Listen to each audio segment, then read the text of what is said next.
Hey, okay, I feel that. You can like both of us. You can like both of us.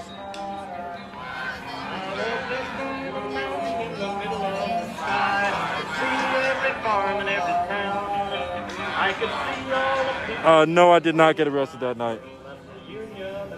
I spent a lot of time looking for Milt that night. Didn't do that night.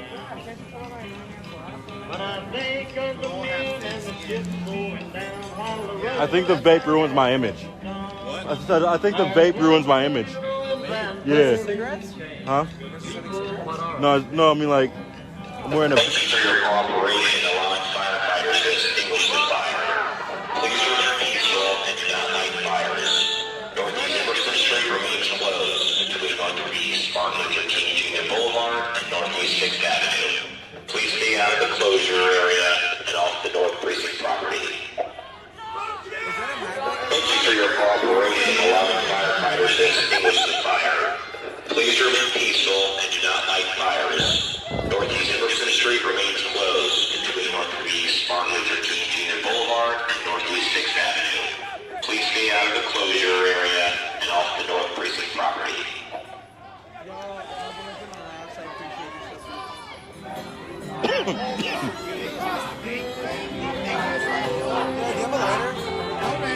He does. He does. He does. Wait. He does. If Kevin had,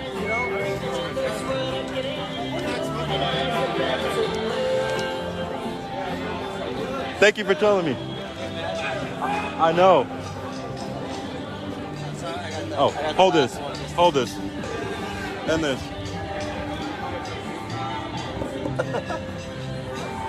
Let's hold it. You get the Spot King too? What tank do you got? You got a mod.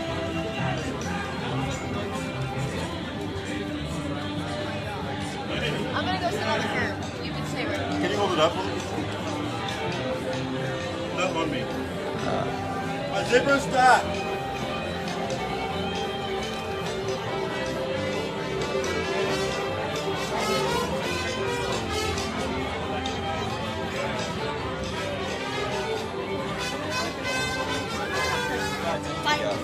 Huh? I don't know. Small something.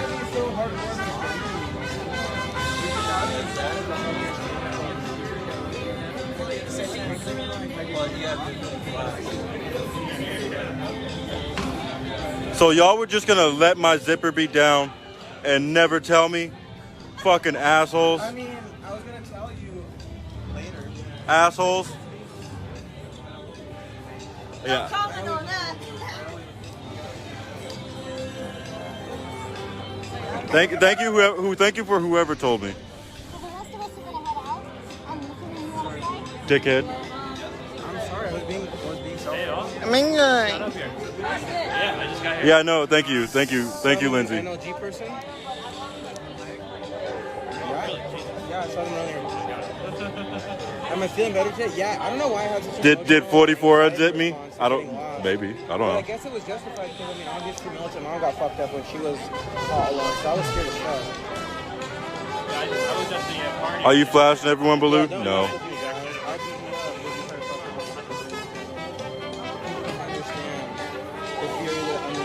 Every rose has a stone, and I have a big stone. Every rose has its own. That used to be my karaoke song.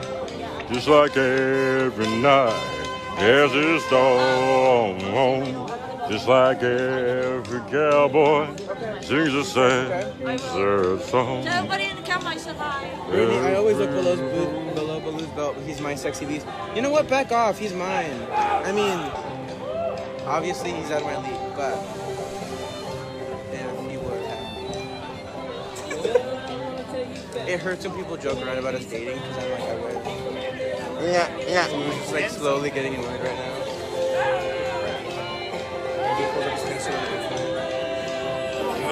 Baloo spits.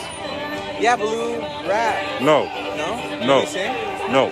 No? No. That's all I know. No. I love your laugh. Milton is out tonight. I can't tell if it's Karen. Wait, where? You know the quickest way you can find out if Milton is out? Check his live stream. So that might have been a little strange. Seems like not our normal pace. I want to say that was a very important song to me for this reason. We got a real urban vibe going here. It's beautiful, right? We're in the fucking city. We're lighting fires. We're doing stuff at urban precincts. But there's a huge rural population who we do have solidarity with. And it's sometimes you need to remember that us urbanites can ostracize ourselves from those rules like who we need in order to change the revolution. Okay? Okay, I'll out myself right now. I was born into fucking neo-Nazis. You understand that? Okay? I had to fight my way out of shit. I had to run away from home at 17 and get away from that shit. They are still fucking after me right now. You understand that? So I know how those people think, and I know how dangerous and how hateful they can be. At the same time, I also understand that there is nuance and a spectrum to everything.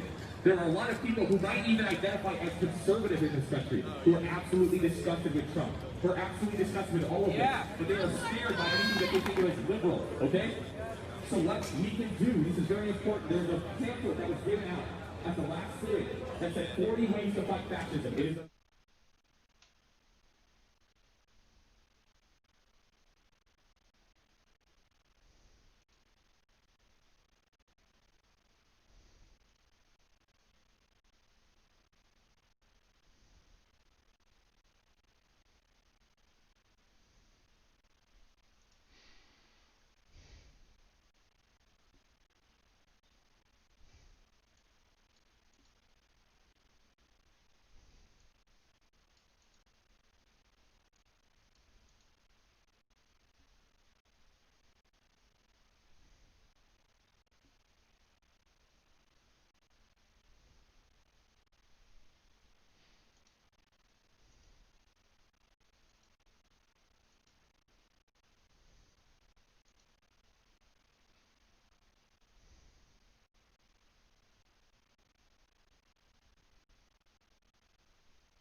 taking a step back from Facebook shit. It's been really overwhelming. What you can do is you can reach out You, does he have no shoes on?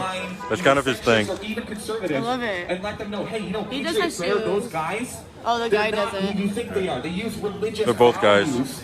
They use that terminology. I thought you were talking about but Trumpet you can give them guy. specific Oh, examples no, of Trumpet guy has values shoes to on. Talk about no actual shoes right there. Yeah. That's his whole thing. Conservatives hate. Okay, they hate him like you do. They just might not, they just don't know where the lines are. They're afraid of us and we're afraid of them. So what I'm saying is, if we're going to get uncomfortable here, guys, things are going to get messy. Things are going to be some soup. You know what I'm saying? Some messy, some spicy soup. A lot of weird paradigm shifts and shit like that, okay? But we can stick solidarity with each other, know who your friends are. Now, I'm saying, be careful, right? This shit gets sticky, but we can't win if it's just the urban population. We can't. We've got to reach out to the rural population too. So this soup is for my family. I love you guys. Thank you very much for hearing that message. Also, we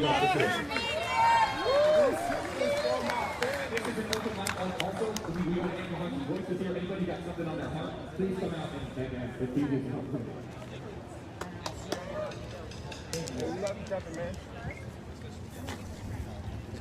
How you doing?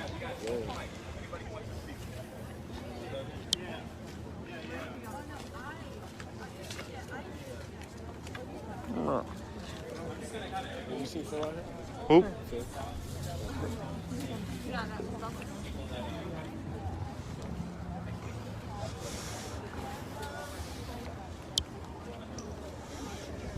People that commit acts of fascism and acts of white supremacy in the name of God, in the name of Jesus, having never read the book themselves, just listening to the fire and brimstone at the podium every Sunday. And there is a way out. There absolutely is a way out. People like Ammon Bundy. Fuck Ammon Bundy, but he's even on our side. Half of the people that followed him despise him now because he came out and supported Black Lives Matter. So I'm actually terrified of public speaking on this stuff.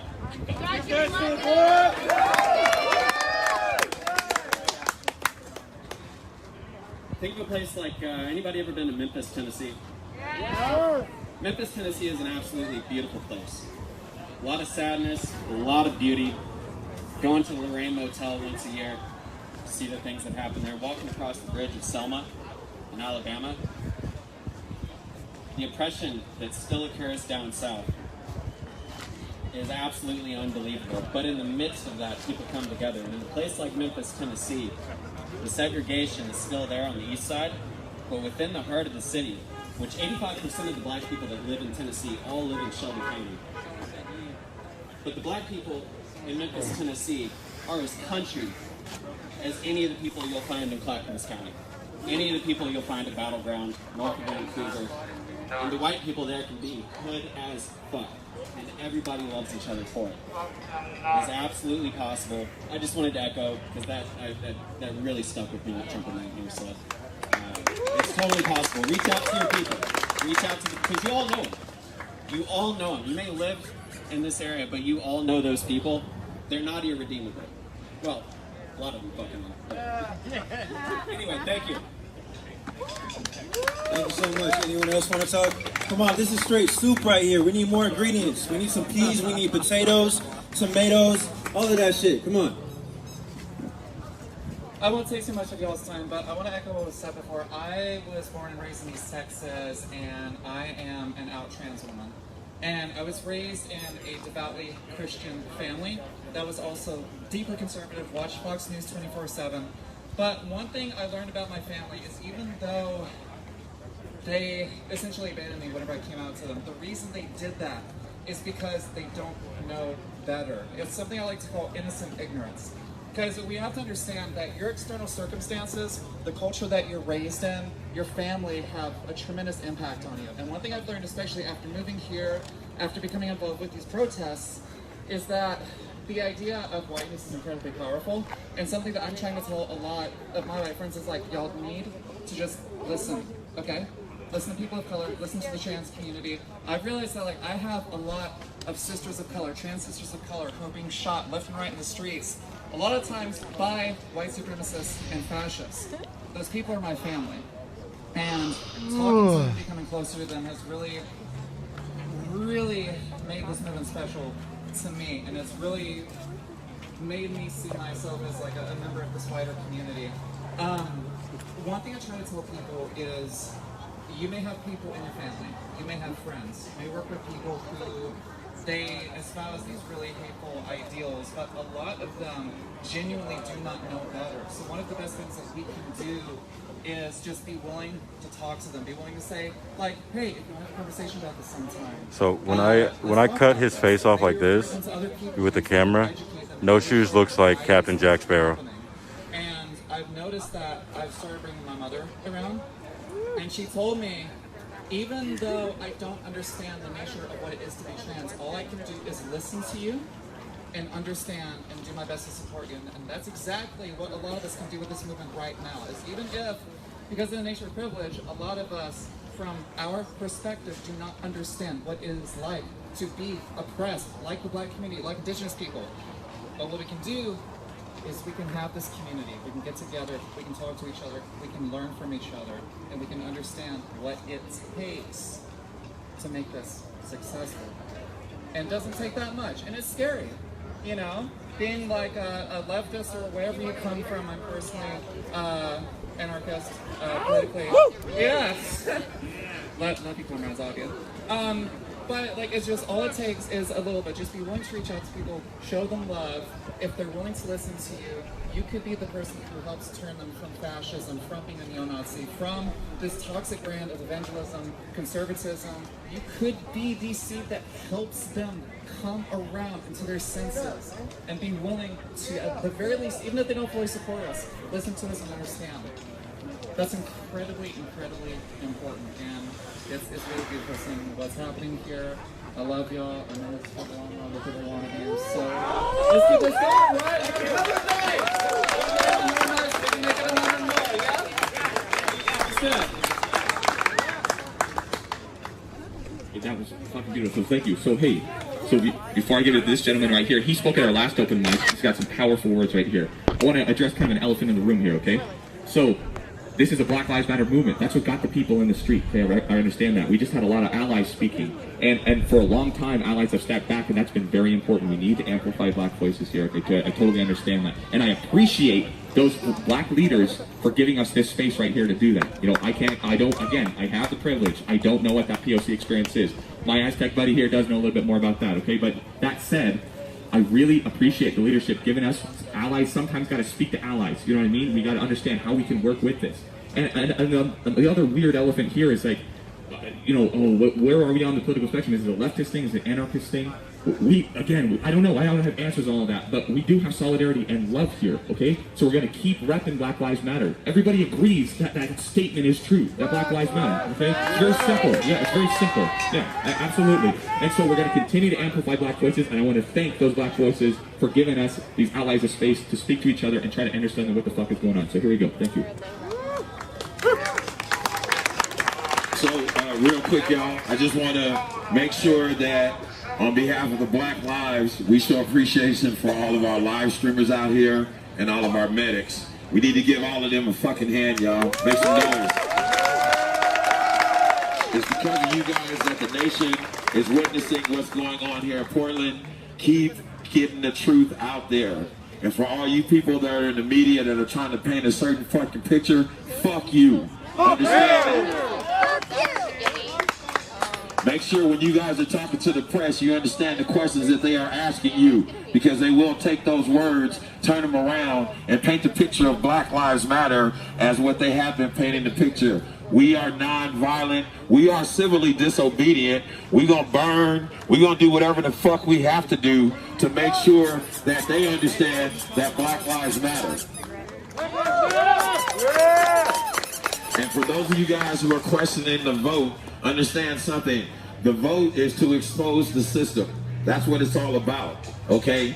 Our voices don't matter. They have made that clear to us time and time again. We make our fucking voices matter. Fuck them. Do you understand what I'm telling you? The number one tool of oppression, people, is silence. It's time to quit being fucking silent. It's time to make some noise on behalf of black lives. It's time to make some fucking noise on behalf of black lives. And if you're not willing to make noise on behalf of black lives, then guess what? They don't matter to you. If black lives matter to you, every time you get a fucking chance, you need to open your fucking mouth and say something. Silence is violence. Y'all know that, right? When you're riding down the street and you see these fucking blue and red Christmas lights on somebody, pull the fuck over, pull your phone out, put them on blast. We are the webcam of the day. That's how we teach, that's how we protect each other as a community. It doesn't matter whether you know a person or not. Pull the fuck over. Step the fuck up. It's time, people. It's time. All this talking and all this shit is done. 400 fucking years of oppression. 400 years of lynching. We are tired. This shit is done. And if you are live stream out here, you guys represent the truth, okay? Militant, Cat, Adam, all of you guys, all of my live streamers, you guys are representing to the fullest, and all of my medics, we thank you from the bottom of our hearts for getting arrested, for getting abused and attacked by these fucking pigs.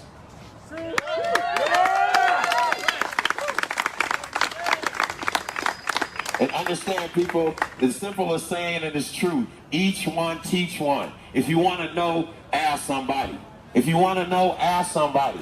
Black people, we are not here to intimidate. We are here to be equal to. We don't want special treatment. We want equal fucking treatment. That's it. That's all. Period. And when you say Black Lives Matter and you don't want to hear a black voice, then black lives don't fucking matter to you.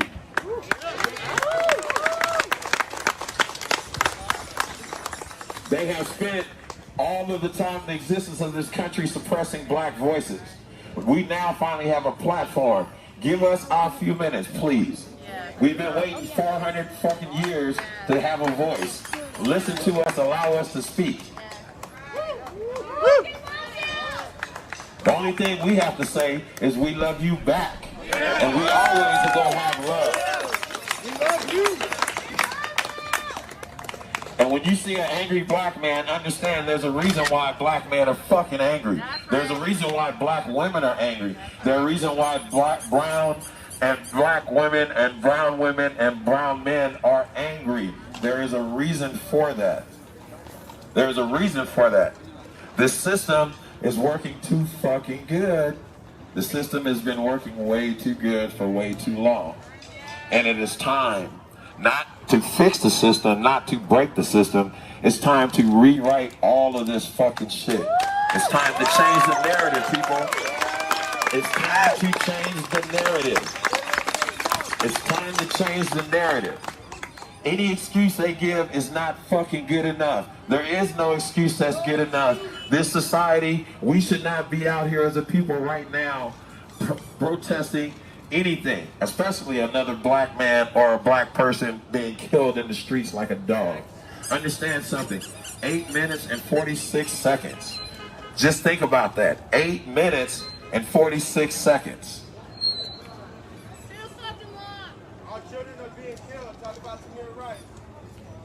Tamir Rice was an innocent child, 12 years old, in a playground. Shot down like a dog by the fucking police that didn't even ask any questions. Pulled out their guns and shot him dead.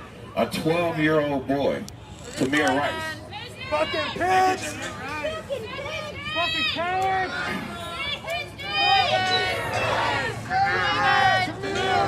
So listen, we gonna uplift this shit, okay? The list goes on and on. They have not stopped killing us. Daniel Prude, Dijon Kizzy, it's still going on, people. All the shit they've been doing in the darkness is coming to light now. We are the bringers of the light, and we need to make sure we keep this shit turned the fuck up. That's right.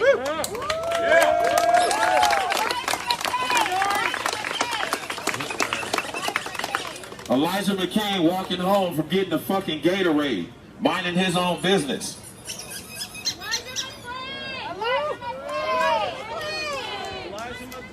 Elijah McClain! Elijah McClain! Let's do this all together, people. When I say his name, y'all know what to do. Say his name. Elijah McClain! Say his name. Elijah McClain! Say his name. Elijah McClain! Say his name. Elijah McClain! So, like I said, we are out here to turn it up, you guys. We're not going to dwell on any of this negative bullshit that they want us to. They're trying to keep us divided. You guys, we need to stay united. Understand that. You need to stay united. Okay? All the bullshit they trying to kick into the game, separating this group from that group, this person, oh, we don't associate with this person, we don't associate with that person. Guess what? We all associate together because we all on this same fucking planet. And for as long as we all have breath in our bodies and Black Lives Matter to you, it's going to take another 100 days, and another 100 days, and another 100 days, and another 100 days, and another 100 days, and another 100 days, and another 100 days.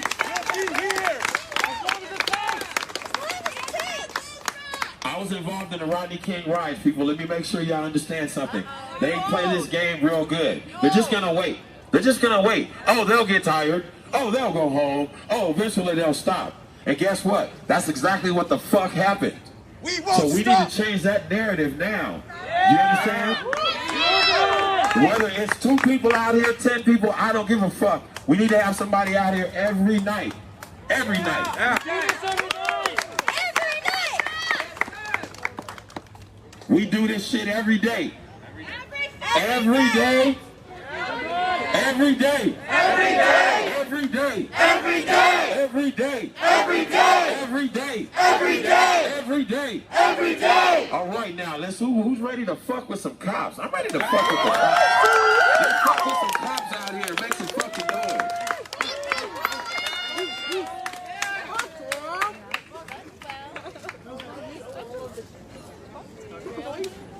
Hey, one more round of applause. That was fucking powerful. Thank you so much, man. Thank you. Thank you very much, man. Hey, that's Gary Floyd right there. That's a powerful man. Thank you, guys. Thank you! I got a little housekeeping announcement. We have some radical zines and a table right over here in front of the Boys and Girls Club. Education is so important, guys. You know, these guys are writing some really important literature, so take advantage. Thank you very much. Again, so not that I'm saying that there's one political philosophy that's the right one or not, but as far as I can see, this is pretty much anarchy, right? Nobody's running this shit, so I didn't have a plan coming in tonight, you know, I didn't know if I was being arrested or fucking shot, I didn't know what was going on, so then it opened my cap, and that's beautiful. I'm not sure where to go from here. We do another song, we get more voices out here, it's really up to you guys. Hey, and let's honor, there's a vigil tonight for Mike. Maybe we can have a moment of silence. Hey, oh, and we have one more voice here, so then maybe after that we can have a moment of silence. It's not good. We got more voices. No, good. We'll keep the open mic rolling. We got voices. Okay, here we go. Black Lives Matter. I'm just laughing. I'm a little nervous. I'm not. We love you. So has anyone heard of Jasper, Texas? No, so 1990, they were really important behind the truck. He did not die of the dragon. He was absolutely decapitated. Well, yo, I'm gonna go get something to drink.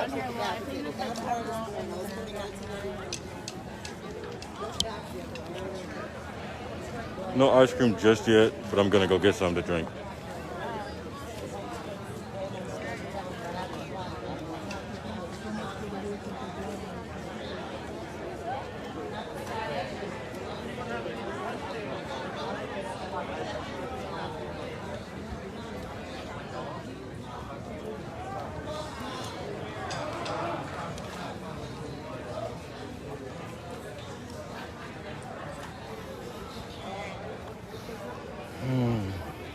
You feel like you're at an AA meeting. Who was the speaker? Gary? I don't know. I don't know people's names out here. No, that got discontinued.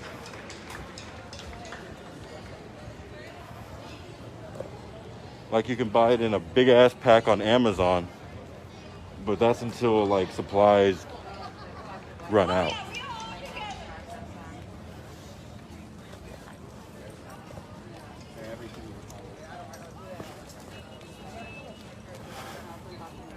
And it's like they come in like a multi-pack, so you can't just get like one fucking thing. Fuck cucumber Gatorade.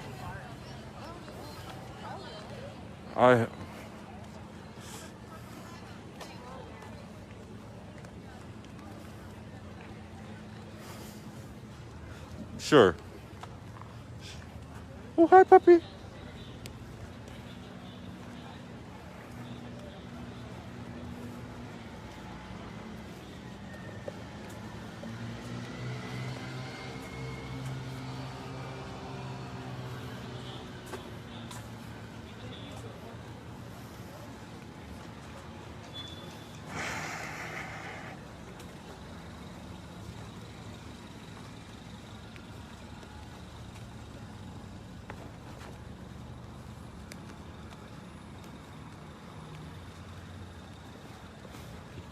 You think people are cheating on LRAD?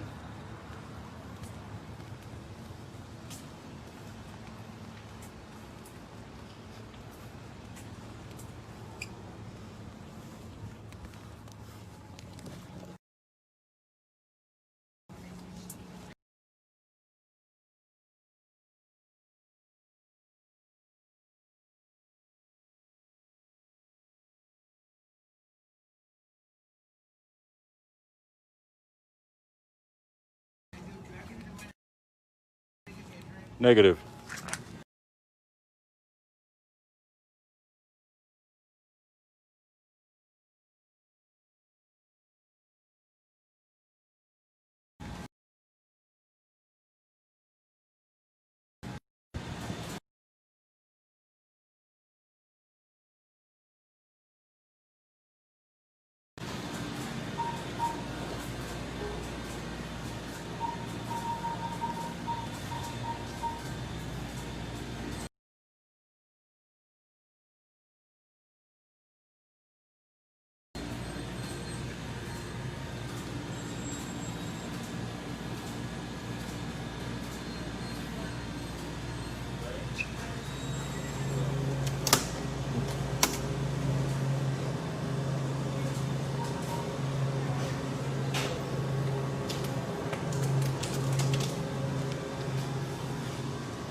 No, I'm not tired.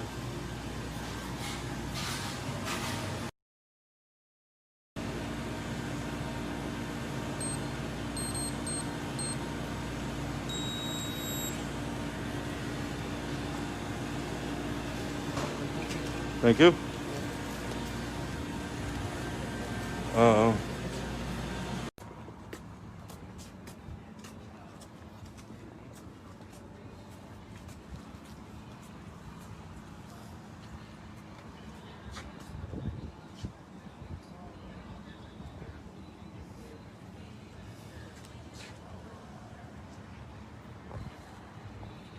That wasn't fucking funny.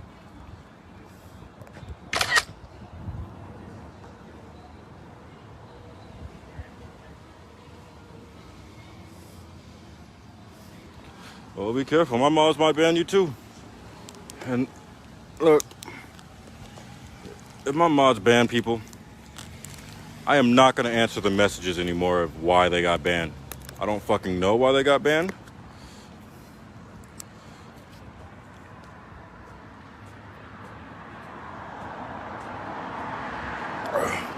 I can't unban you after a day. Like it is a time limit. It only shows you the bans from the previous stream. So you can't wait a couple days and say, hey yo, your mods banned me. Can you unban me? No, I fucking can't. I cannot. I'm sorry. I'm sorry. I can't. I can't do that. I wish I could.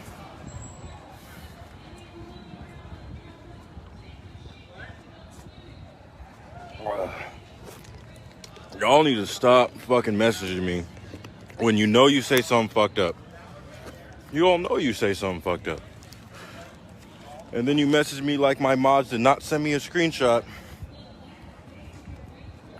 of what you said. My mods sent me a screenshot of every fucking block. So if you get blocked from my stream, not saying you will, but if you do, there's probably gonna be someone who gets blocked tonight.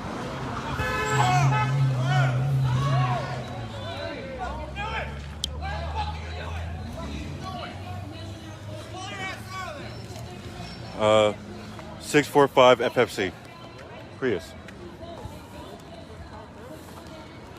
Wasn't paying attention, almost ran into people. It was like a silver Prius. Huh? There was a female that way. I don't know.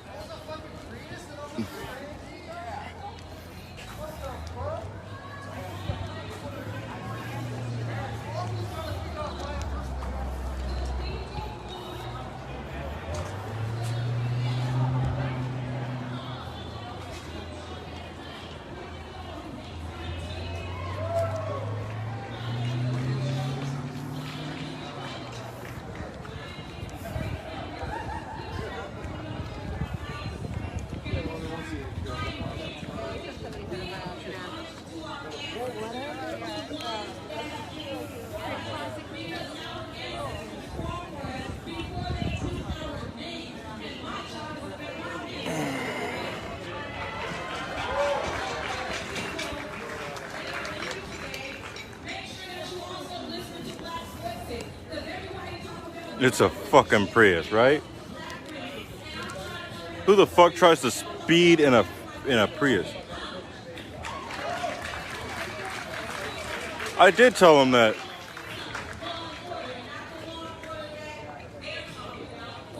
Multiple fucking times. Mods, saying yeet yeet is not a bannable offense.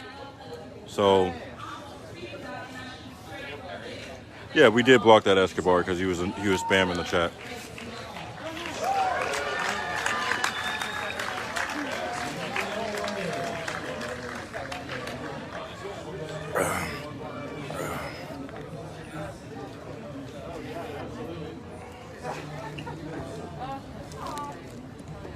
It's just a habit of mine every time a car does something fucked up that I just get the plate. Not that I'm gonna fucking capitalize on it.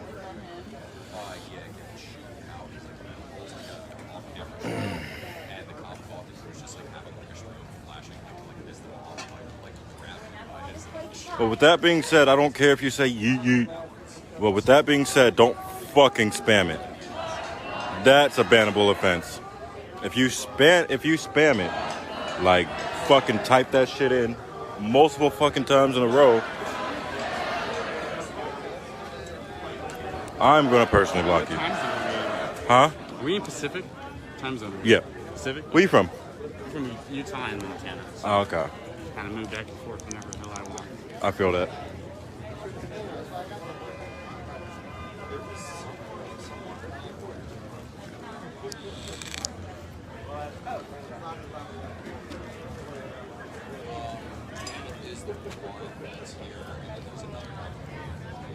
So bannable offenses: spamming the chat,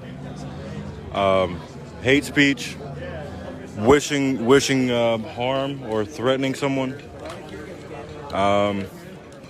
Pretty much don't be a fucking dick. That's bannable offense. That's pretty much it. Hi everyone.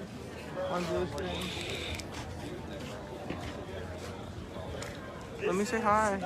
So you fucking have way more people than me, Blue. You fucking said hi. I want to be like. I'm satisfied. How's your night going? Good. Surprised there hasn't been more of a response. Huh? Surprised there hasn't been more of a response. No. No. They haven't declared shit. Hi, Angus.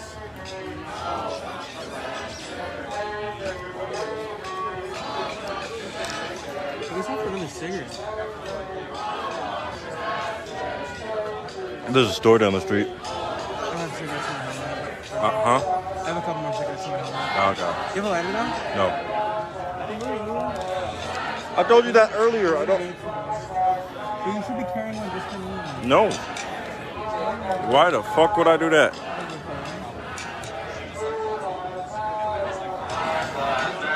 As a reminder, Dark Emerson Street from General K to 6th Avenue is closed. Stay out of our precinct property.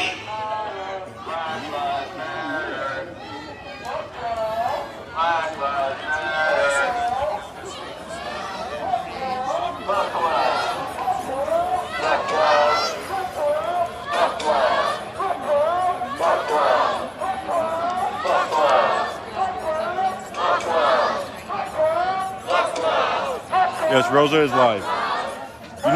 You know a great way to find out if someone's live or not? Check out their profile. That's the quickest way. Like, especially if I'm not with them. I understand asking now, but, because I was right next to Rosa. But when y'all ask me if Milt is live and I'm nowhere near him, then how am I going to tell you that? These racist cops have got to go. Hey, hey. Oh, these racist cops have got to go.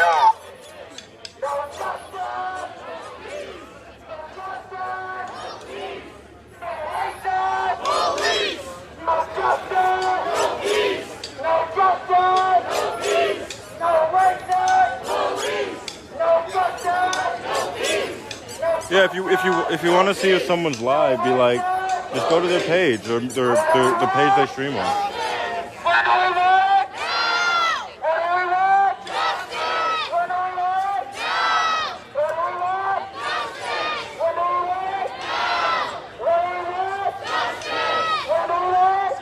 I'm not growling. I'm just saying. That question is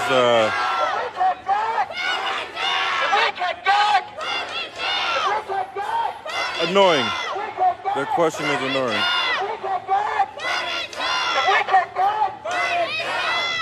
Right, people doing their own work. 9, 10, 11, 12. 1, 2, 3, 4, 5, 6, 7, 8, 9, 10, 11, 12.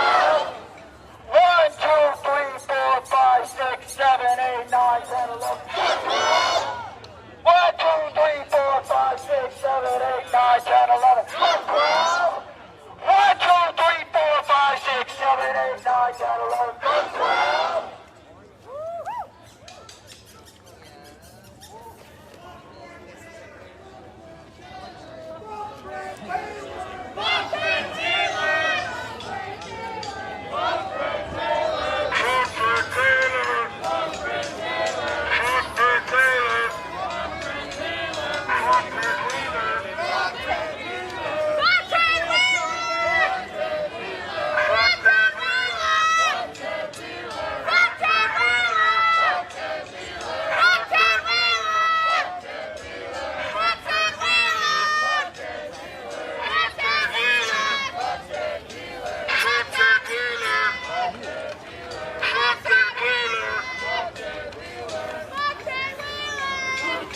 Hey guys, it's starting to smell like something. What does it smell like? It kind of smells like bacon.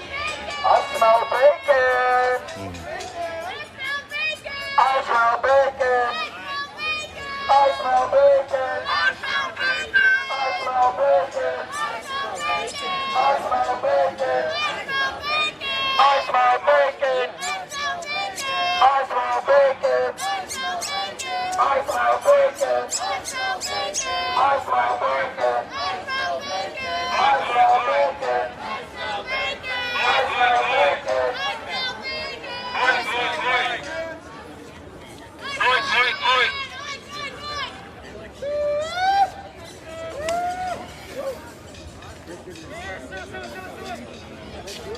For 5-0, all you really have to do is count to 5 because it's 5.0. But okay, like or 5-0. People was like, I don't know if I can count that high. Like it's to 5. You just seen them count to 12. Fuck. Don't ask him which way is north though. Right. I don't know which way north is. I haven't said much tonight, so just a little reminder.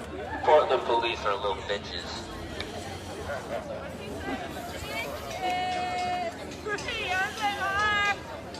BBB's a bunch of bitches! A bunch of Nazi bitches! Sorry about that. How do you spell Nazi? How do you spell Nazi? How do you spell Nazi? How do you spell Nazi?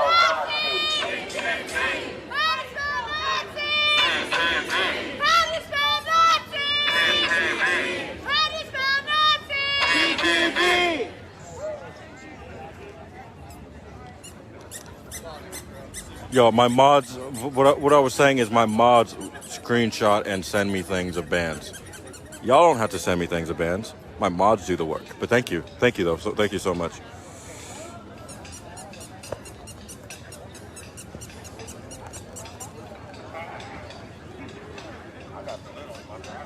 Is my feed muted to anybody?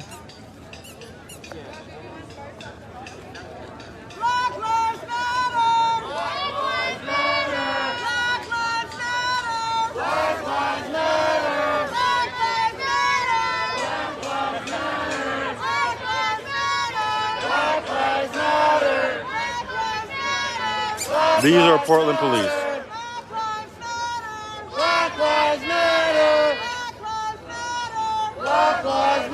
All right, cool. No, so nobody has to tell me no more. Okay, cool. You can hear me. All right, so y'all can stop sending me screenshots because my moderators will do that. Thank you, though. Thank you. BBB! Say his name! Who killed him? BBB! Say his name! Who killed him? BBB! Say his name! Who killed him? BBB! Say his name! Who killed him? BBB! Say his name! Who killed him? BBB! Say his name! Who killed him? BBB! Fuck you! Fuck you! Fuck you, 12! Fuck you, BBB!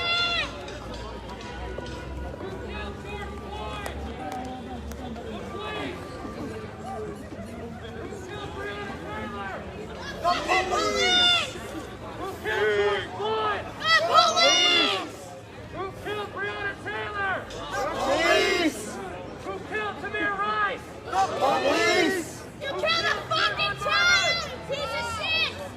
There's something going on here! Every fucking time, it's them! The dude chanting said, "Who killed Trayvon Martin?" That was not the police, just for the record. That was George Zimmerman. Zimmerman. Police are a bunch of thugs! Their only existence is to keep the working class down through fear and terror and to try and kill as many non-white people as they can systemically. Our brothers and sisters, people of color, black folks have been surviving. But it is not enough. No, they're sending me screenshots, but Get out of our classrooms mods, so mods send me screenshots. Moderators send me screenshots. The people who be kicking people out of streams. So thank you for bringing things to my attention. People who's been sending me screenshots, but my whole screen just went with notifications, so I can't see anything once my screen is covered in notifications. I just got so many notifications of people just fucking just sending pictures. Thank you though. Thank you.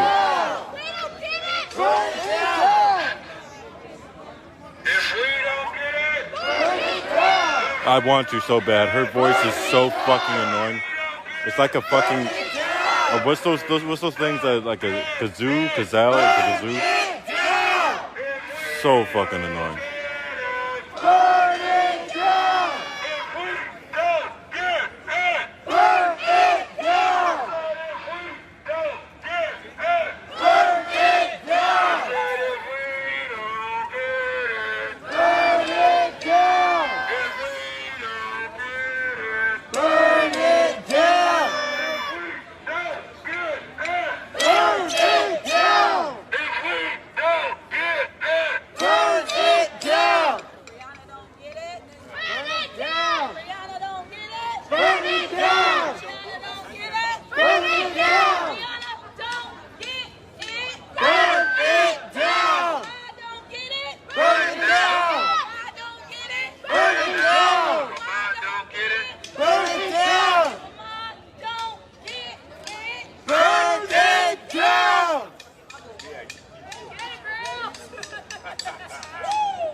We don't talk negative about other streamers here. That's another thing that I don't want to see. I don't care what your personal beliefs is on another streamer. We don't talk mess about them here.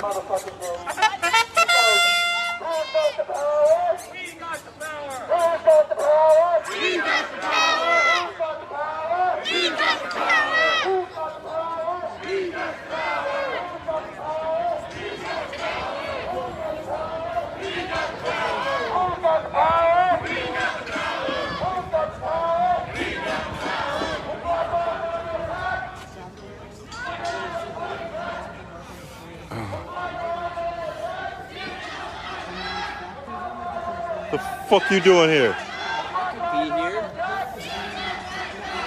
Are you stalking me, sir?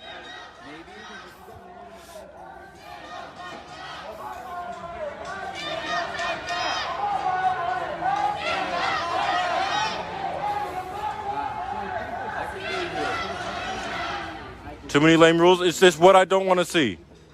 It's just what I don't want to see. You can talk about your different point of views.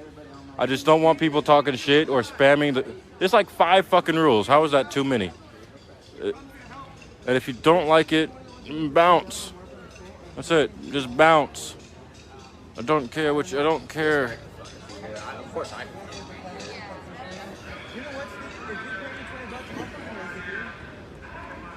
Hey, mophead. Mophead. I'm just kidding. I love you. Come here.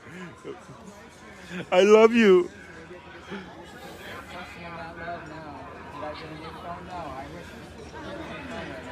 I haven't had the time to go shopping for one. I have a stalker. I'm so sorry you guys had to do that. Oh God. Like, I don't see why people actually troll or complain about shit. Like, it's not hard to click that X button. Like, it really ain't. It really ain't. I actually had no haters so far. I thought you see me walk up here. No, your viewers ain't on my live, so I don't like them right now. I said your viewers ain't on my live, so I don't like them right now.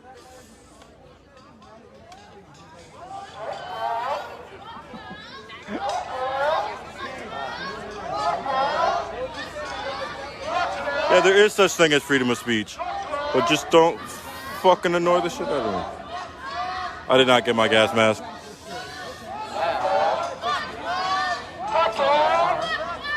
Huh? Where'd you get that? I had it. Oh. I I just never have it around because it's too heavy. Right. Oh yeah. You keep the one you keep dropping. Yeah.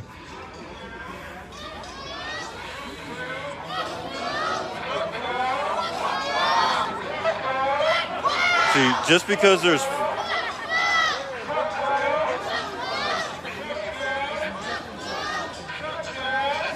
I don't think they care. Yeah, there is freedom of speech. It's just I don't want to be annoyed. Like, look, I don't care about your political views. I don't care about your views on the protest. I just don't want you spamming. I don't want you talking down on another streamer. I don't want you doing hate speech. I don't want you threatening people. Pretty easy to follow. If you don't like that, click that X button.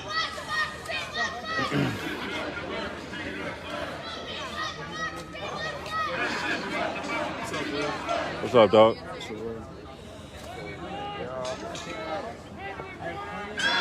Right, freedom of speech does not mean, like, you have your freedom of speech. You can type it all you want. I just don't have to listen to it. Just like I don't have to have a conversation with somebody. I don't want to.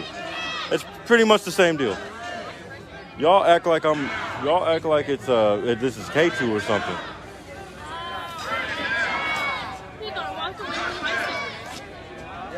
Damn, you stole her cigarette?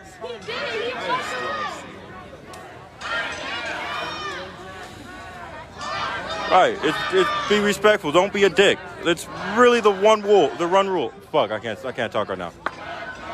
It's really if you break it down, that's the one requirement on my stream. Just don't be a dick.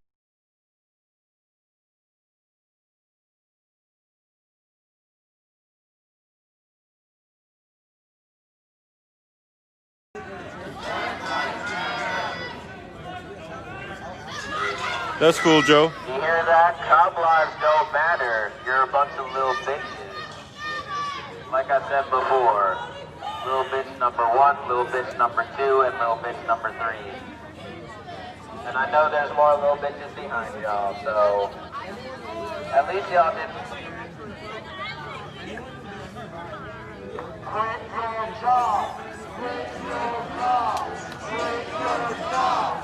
Quit your job. Quit your job! Quit your job! The crowd is making you real good advice right now. Quit your fucking job. It's not that fucking hard. It's really just don't be an asshole. Just literally don't show up to job. Quit your job! You'll be doing a public service. The only public service you've ever done would be quitting your job. Yours right, sir. That's right tonight. You're slipping. We just hear so many protesters being assholes. Yeah, seriously, it's kind of. Hold up, I'm reading. Hold on. I think it's contagious. Well, that's what you guys come for, ain't it? Isn't that not the show that you want to see?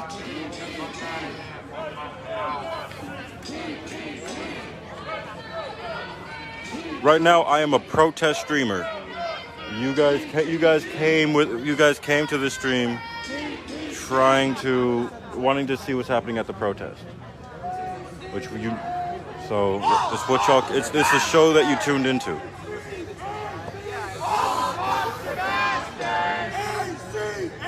Yeah, actually it has been peaceful. I mean, there was a fire earlier. They found mattresses somewhere. They lit them on fire. Then the fire department came out, put the fire out, and afterwards it's just been chill.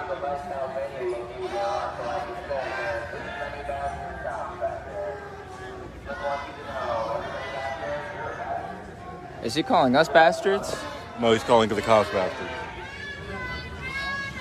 Brax knows better than to call me a bastard.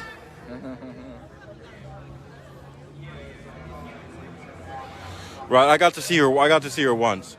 I waved, she waved, and smiled, and I smiled. But my smile's not as cute because I'm missing a tooth.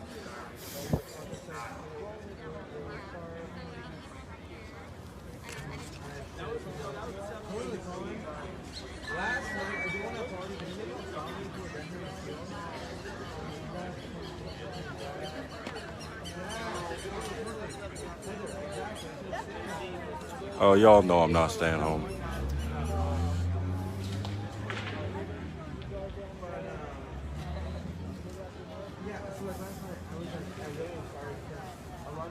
I mean, I'm not annoyed. I'm just responding. Like, the dude said so many weak rules, and I said, just click the X button, bro. It's not hard. Just click that X button. I'm so sorry. I haven't been reading the comments either, guys. Seriously, I've just been listening to the blue. Talking shit. I think that guy that bitching about the rules is still mad that I was talking about his lifestyle and booty fingers. What's his name? I don't know. I think it was like Steven or some shit. When I was doing the booty finger gospel, he's probably offended because that's the life he lives. I dig up in my ass every day.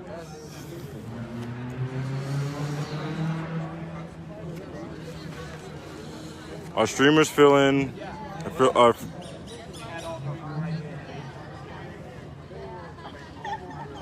I mean, if that's how you want to put it. Yeah, the crowd's. All I'm doing is filming what's out here. Whoever uses it, use it. That's really about it.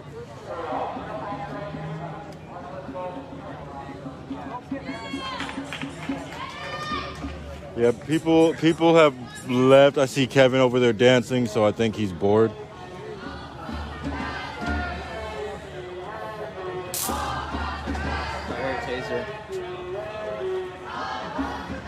Looks like there's a crowd marching off. I'm gonna go follow them.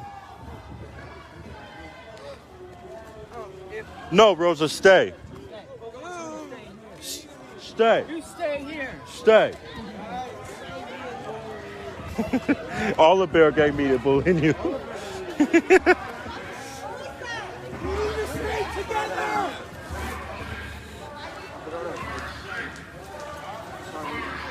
I like your smile, bro. March, we all march.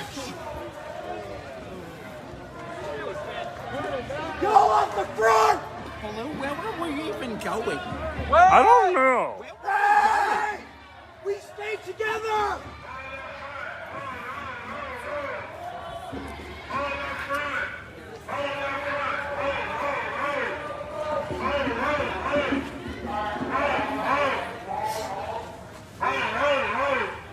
Let's go, catch up in the back and get them in. We're going around to the other side.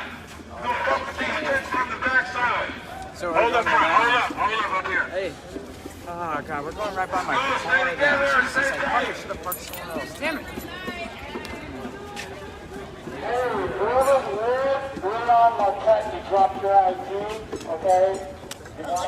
You're numerous people. There's 3 of them in here. What? Huh? What'd you say? There's 3 of them in there.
These cops aren't gonna like us backdooring them like that, though. Hmm? And a car's parked right there too, so I probably should just move it. No, I would just leave it. Yeah, I feel like the police are gonna protect my car. They love me.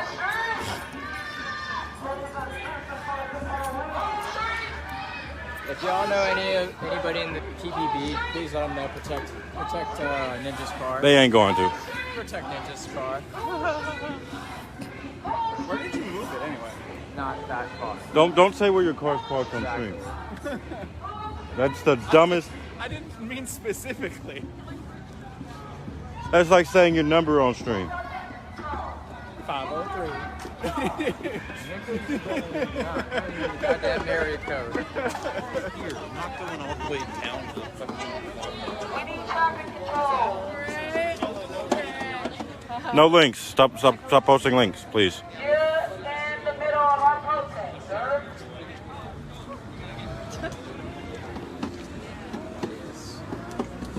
Yeah, Blue's with me right now. We black every day. Hard to be it is time to stand up for black and brown bodies.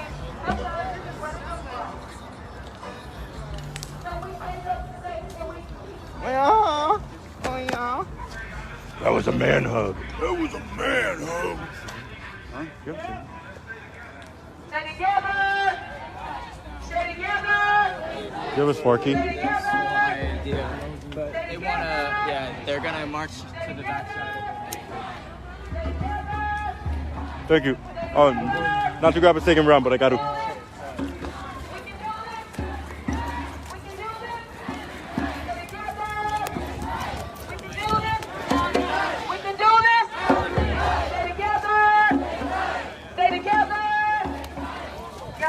It's got COVID all over it. I'm gonna wash it.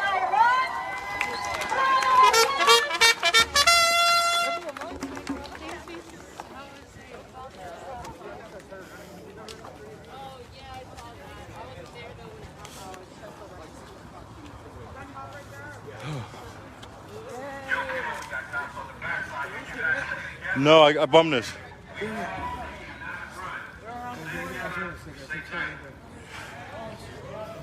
They're gonna intercept us. Here they come. We do this every night. Trash, lead the way. Yeah, move forward. We gotta see what's going on. I know, say.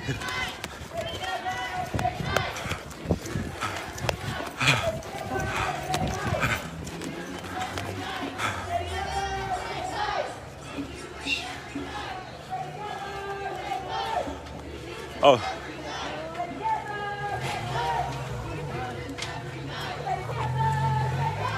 Get on this side of the road and stay.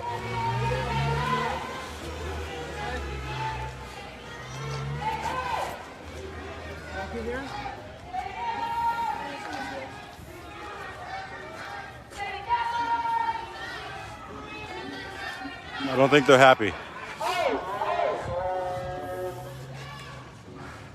I think this is the equivalent of a surprise text in jail.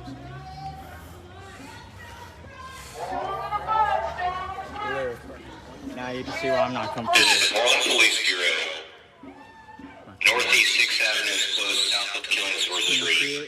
What? Do not proceed south of Killingsworth on Northeast 6th Avenue. Oh yeah, the guy with the thing, yeah. Light fires. This is the Portland Police Bureau.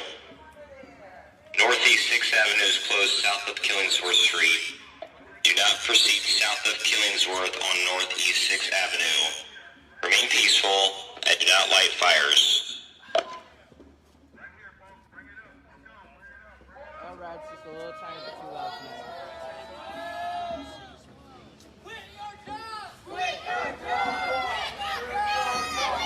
Oh shit! It's not. They're not scrolling. Sorry. I'm sorry.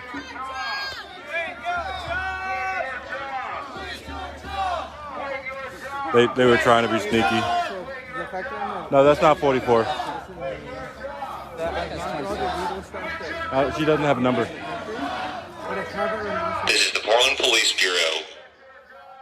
Northeast 6th Avenue is closed south of Killingsworth Street. Do not proceed south of Killingsworth on Northeast 6th Avenue. Remain peaceful and do not light fires.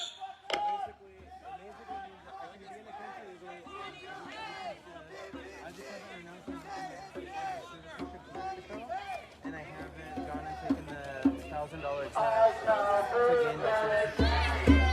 That's all. I'm like $1,000 paywall and like a long test to wait for being a citizen.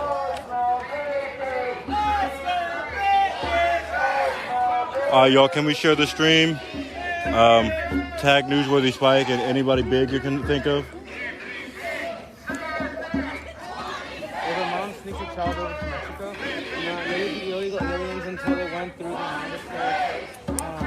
What's up? How you doing? Good, Just chilling. People get the test. Thank you so much. Viva México. Claro que sí, Julia. Viva México.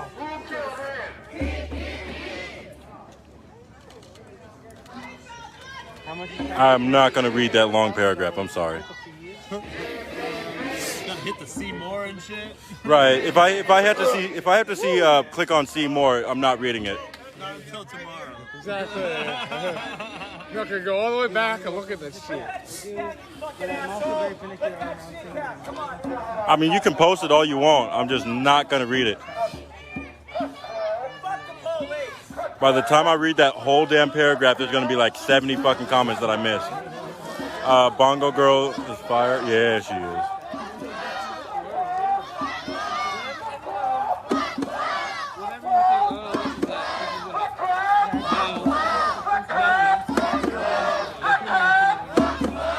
Apply for those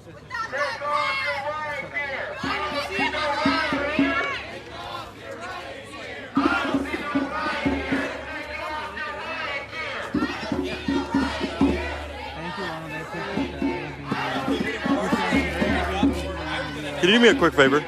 Can you hold this while I get a water? You want a water? Robin, most folks know $1,000 exactly. It's a weird thing.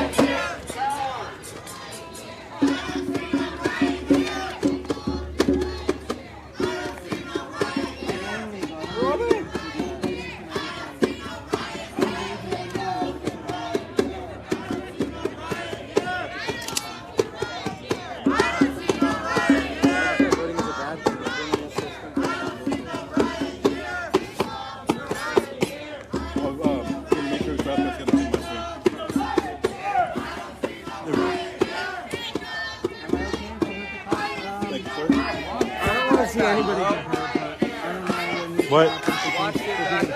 Why are you standing right behind me? Not when I walked up.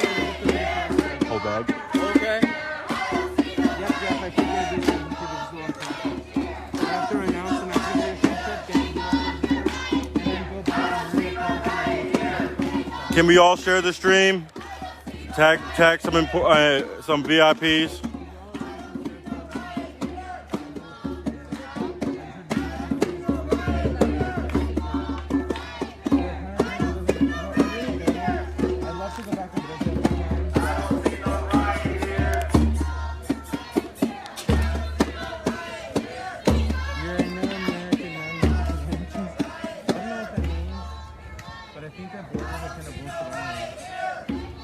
I mean, most of the U.S. or southwestern U.S. is Mexico.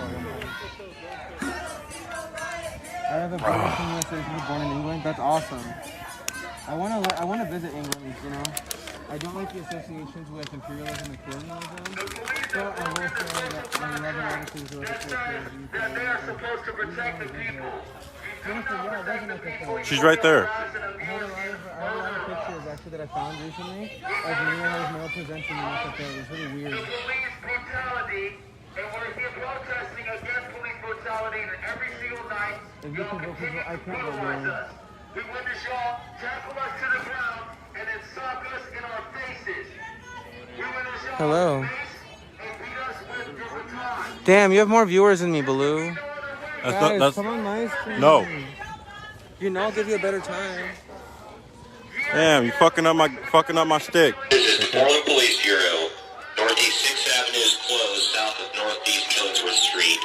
Do not proceed south of Northeast Killingsworth Street on Northeast 6th Avenue.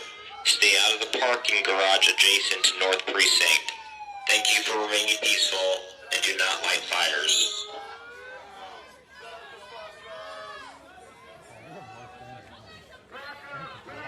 Y'all, she's right there. I'm not gonna show her the whole entire time. She's right there.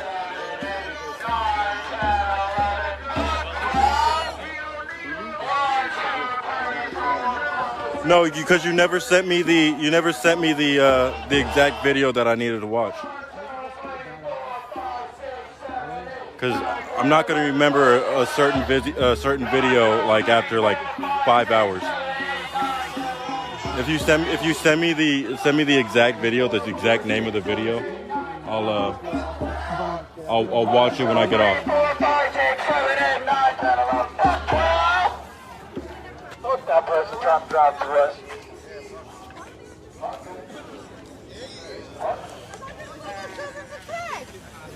Oh. What happened?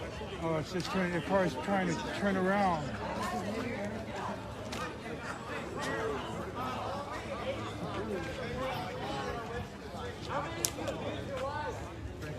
About 30%.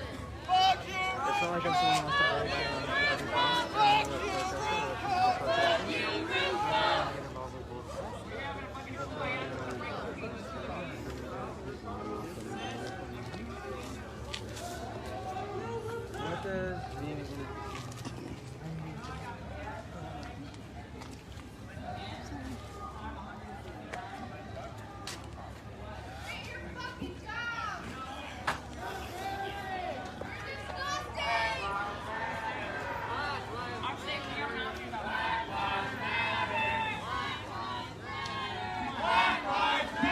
It doesn't humanize you guys that don't talk at all. It's a lot easier to empathize with you guys. Looks like you'd rather stay faceless. Right. I do remember when I first hit 50. That was an amazing day for me. I thought I made it.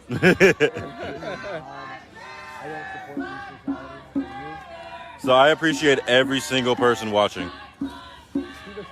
Everybody new, everybody from the beginning. I appreciate each and every one of y'all. I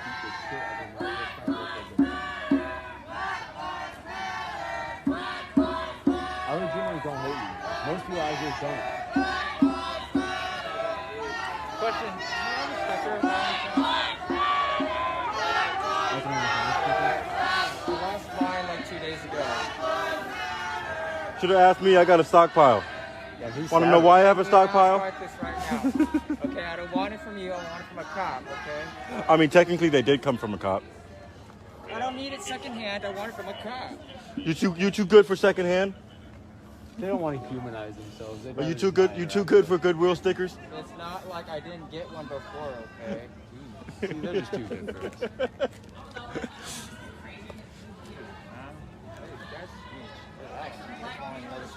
I'm just fucking with you. I know you're fucking. I mean, you look so young. You look like you're probably going to college.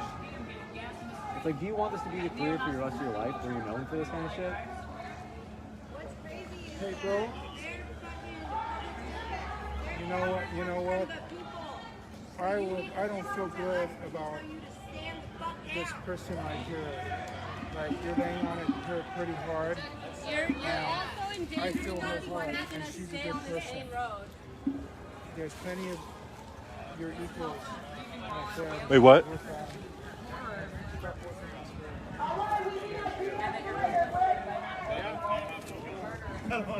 Yeah, thank you. I love you, brother. Thank you for coming out, man. Love you too. I love it when people come out. If you're not de-escalating, do not go over there! I'm not going over there. I'll get you up here. We don't need to worry about there. If you're not de-escalating, do not go over there.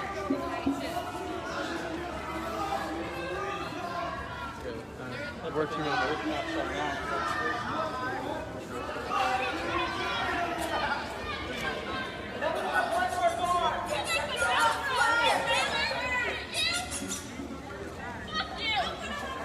How's he smoking up there, too? It's like a big old cloud of smoke up there.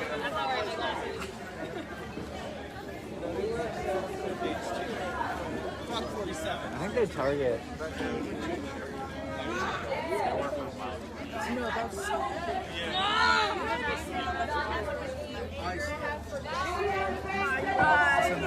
Let me guess. Oh, y'all see Mama's post? Nope. I did not see any post. Send the flashlight for the What is this kid doing?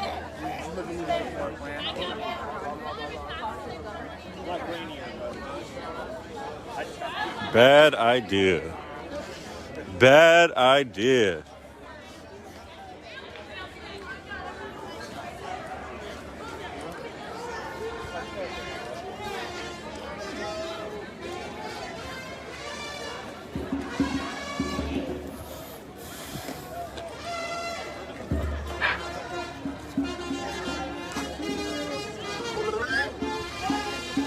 walking over there.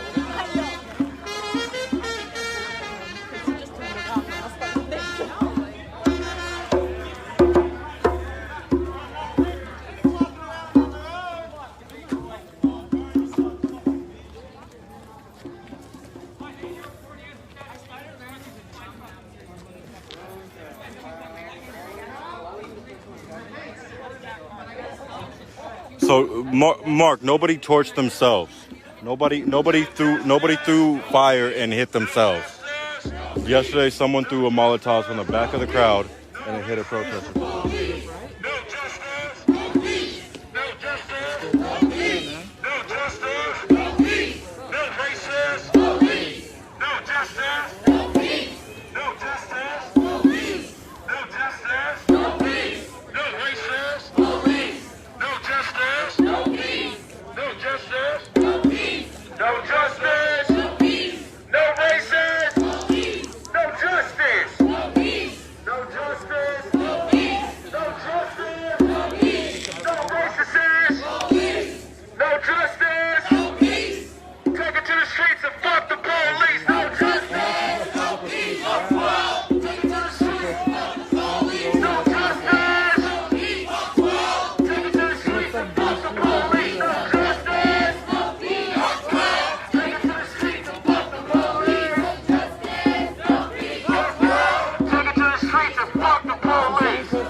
I'm sorry.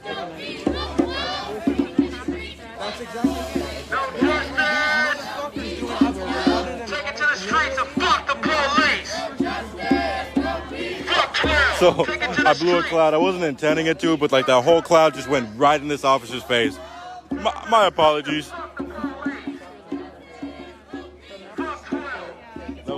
That was a dick move. I'll blow it in your face. Giggity, giggity, giggity, giggity. Hey, don't do that in front of me. Everyone recognizes you. Why are y'all doing that in front of me? You know I missed my vape. Go buy one. That's like $117. This one was $100.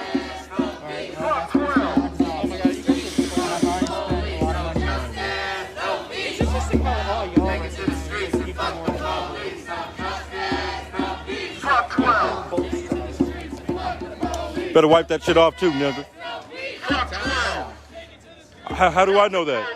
I'm not worried about Rona. I'm worried about AIDS. I'm just fucking with you. I'm just fucking with you. You know I love you. You know I love you. You know I love you. Jesus.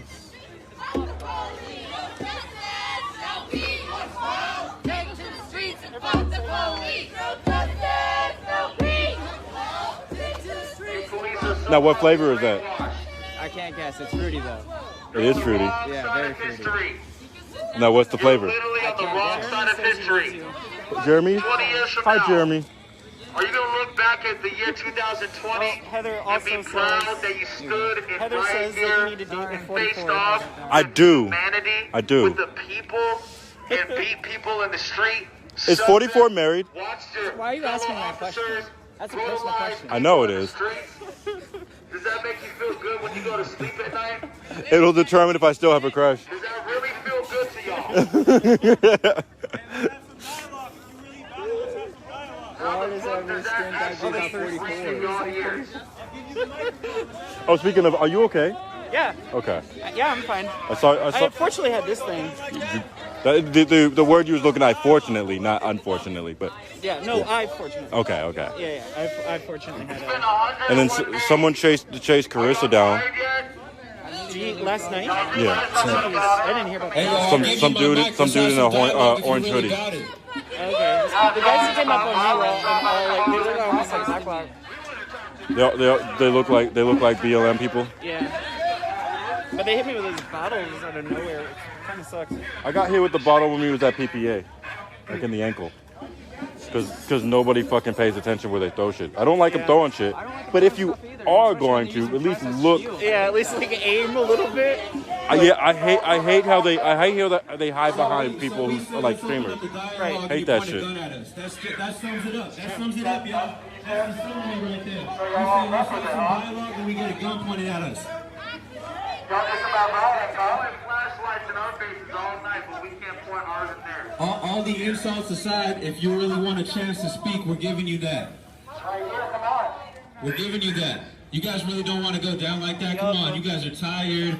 You see we're getting stronger. Every time you fuck us up, we're actually getting stronger from that. So we thank you. Thank you, guys. Come on. Hey, let's get some props for these guys. Every time they come out and fuck us up, we're not doing shit. We're getting stronger. This man is adorable. Look at him. Hey, let's give a round of applause to these guys, man. You guys are making us stronger. Thank you. We appreciate you guys. Honestly, you guys are playing your part. In the Egyptians used to say that even evil plays its part. So thank you guys. Y'all motherfuckers hiding way back there. Y'all got nothing to say. Come on, we got a mic right here. We don't got guns. You got the gun. Oh my gosh. Come on, let's hear you. Basically, keep asking these something. They have nothing to say because they know deep down in their heart. Who's gonna step up? Come on, who wants to step up to the mic? We can do it old school. Come on, we'll come to you. We're peaceful. Come on, I'll give one of you the mic. Someone wants to talk. Hey, we can rap battle that shit out. I know someone got bars right here. Come on. Hey, I see my dude right here. Come and step up to the mic. We can do it with some freestyles, do it with some rhymes. I see you put both hands right up on your chest in a bulletproof vest. Man, this shit look like a mess. No stress, gotta do this shit cause it's a test. Grab the microphone and yeah, I go and motherfucking impress. Shout out to the press, gotta do it like a G. We just trying to talk to the Portland police, to the PPD. Come on, let's do our thing. I'll let you grab the microphone and let you even think about the shit we gotta say. Come on, let's bring it together. If you want to have discussion, we grab a microphone with no interruption. What's up? Come on, y'all. Come on, y'all. I'll let you talk. Let's bring peace. It's love. We really need love. All the bullshit aside, don't you see the shit that's going on? Come on, man. Usually the truth is in the middle of two extremes. So come on, y'all. We can really have some dialogue.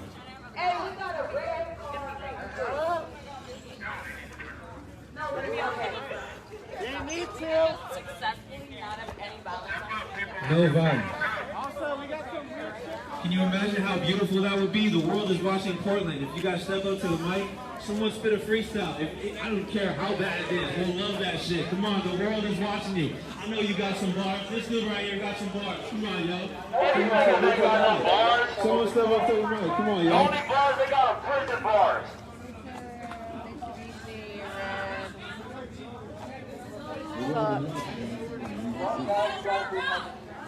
Backwards! You gotta go backwards!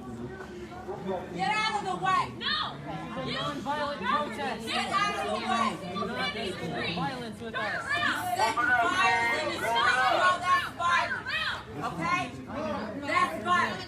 Get out of my way! No! Get out of my way! No! Yeah, they're really picking on a black woman right now. No. They over here tearing up! Go tear up fucking Beaver Creek! Go tear up Tiger! Go tear up Hillsborough! Go tear up Malala! Get your ass away from over here! Move! What you're talking about. I think you don't know what you're talking about. I don't blame you. But don't be mad. It's all part of the process. Come on. I see that. They asked me to come over here. Now they see how ignorant this looks. You don't like somebody call me a fucking nigger bitch. You don't want no race war out here. You can come over. Doing that. It's not your day. Yeah, fucking nigger bitch. Oh, That's what you call them me. some fighting words. His name is Eric Gilbert. Where? Who? Stop pushing us with the car. I'm not pushing you with my car. That's the problem now. That's the problem now. It's a communication issue. I'm not pushing you with my goddamn car. I'm not pushing you with my goddamn car. I'm only pushing you with my car. You be ready to fuck over. You be ready to fuck over. De-escalate. Hey, look, nobody say shit. You guys shut the fuck up, man. You need to get your woman out here and say something. You don't need any comments from nobody else. Everybody pull the fuck back. Make a hole! Make a hole! Make a hole! Make a hole! This is the Florida Police Bureau. As a reminder, Northeast Kingswood Street is open to vehicular traffic. Please get out of the street and remain on the sidewalk. This is the Florida Police Bureau. As a reminder, Northeast Killingsworth Street is open to vehicular traffic. Please get out of the street and remain on the sidewalk.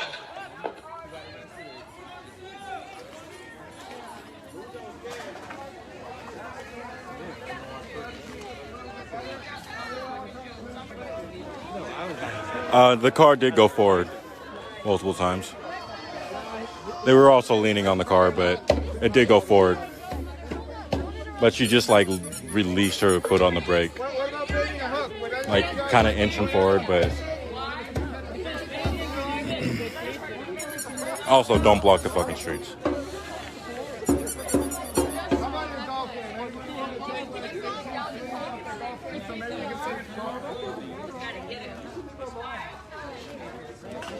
Leave her alone.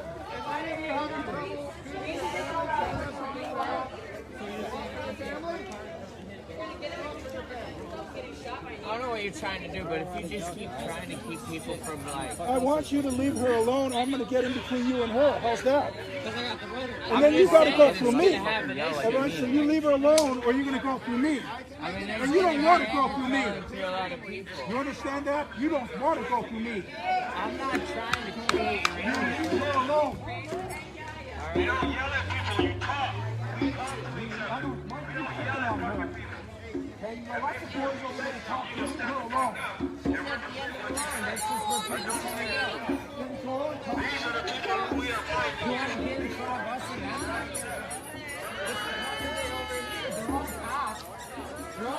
Hey, you guys, better watch the mic.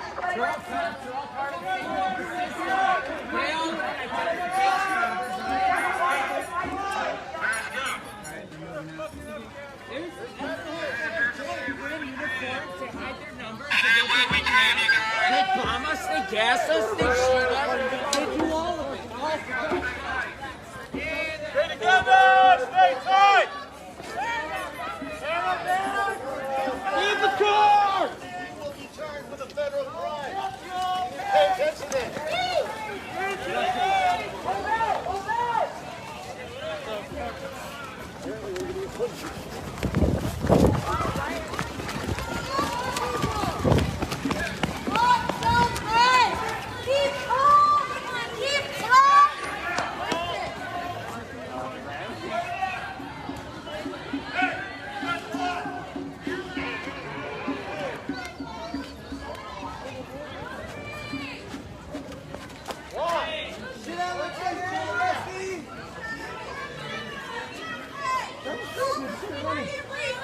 I can come down your shape though, cut up really quick.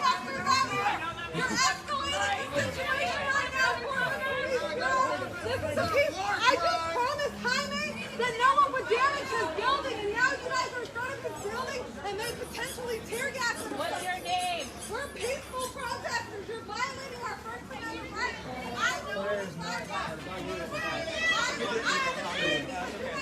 Did you say if the fire's not part of a peaceful protest, sir?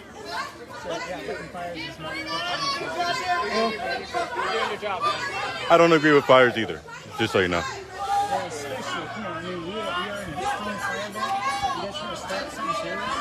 I mean, we as a strong word, we're here as press.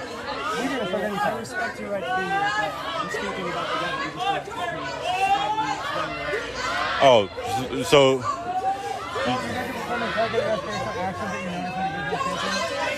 okay. So they watched him light a fire. Wait, that's a female?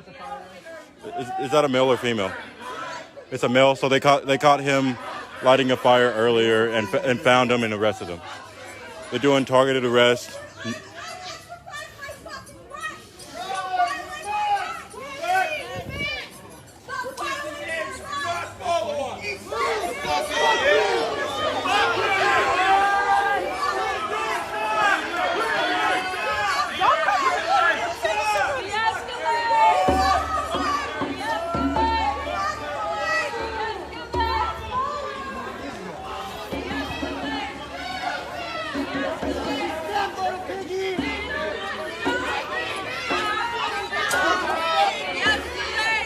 you see who they took? No, but they said it was because they caught him lighting the fire earlier. They're doing targeted arrests on. They're filming, and when they find them, that's what they're saying.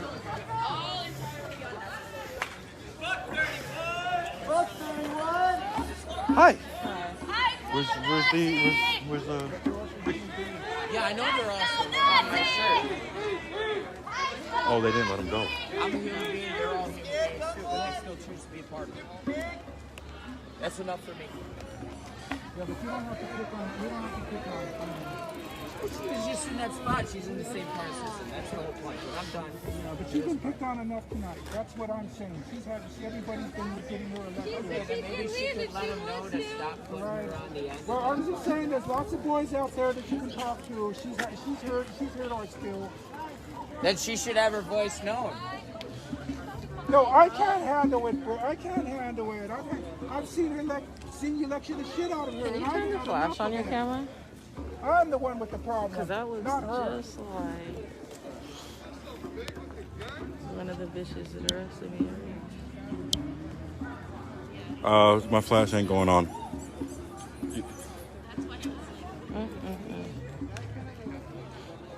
Sickening. Sickening.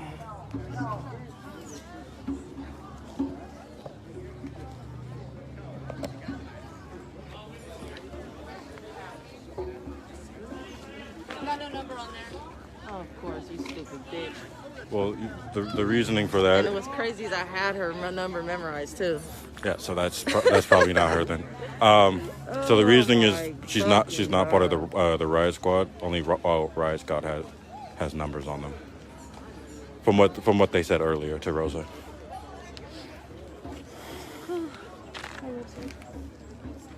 Why your ribs hurt? I have bruised boobs and contusions on them from a couple weeks ago when we were in Springfield, and then when we drove out to DC, they started acting up. Ah. We need to find our people. All right, so if you were wondering what this this little argument, oh, thank you. If you're wondering what this little argument was about earlier, someone is not happy that they're picking on this female officer right here. So this person right here was getting in between it, saying that stop picking on this female officer, which I respect.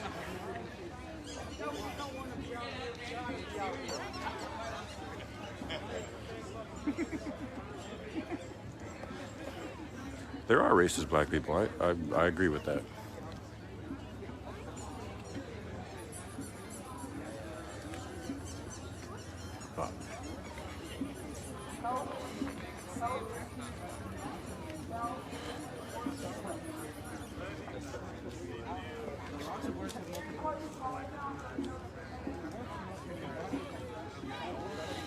Yeah, I'm sorry I'm not like keeping up with you guys. I don't really know what to say right now. Earlier, no, I wasn't talking about the car. I was talking about the situation that was going on right in front of here. Jeez, I have so many comments. I'm so sorry, guys. You learned it from me? Yeah, thank you. That's not a very smart idea, sir. You say I'm better than Fox News? Thank you. Fuck 31! Fuck you with your flashlight! Fuck that motherfucker right there! So how's your night going?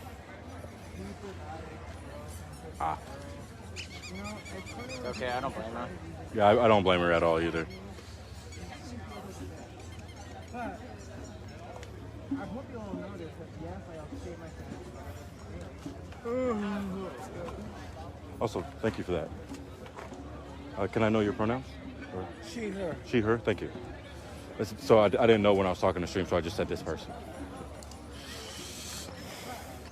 So yeah, I respect her for stepping in and doing what she did.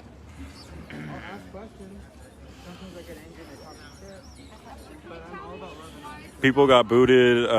People got bored. They are looking for trouble now. I don't think so. People are really just standing here. The crowd does look a little thinner. I've always looked up to Yeah, it looks a little thinner. There are people way over there. It's a train walk and I can't stop watching.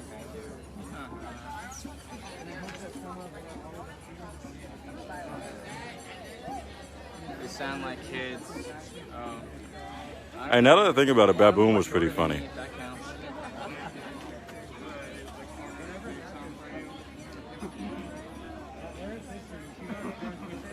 What's up, Adam? Damn. That shit hurts. Dude, my vest is killing me, dude. Like, put your like, no weirdness. Put your hand in here. It's hot as fuck. I'm not doing it. It's probably sweaty. It is, but it. Yeah, exactly. I'm not doing that. It's hot. It is very hot. How do you do it? Oh. Probably. I don't even know how I do it. And this one goes all the way around, so it is just like keeping, like my boobies are like, like they're like soupy right now. You should join a little t-shirt contest. Right. Oh man. You got some nice tits. Thank you. You're welcome. You heard it here first. Adam says I have nice tits.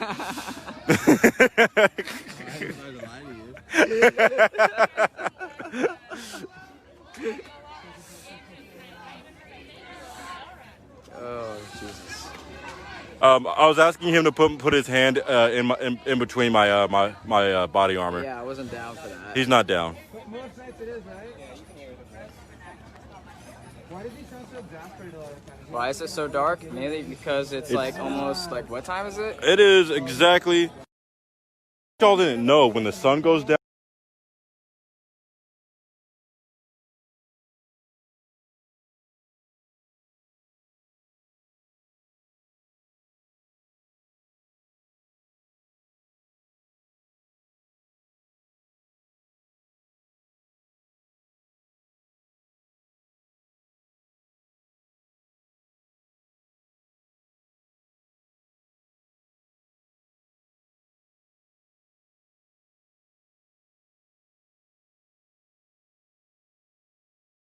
I think I'm gonna be in Salem tomorrow.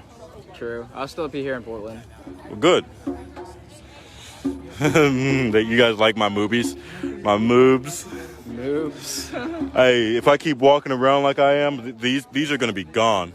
Well, I've actually gained a lot of weight from wearing this vest all the time. I don't know how. Stop trying to kill my buzz. I mean my joy. What? How? I was hopeful that I'll lose weight. So It's been so long since I've seen my six pack. No, it's just the ab. Not the abs, the ab. Well, I'm a skinny nigga. No six pack here, dude. The one ab. Well, actually, I have a little bit of six pack, but I'm not gonna say that on stream because that's kind of. You just did.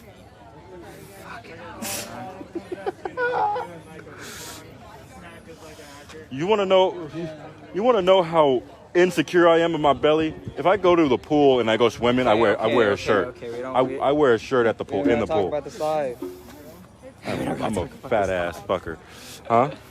We gotta talk about this live. It just can't be a white t-shirt because then my boobies will go like flash through. Why, man? Why do I work with you?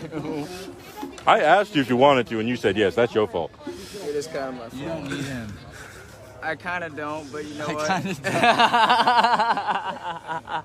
My six pack turned into a keg. Yes, it did.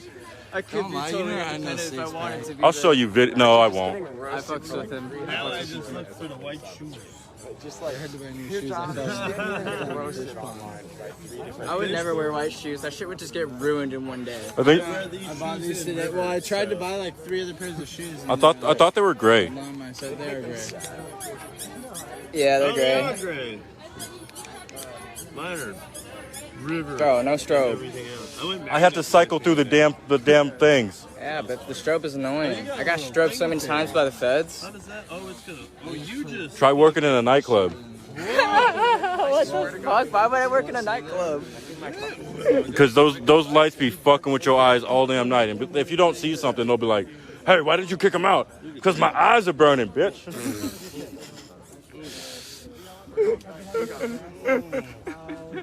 What's on my face now? Baloo needs to sexercise. Is that an invitation? Look, you got plans after tonight or what? Yeah. Sorry, babe. Bro, I know, he keeps ruining everything, right?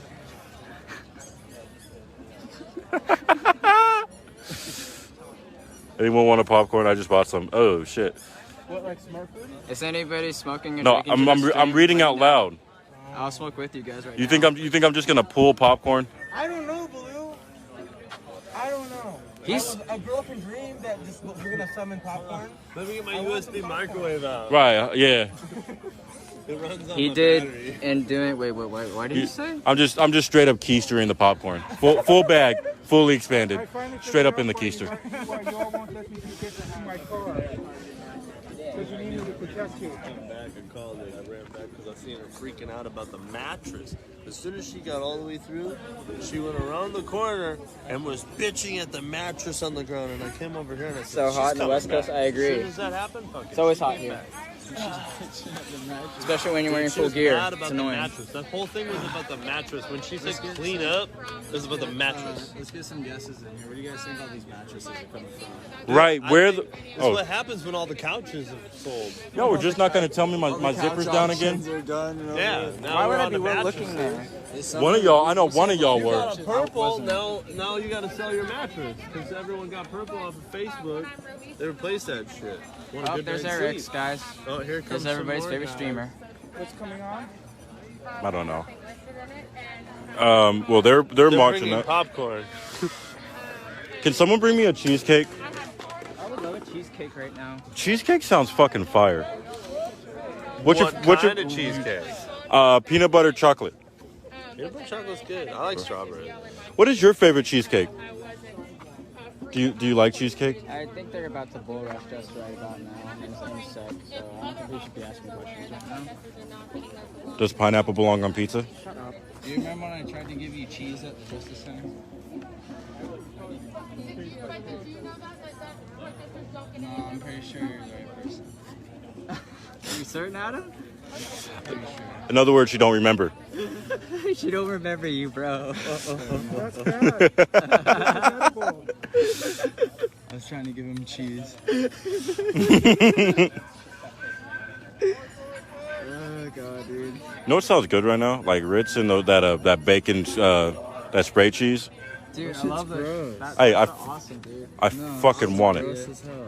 Why is that gross? Yeah, why? What do you mean? That shit's gross. You, hey, you can't say shit. You like cucumber Gatorade. No, I don't. Oh. You like cucumber I Gatorade. fucking hate. That's the nastiest fucking shit. Roso's the one who put that on. I'd rather drink water.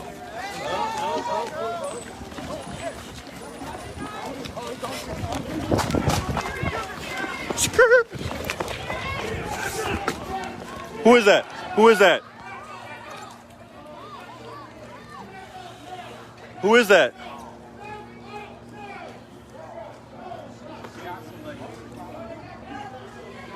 Who is that? I don't know. Somebody said it was Trumpet Man, but I don't know. It is. Yeah, it's Trumpet Man. They got Trumpet Man.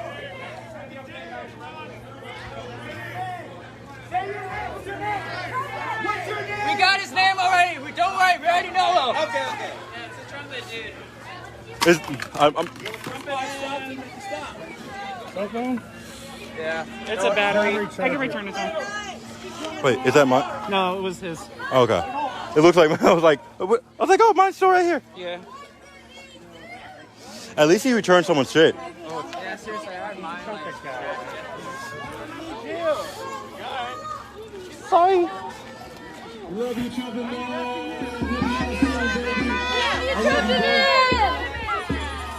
Do you have any information? Yes. Would you be able to answer a question? Can I Do you know what he did? I'm pest too, buddy. Oh, she said back up. Okay. Jeez. That's why I backed up. Okay, but I'm a turtle with this vest. If you knock me over, I'm gonna be really mad. I don't know what I wanted to see you do the roll. I don't want to do the roll right now. This guy's got his finger on his trigger, so I don't like that. No, it's in the rest position. No, I saw it on the trigger, then he put it on the rest position. I know pistol discipline, man. Don't worry about that. proper trigger discipline. Yeah, I don't think Trumpet Man's his real name. No, it's not. That's his first and last name. Trumpet Man. That's illegal, dude. No, I'm a human. I don't want to blame you, but like, yeah, they do have their own personality. It's true. Yeah. Yeah, thank you for that perspective. I'm sorry, I'm not ready to comment again. Yeah, oh shit, I forgot. Yeah, I knew they'd get him too. As soon as I realized they were doing targeted arrests. Don't smoke, that's what's up. Where's 44? I miss her. I don't know what 44 is. She was out here earlier. No, she's right there. Yeah. I see her. Yeah. Hi, 44. She's not gonna talk to you. She normally does. Yeah, normally, but not now. Yeah, you gotta be a lot cleaner. We've had full ass conversations. And then last night I was like, oh, why are they behind me? I turned around and they just started fucking at me. That's before your mojo wore off. My mojo doesn't wear off. You're like, oh, I'm not Austin Powers. I'm upgraded. Wait, hold on, get a close up of my website. Do you happen to have a paperclip? I'm trying to yeah, paperclip. I'm trying to fix my zipper. Damn. That's embarrassing to say online. I don't give a. I don't see how you not censor anything you say. Because I give zero fuck. Because the live told him to fix his zipper. Yeah. So many people get banned for nothing. That's what I'm saying, and he hasn't even been banned yet. I actually have. Almost, yeah. There was There was my man account got banned, but Lou is Johnny Bravo. That's what I was saying. How the fuck did you get away with that? Well, that's why I don't do it no more. Do I? I say send me flowers.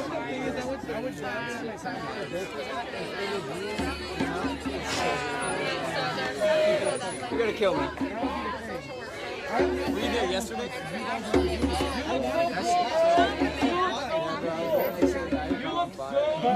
The current chant is Free Trumpet Man. Free Trumpet Man.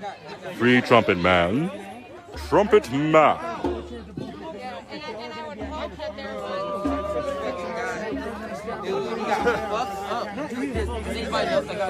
I don't even know. Which guy?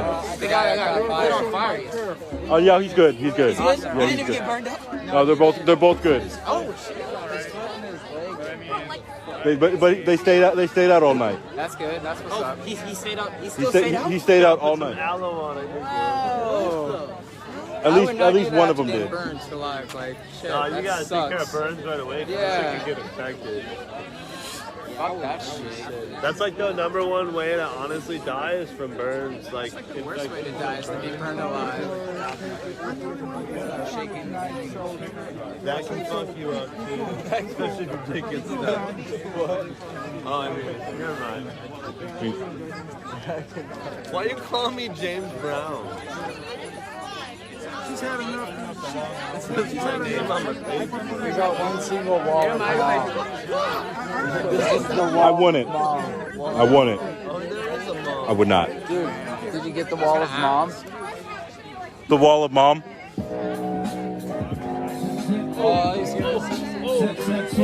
I just got my boy Trumpet. It's time to get released. So honestly, my middle finger up to police. Fuck you. I gave you a chance for a dialogue. That's why I don't fuck with cops. Look, listen up. I'll pull up on the block. It's time for your stupid ass bullshit to stop.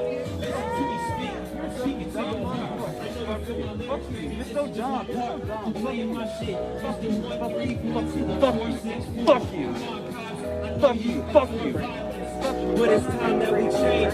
Please let this mentor enter in your brain. I'm looking in your eyes like a motherfucking man. Free my boy Trumpet, free my boy Trumpet, man. This is stop the revolution. Cause we tired of How do you know? damn institution. And you can't pollution. Go ahead, man. Put me in the curse. At this point, I don't give a fuck. Trumpet man is my best friend. So I gotta get it done. My middle finger up and we rising like the sun. It's the revolution, baby. Never will we stop. Middle finger up. I ain't fucking with a cop with a baton. You was not a fucking man. If you was, you would fucking fucking going, put your hands up. Come on, man, what the fuck is this? I don't fuck with PPD, I don't fuck with pigs. It's a revolution, and we tired of corruption. So fuck it, I try to open up the discussion, but you didn't listen. We burning down the system, so fuck all of you and fuck all politicians. I know.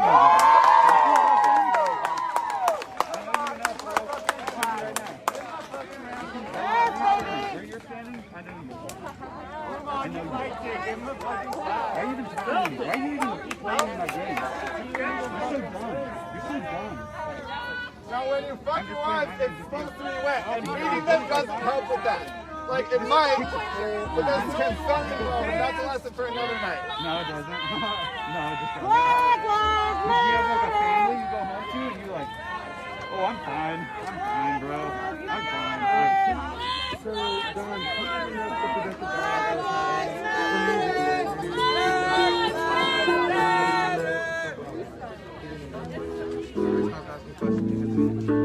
Defund Kate Brown County. It's funny, most of the protesters I got Huh? He said fuckity fuck fuck fuckity fuck fuck fuckity fuck.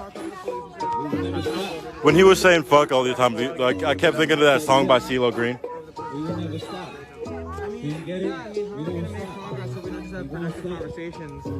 Also, I'm here to amplify black voices more than anything, so I really try not to do too much of this, but occasionally it's good to get another perspective and just ask questions of the folks who are in the right here. I got the flow like the ocean. I roll like I'm bowling. He's gonna get arrested next. I mean, I don't If you think was we a did anything man, illegal. you would grab the microphone and you would fucking rap. The officer here is pretty well composed and was not unaffected by this dude's yelling, and I think he'll live to protest another day and act a fool again.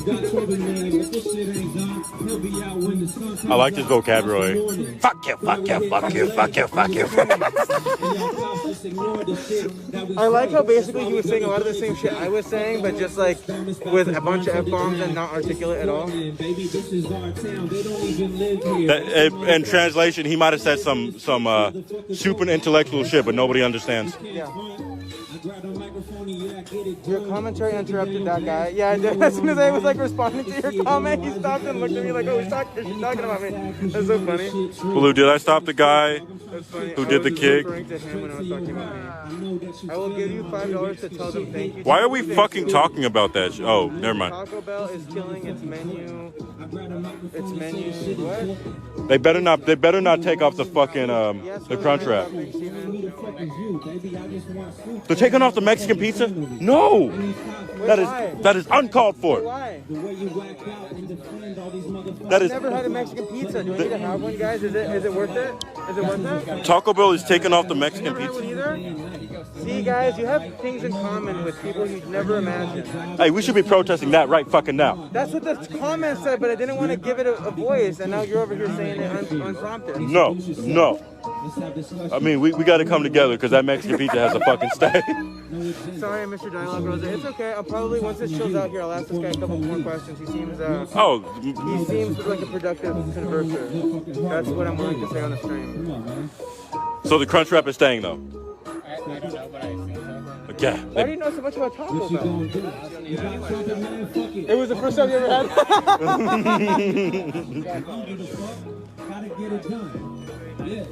Keep the Mexican pizza. Oh my god, it's my favorite. Have one. Damn, guys, are we really talking about Taco Bell right now? I'm fucking hungry. Me too. Guys, I think I'm gonna go to Javier's after and have some more chata. You wanna So- go to Javier's after?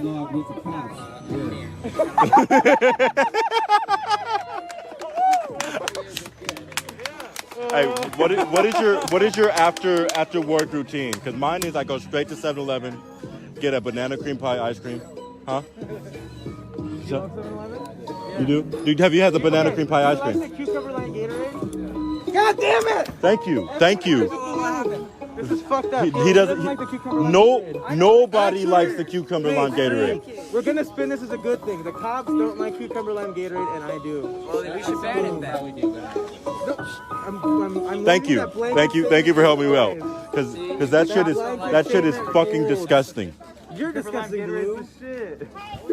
No, it's not. No. You like it? Damn it. I love Mexican. Okay, I was about to say. Oh my god.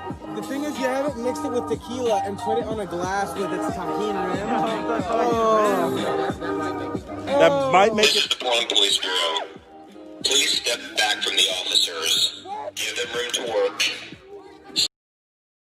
Step back a few feet from the officers. And keep in mind that Northeast Killingsworth is open to vehicular traffic. This is the Portland Police Bureau. Please step back from the officers. Give them room to work. Step back a few feet from the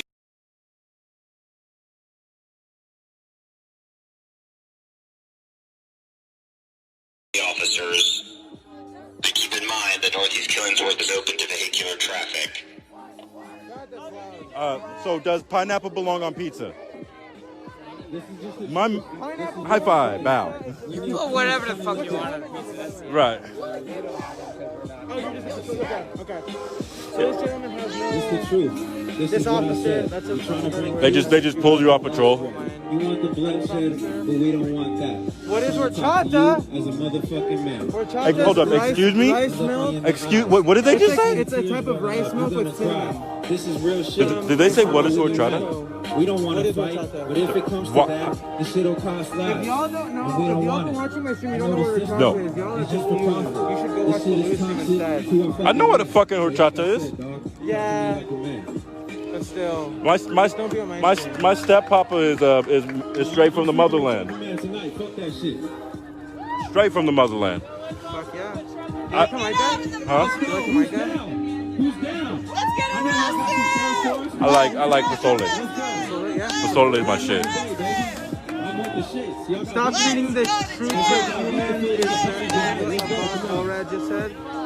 I mean, Elrad, no, I don't think that's what he was saying. He wasn't talking to me and me conversing with this officer. Yeah, I think he was talking about that kid them. over there blasting music in the other officer's face. That's what they're talking about. I don't think that they would discourage this conversation, honestly. Do you like anchovies? Do you like sardines? So he gave them to me because he knew I liked them, and then I just took being bullied all day for having them. And I was like, you smell like fish. You shouldn't be eating those. And I was like, they're yummy. What's your view on cheesecake? In high school. You like cheesecake? Yeah. There's a 44 doesn't like cheesecake. There's a place on 82nd that does chocolate dip cheesecake. And What about that, man? Yeah. What about 44 doesn't like cheesecake? 44 does. He's way down there somewhere. Okay, level with me. Is 44 single? I don't know. Holy shit. Because all the streamers have a crush on 44. Literally everyone. Everyone. I thought I was the only one, and then everyone came out of the woodwork, and now I'm pissed. Huh? They all do too. I swear to God. I bet. It'd be hard being her coworker. She smiles and waves when I say hi. Yeah, same. She waved at me unprovoked earlier. She saw me Same. and was like, and I Same. was like, oh my god. Fuck you, Blue. Yeah. That's Yeah. what we do. You will lose that fight. I will fuck you up. I'll get the boxing gloves right now. I can kick high. You keep that good thing good thing you can't kick in boxing. You know. As soon as I start losing, throw a roundhouse kick. So my boxing game is a lot better than my basketball game, and I took it easy. Yeah, but I used to actually fight amateurs. Well, I've never me played too. basketball. Huh? I mean, I feel like we're getting to that point. We hung out once.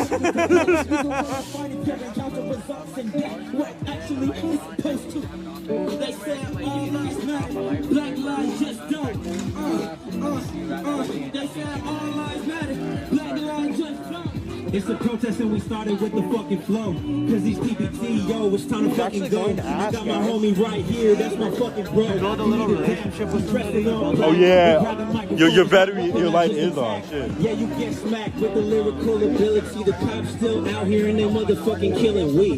That's us. See, we don't fuck with fuzz. I grab a microphone and then I bust and I trust in my boy cause he getting down. So I pass it right. Yeah, it has the This is our town. The interior lights here at that. Trees, that's congregation will watch bitches. All lives matter, yours just doesn't if you're a nigga. All lives matter, yours just doesn't if you're weakest of a person. In that case, your hand belongs on the He just wants the light off. we understand that black lives just don't matter. No, but one day we all die. Yeah, he just noticed. Same color still still know it's your color. Your life doesn't matter, cuz you just a dog who was criminal. I was fine if they killed you and sweep it under the rug. So tell me this, what does my skin incriminate me? Tell me this, what does my How do you wear a vest? I mean, I was walking around in this and I'm toasted.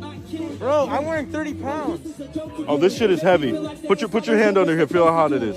Oh, I know. The Kevlar is hotter, but this is heavier. Ah! No, I didn't say that deep. Haha. No. Ow! You're sweaty. Let me wipe it off No, on you. you're sweaty too, you nasty I'm ass. not sweaty.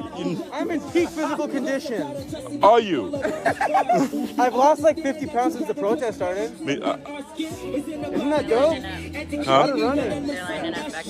I see that. Have you seen that app? It's like the zombie workout. It like tells you the zombie chasing you. It's like I have that, but real life with a PED.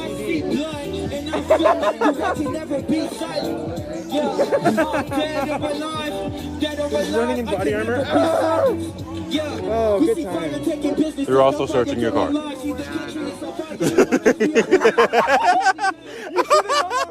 Yeah, I knew that was going to happen. I mean, they are cops. They're like, well, we're in here. Let's make sure there's nothing illegal. I mean, he did give him permission to go in the car, so that Yeah. also, yeah.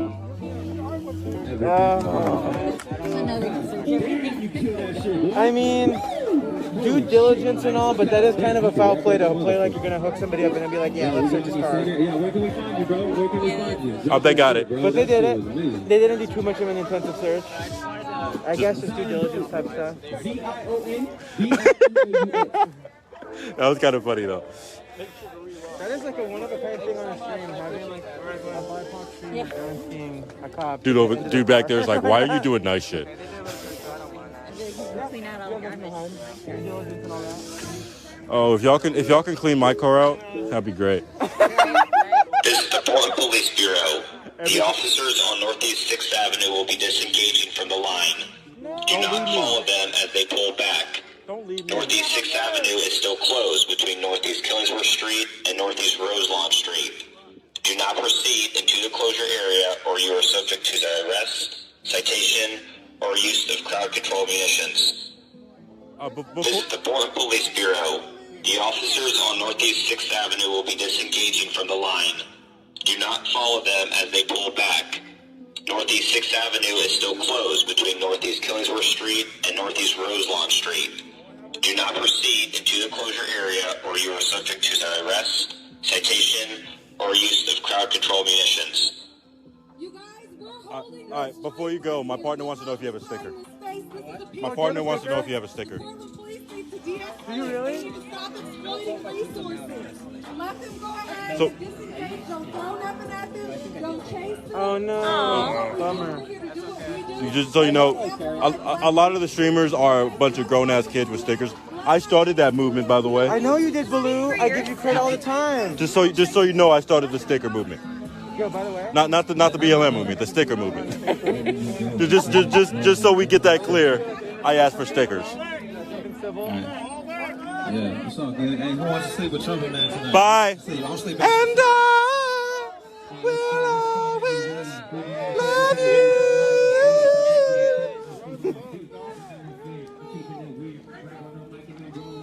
Uh-oh.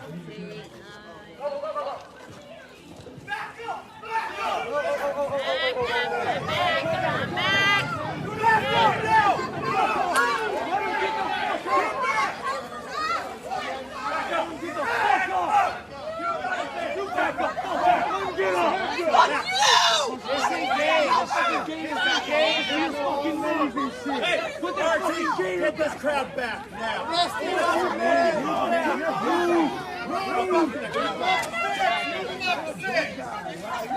Put that fucking gator back on. This is the Portland Police Bureau. The officers on Northeast 6th Avenue will be disengaging from the line. Do not follow them as they pull back. Northeast 6th Avenue is still closed between Northeast Killingsworth Street and Northeast Roselawn Street. Do not proceed into the closure area or you are subject to the arrest, citation, or use of crowd control munitions. This is the Portland Police Bureau. The officers on Northeast 6th Avenue will be disengaging from the line. Do not follow them as they pull back. Northeast 6th Avenue is still closed between Northeast Killingsworth Street and Northeast Roselawn Street. Do not proceed into the closure area or you are subject to the arrest, citation, or use of crowd control munitions. Where's Milton? Right over there. All right, cool. Don't fucking follow them.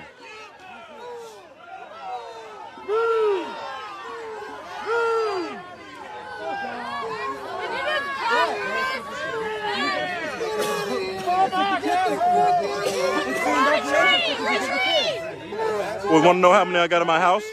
Fuck you, Baloo. I fucking win. I fucking win. Wait, who gave you a sticker? One of us gets money turned. Wait, they said don't fucking follow them. Is it so fucking hard to fucking follow directions? Oh my fucking God. You just see them fucking rush back and fucking snatch your people. No, I am not fucking going over there. I am not fucking going over there. Not fucking today. I have a dog to fucking feed. and a fucking rabbit. I ain't fucking going over there.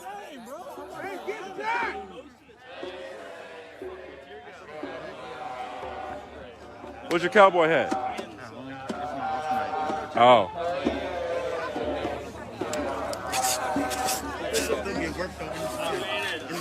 What's that? Nuts!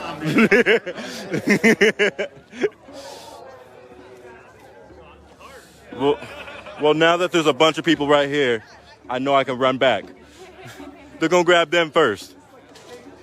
Or they're gonna come in here and fucking come from behind. Like a jail movie, like a jail porno.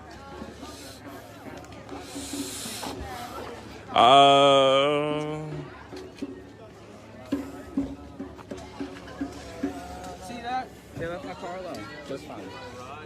I ain't getting no citation, no nothing. I'm just waiting for them to fucking rush back again. I know, right? Please don't hit my car. Please don't hit my car. Please don't hit my car. So like, They're that's how they do it. I have a feeling that they are. If they come this way, I'm going that way. If they come this way, obviously I'm going that way. But it definitely feels like it's bait. Nobody's watching the backside from the other way around either. Hey, stop watching my backside. Oh, but you know. Oh shit! Oh, please don't tell me it's broken. All right, y'all. I am about to restart right now. Come right back.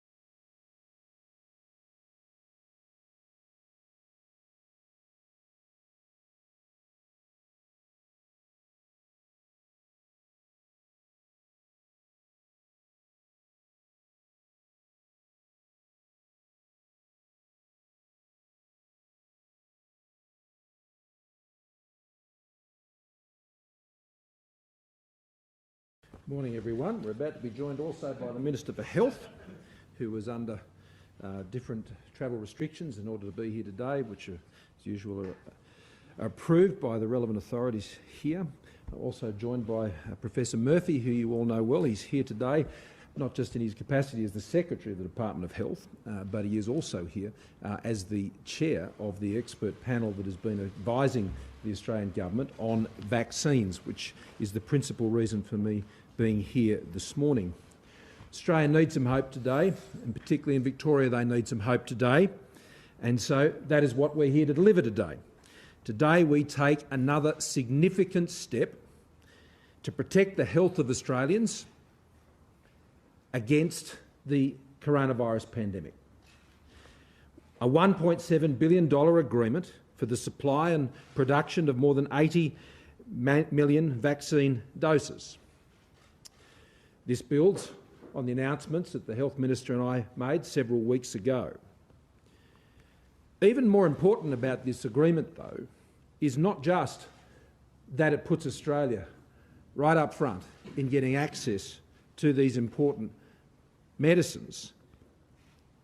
It's a sovereign vaccine plan, because this vaccine plan and the agreements that are supporting it, which I want to particularly thank Minister Andrews for doing, working together with the Minister for Health, is that it is giving us the capacity to not just produce the vaccine here in Australia, and that is the AstraZeneca vaccine, through CSL, but also to develop and produce the University of Queensland vaccine. So to both develop and produce that vaccine here in Australia and produce the AstraZeneca vaccine in Australia. So that is giving us a sovereign capacity to get Australians what they will need should both of those vaccines prove successful as they go through their trials. Now, of course, the AstraZeneca vaccine is in a more advanced stage. The University of Queensland still has some work to go, but we're backing it in, and I'll allow the Minister for Health to go through the details of those arrangements.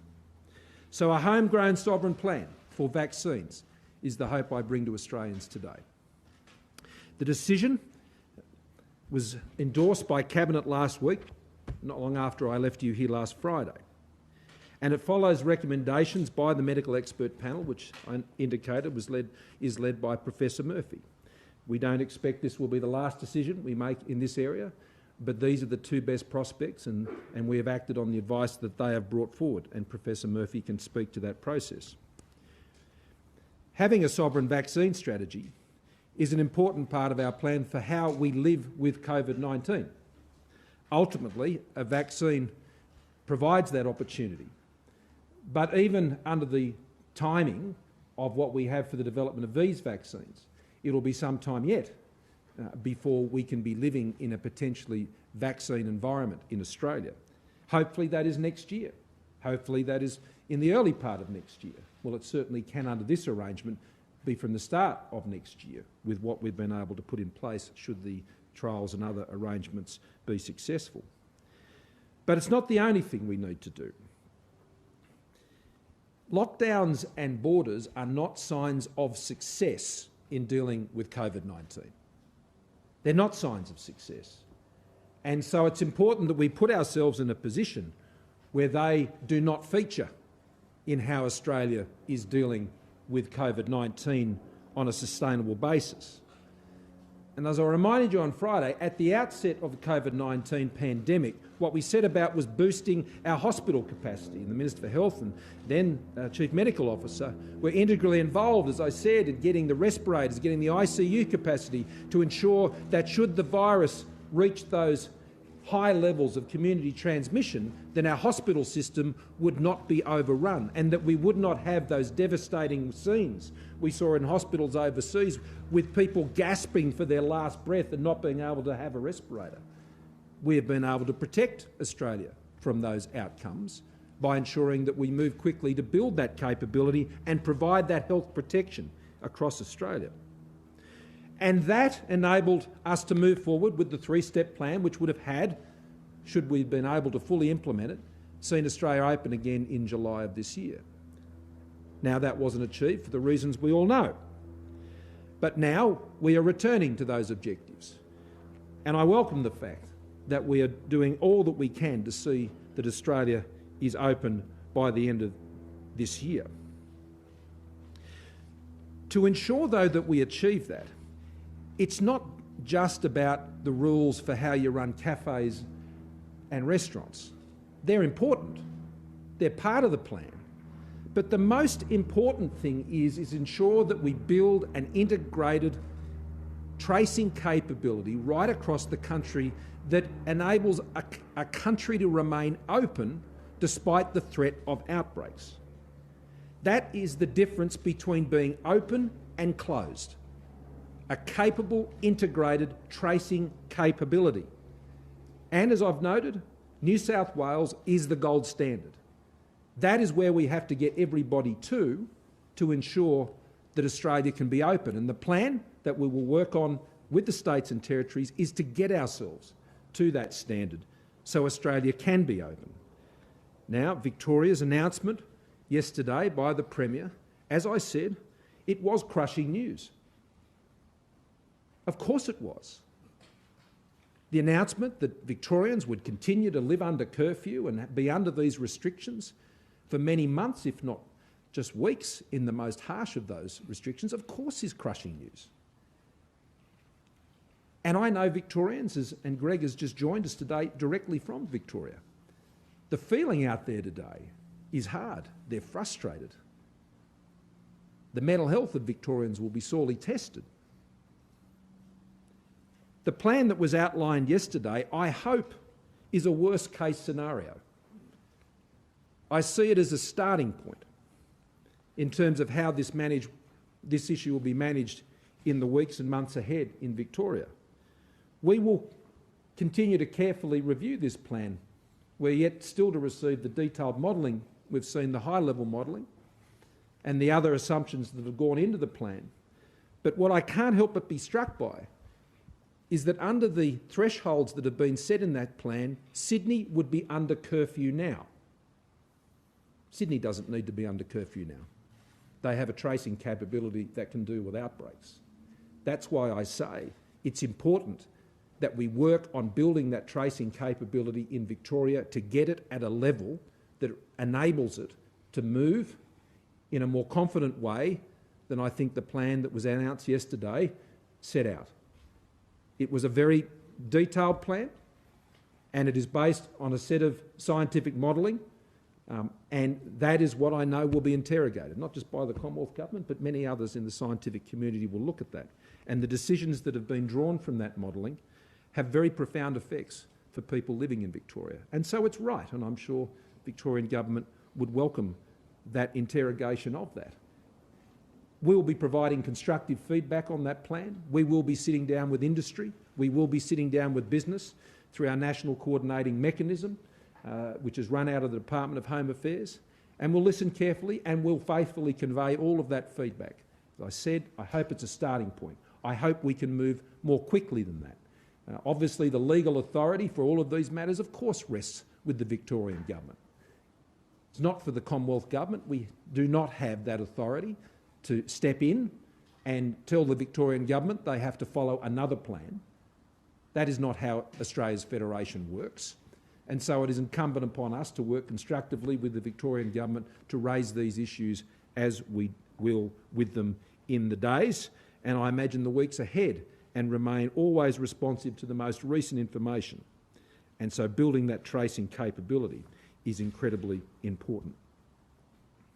The other thing that I'd be looking forward to seeing soon is the announcement by the Victorian Government about what the economic support plan they will be delivering to Victoria to mitigate the economic consequences of the plan that they've outlined. It is right that the Victorian Government make the first response to set out what the economic supports are they will put in place to deal with the measures that they have put in place. The Commonwealth Government is already providing significant assistance to Victorians through the many programs we've had in place now for many months, and particularly the extension of JobKeeper and JobSeeker.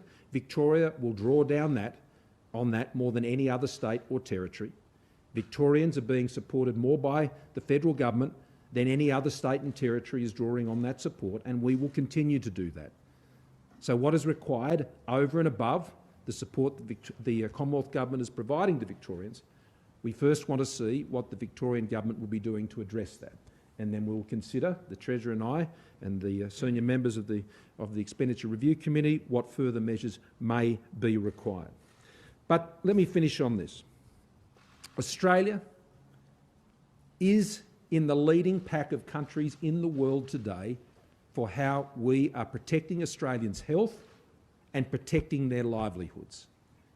That is the clear, objective assessment of countries all around the world, and I refer particularly to the Deloitte analysis that was released over the last few days, which shows clearly that Australia sits in the right part of that chart with countries like South Korea, economies like Taiwan and others who are managing this best in the world today. And we can take some encouragement from that, and we can take some hope from that. And the other thing Australians can take hope from today is that their government, their Australian government, their federal government, is providing hope through a sovereign vaccine plan which will keep Australia right up the front.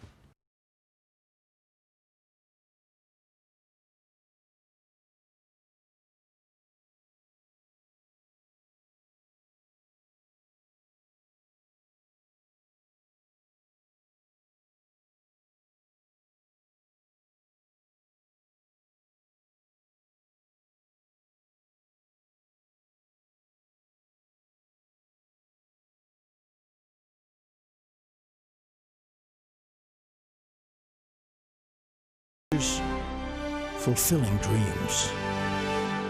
In America, opportunity preserves individual freedom.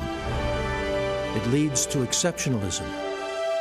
It's a bright, shining light, an example for all to see.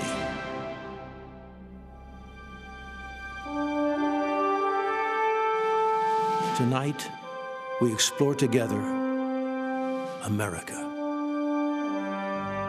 land of opportunity.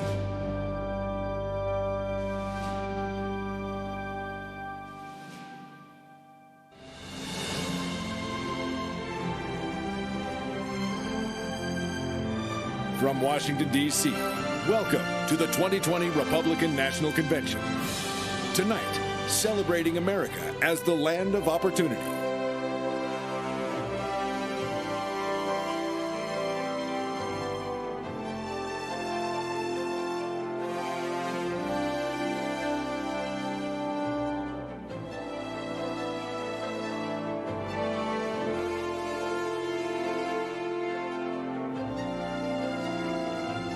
I'm going to invite you to join your faith with mine, and let's pray in agreement.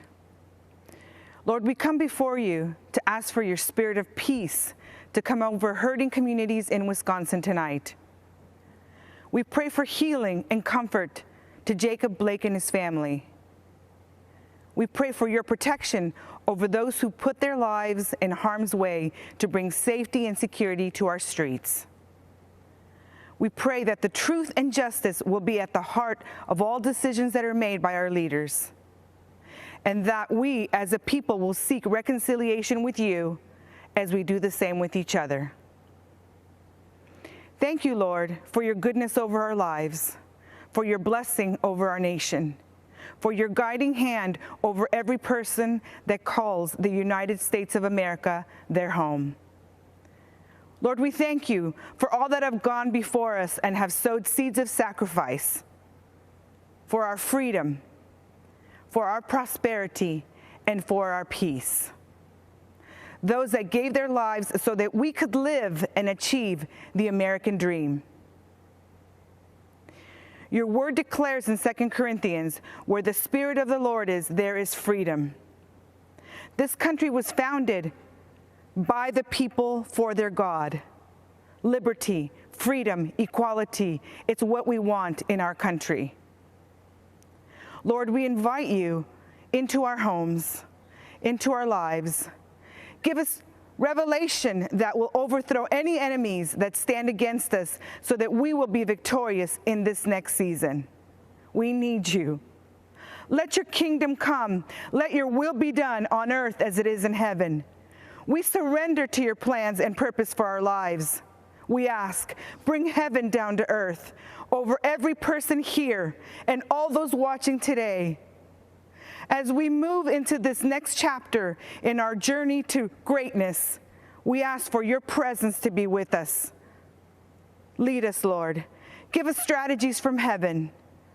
I decree the words of Isaiah 11:2 over our president, vice president, and all government authorities from every state in our nation. May the Spirit of the Lord rest on him, the spirit of wisdom and understanding, the spirit of counsel and might, the spirit of knowledge and the fear of the Lord. I release a blessing over every person and every home. Lord, release health, healing, peace, strength, and courage. Let us stand together in unity as we embrace another chapter on our journey to greatness. I decree and declare, America, the best is yet to come.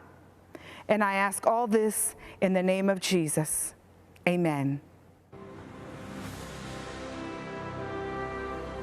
I pledge allegiance to the flag of the United States of America and to the republic for which it stands, one nation, under God, indivisible, with liberty and justice for all.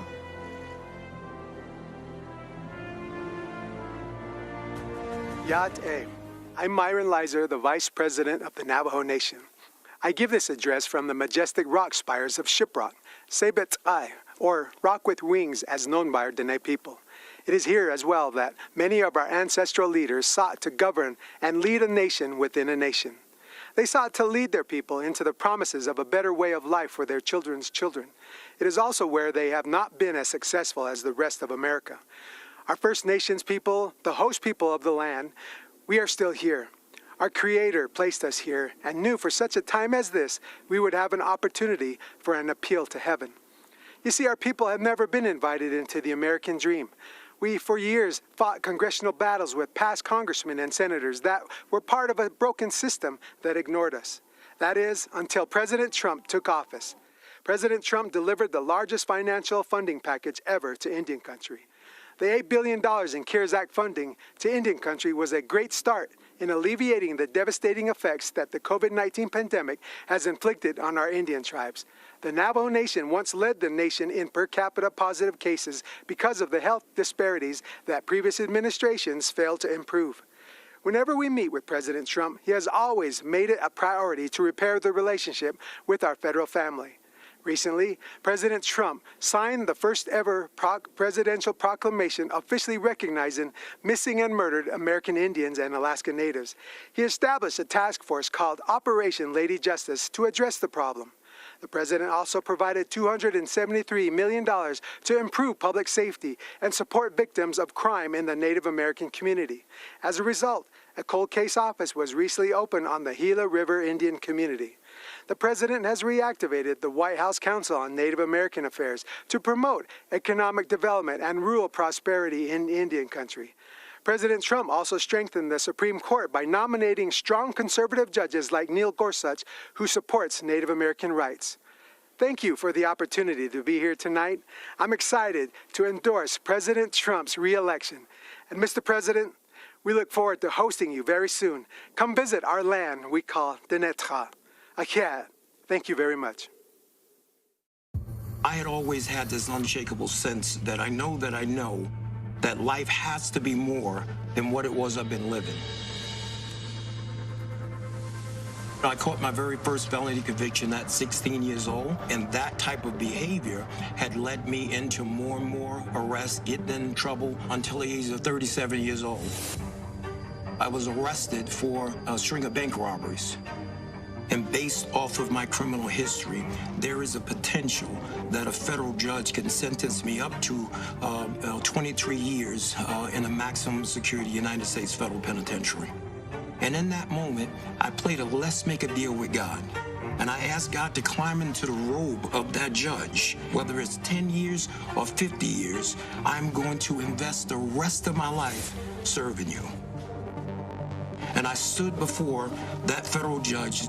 Judge Mahan took his glasses off, leaned back and said, I don't know why I'm going to do this. But he said, I'm not going to give you what you deserve. Then he gave me a lesser sentence. And as I laid on that stainless steel cell, shackled by my hands and my feet, I heard God utter into my spirit, my son, I honored what you asked me to do. He said, never forget the promise that you made to me. And ever since that day, I got up off that floor and my life went in a 180-degree turn in the other direction. When John got that sentence, I just shook my head. I said, wow, John, you are destined for bigger things than prison. My name is Richard Beasley. I was an FBI special agent for about 25 and a half years.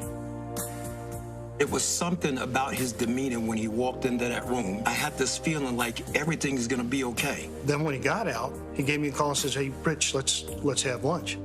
So I met him at the McDonald's, and he's got a Bible with him. I've seen that before where guys have used a Bible as a prop. It took me about 30 seconds to understand that this was not a prop with John. He was a changed guy from the man that I arrested, several years before. When I saw the way that he treated me fairly, I saw the man behind the suit. I started thinking, man, if that worked for me with this law enforcement officer, how can I multiply that and get more law enforcement officers involved so that we can impact this on a larger scale?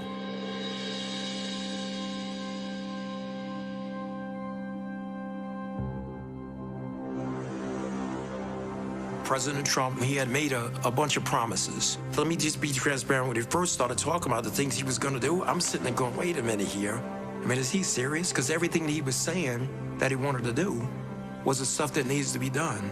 And before he walked out that meeting that day, I promised I'll make it out there to, come speak at one of your graduations. I heard that they were phenomenal. When he stood there in that graduation and he went out of his way to shake the hand of every one of those 29 graduates, set them on a whole nother vista of life because they had the office of the President of the United States. The promises that he made was promises that he kept.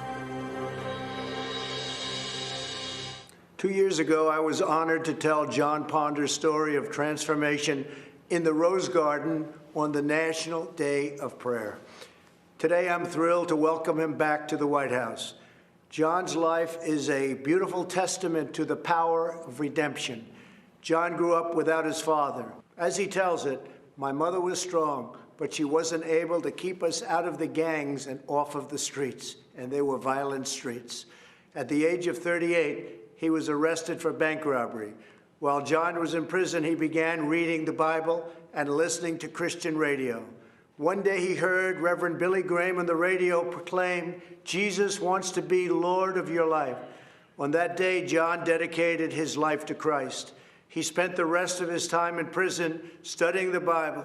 When he was released, he heard a knock at his door.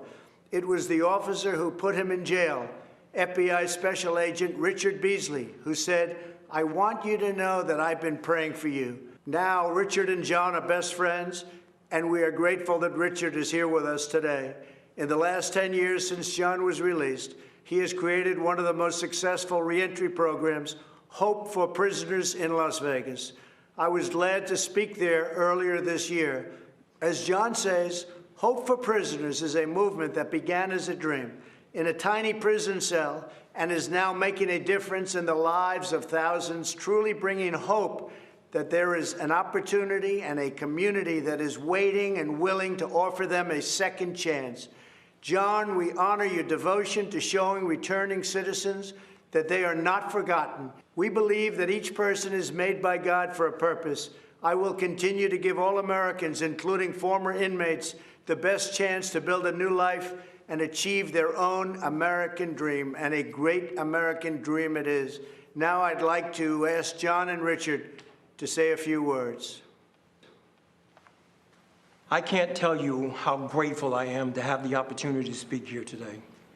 Not so long ago, my life was running from the police, fearing the police, and avoiding the police.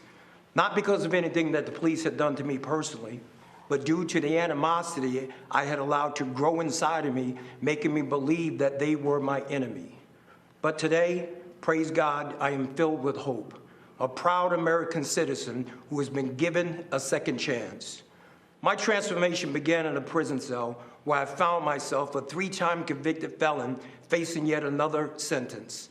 I gave my life to Jesus and made him a promise that I would spend the rest of my days helping others like me. My first help and support came from the unlikeliest of places, the FBI agent who arrested me, Richard Beasley. He is now a dear friend and has been a source of encouragement to me throughout my entire journey. I am grateful for the men and women of the Las Vegas Metropolitan Police Department who volunteer their time to people who are returning to our local community after incarceration. These are the real-life heroes who put their lives on the line every day, armed with the promise that they made to protect and to serve, have made a tremendous impact in the lives of men and women reintegrating back into our society.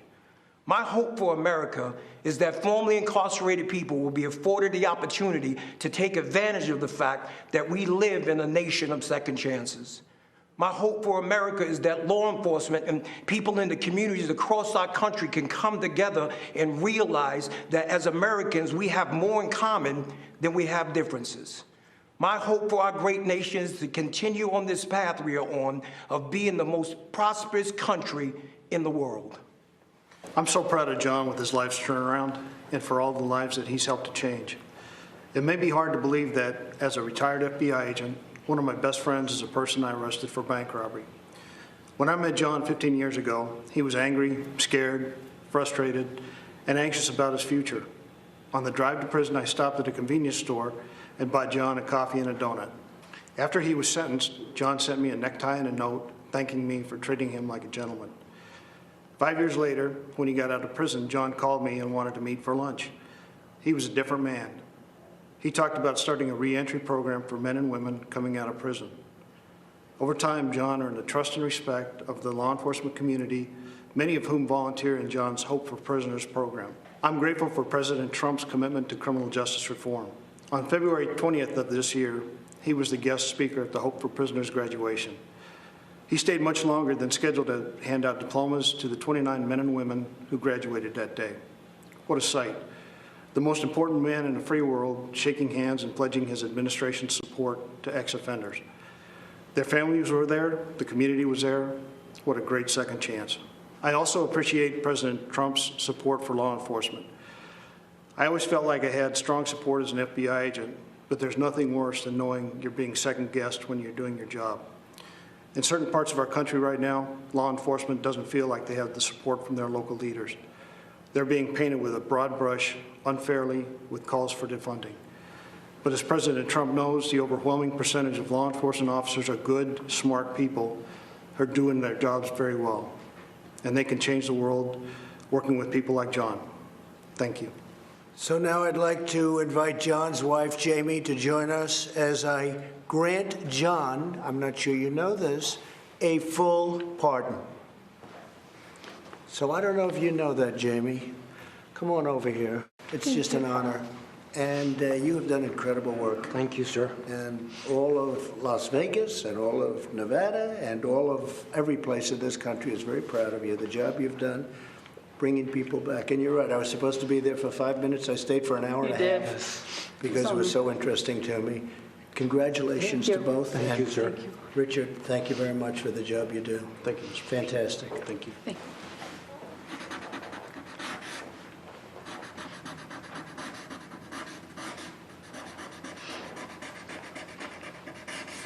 Okay.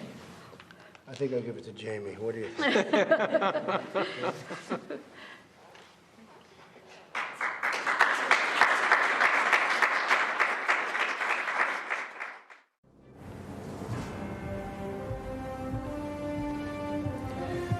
Good evening. I'm Senator Rand Paul from Kentucky. Donald Trump and I met many years ago, before he was running for anything. When I first met him, I recall being struck by how down-to-earth he was. He seemed like just a normal guy. Okay, a normal guy with his own plane and helicopter, but who's counting? I was planning a medical mission trip to Guatemala to perform charity eye surgeries, and we needed money to fund the trip. Donald Trump offered to help and immediately came through for us. Not only did he support my medical mission to Guatemala, but he also contributed to another mission trip to Haiti a year later. We performed hundreds of cataract surgeries in both countries. Nothing is more amazing than removing the bandages from a person's eyes and watching them as they see their loved ones again. Donald Trump helped me make that happen. A few years later, we were opponents, both running for president, and we all know how that turned out. But I'm proud of the job Donald Trump has done as president. I don't always agree with him, but our occasional policy differences are far outweighed by our significant agreements. But more important than simple agreement is accomplishment. President Trump gets things done. When some in Congress wanted a so-called revenue-neutral tax plan, Donald Trump and I worked together to make sure that it was a true tax cut. I brought President Trump an idea for better, less expensive health insurance called Association Health Plans. Donald Trump overturned years of red tape and bureaucrats, and he made it happen. While others talked about criminal justice reform, President Trump actually signed the First Step Act, the first real reform in a generation, and one that sought to undo the harm that others, like Joe Biden, have done. For those of us who lament the Biden crime bill that locked up a generation of young black men, remember that Biden bragged about a bill that still wreaks havoc among people of color. I'm supporting President Trump because he believes, as I do, that a strong America cannot fight endless wars. We must not continue to leave our blood and treasure in Middle East quagmires. I flew with him to Dover Air Force Base to honor 2 soldiers whose remains were coming home from Afghanistan. I'll never forget that evening. I can tell you the president not only felt the pain of these families, but that the president is committed to ending this war. President Trump is the first president in a generation to seek to end war rather than start one.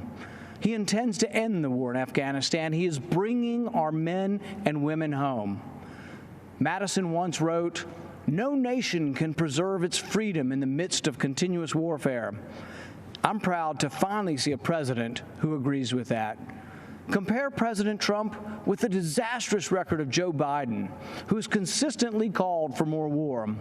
Joe Biden voted for the Iraq War, which President Trump has long called the worst geopolitical mistake of our generation. I fear Biden will choose war again. He supported the war in Serbia, Syria, Libya. Joe Biden will continue to spill our blood and treasure.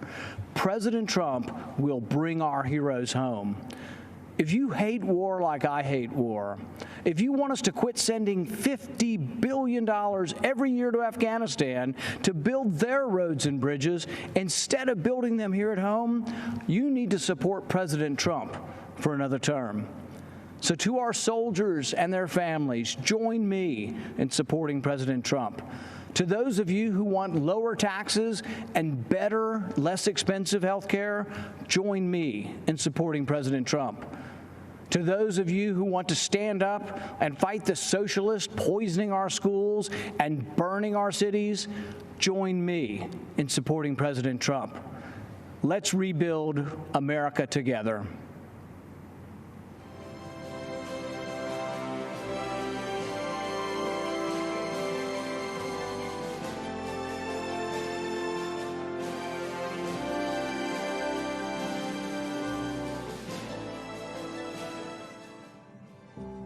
What I would call your everyday man, the forgotten man or woman, the people that wake up every morning, go to work, do their job, come home to their kids and families, and are faithful and consistent, the people that have built America.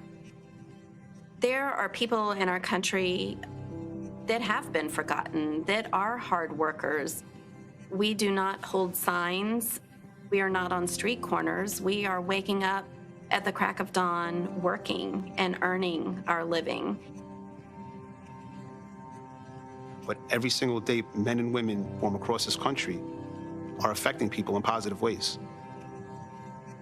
Real people that work hard every day, and they just want to earn a good living and enjoy life.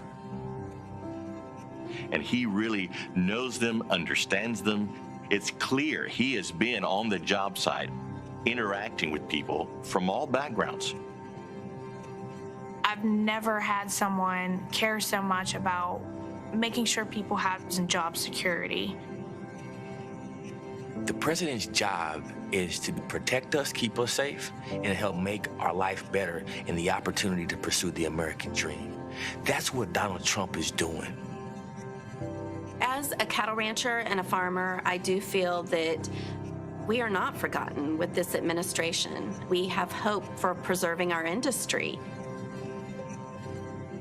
My hope is that we lift the regulations that have stripped away the working class Americans' ability to do what they innately know how to do best. I feel like Trump is definitely pushing more for the steel mills, the fishermen, just us making our own products and bringing everything in. He's pushing so hard, and I see it truly coming alive. I do feel that President Trump has the interests of all those Americans tied together. I really do.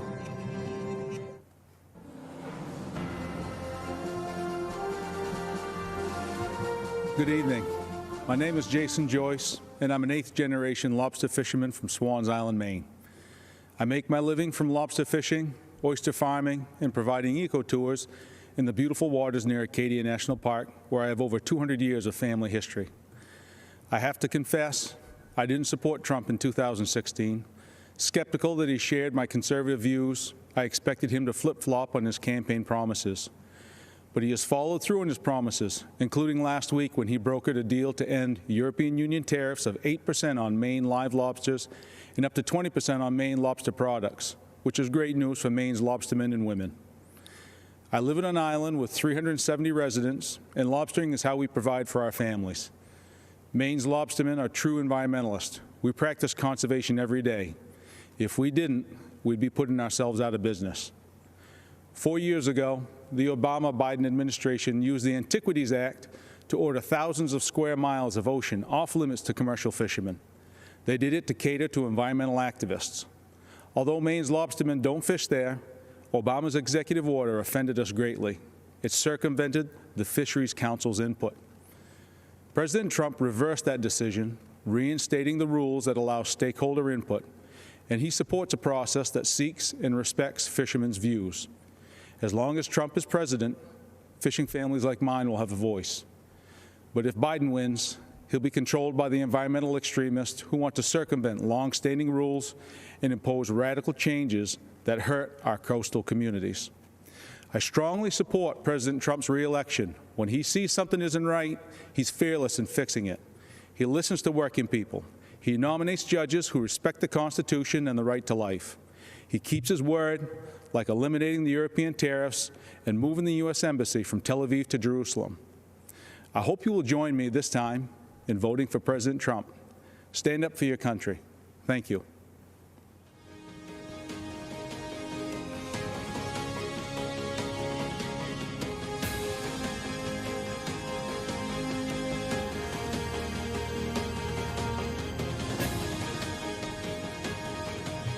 Good evening. My name is Chris Peterson. My husband Gary, our family, and I milk 1,000 cows on a dairy farm in Grantsburg, Wisconsin, a small middle American town.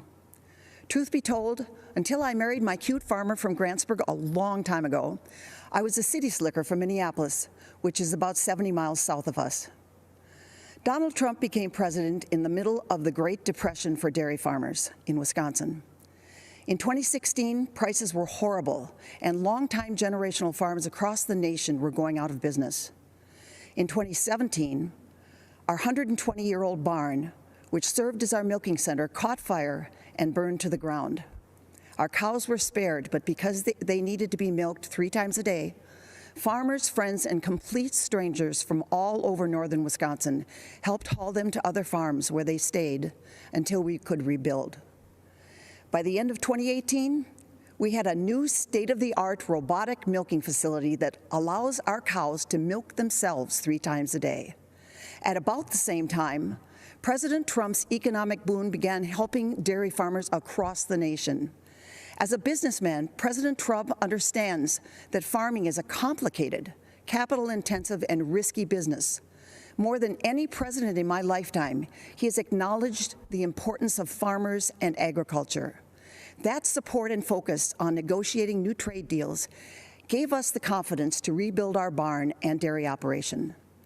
Business was booming again, and business boomed right until the COVID-19 shutdown in March. Many people probably don't realize that our country is one of the few in the world that produces nearly all of its own food. Fewer still understand how close our food production and distribution system came to collapsing this past spring. But President Trump understood and again took steps to provide the supports we needed. President Trump took the necessary action knowing that agriculture is our backbone and strength, critical to our national security. Our entire economy and dairy farming are once again roaring back. One person deserves the credit and our vote: President Donald J. Trump.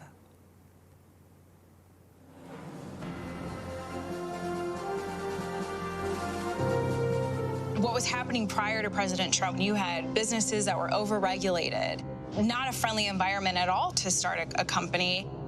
My family stopped ranching about 7 years ago. The regulations became so overbearing that the ranch was slowly sold off. I lost businesses because of these regulations. The factories in our towns closed. The businesses in our towns have shut.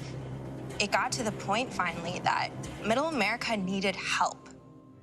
President Trump came in and was able to shed light on an area that had been so long left behind. Tax Cuts and Jobs Act was huge, especially for a community like ours that has a lot of small businesses, manufacturing, deregulation, fair trade, real life policy changes that affected real Americans. An amazing opportunity to get ahead, to have our businesses, to have our children educated, of school choice. That is something that's huge for parents right now, especially Black moms whose kids are trapped in failing school districts. Before COVID hit, Black unemployment rate was at the lowest ever. I've seen the numbers of employees go up, and they're earning a lot more for their family than what they had previously. What this administration has done, simplifying the government, it's really cut the handcuffs off of America again and allowed us to grow and move forward in a way that I have never seen in my lifetime. When you pull regulation and allow small companies to go out there and be able to play in the game, that is the American dream. People feel that they can support and have a family, and it can build and make us stronger as Americans. What could be taken away if he doesn't win again? Joe Biden said the first thing he's going to do is increase taxes on everyone. Over-regulating and making it where a small business can't grow, that's taking away the American dream. I think with the upcoming election, people just need to think about what is better for them and their family. The president's job is to be the CEO of our country, and he's doing his job. He has improved jobs, he's improved health, he's improved wages, he's cut taxes. I could go on for an hour and a half. The plan was working.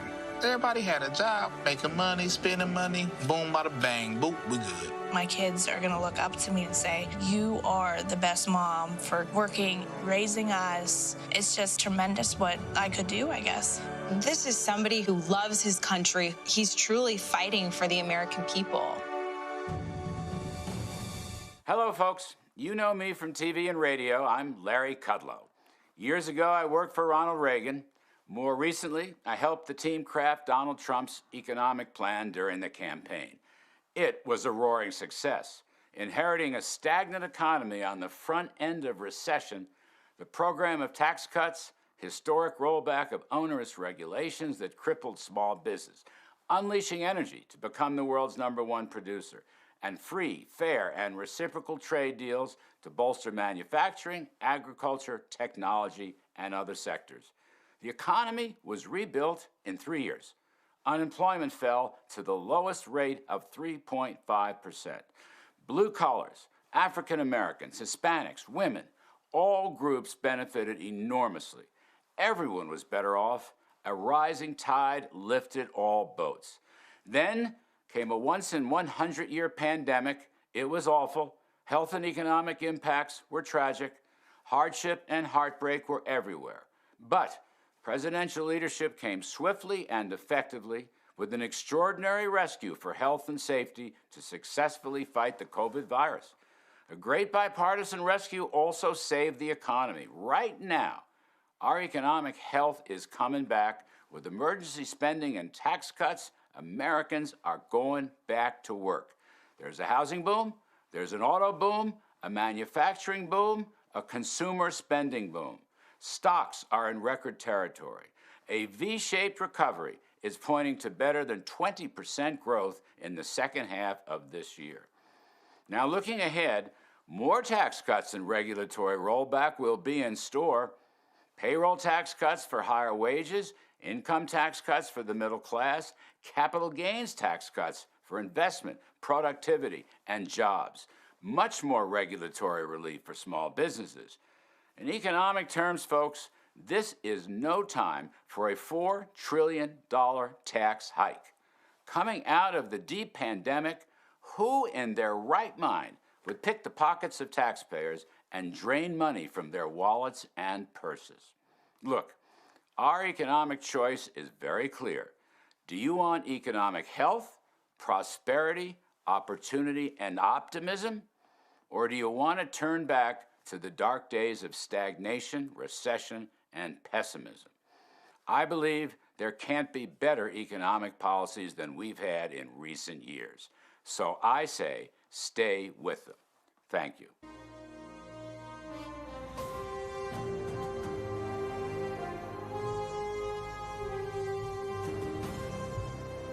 I'm John Peterson, owner of a second-generation metal fabrication business called Shooty Metals. We've been stamping our products and services made in the USA since 1957. My brother and I purchased the business from my uncles almost 38 years ago. What was a 12-person shop has now grown into a company employing 165 people today. Like most companies that are successful over the long run, we had to reinvent ourselves as the market changed. 6 years ago, we invested heavily in our business, just as a great recession appeared.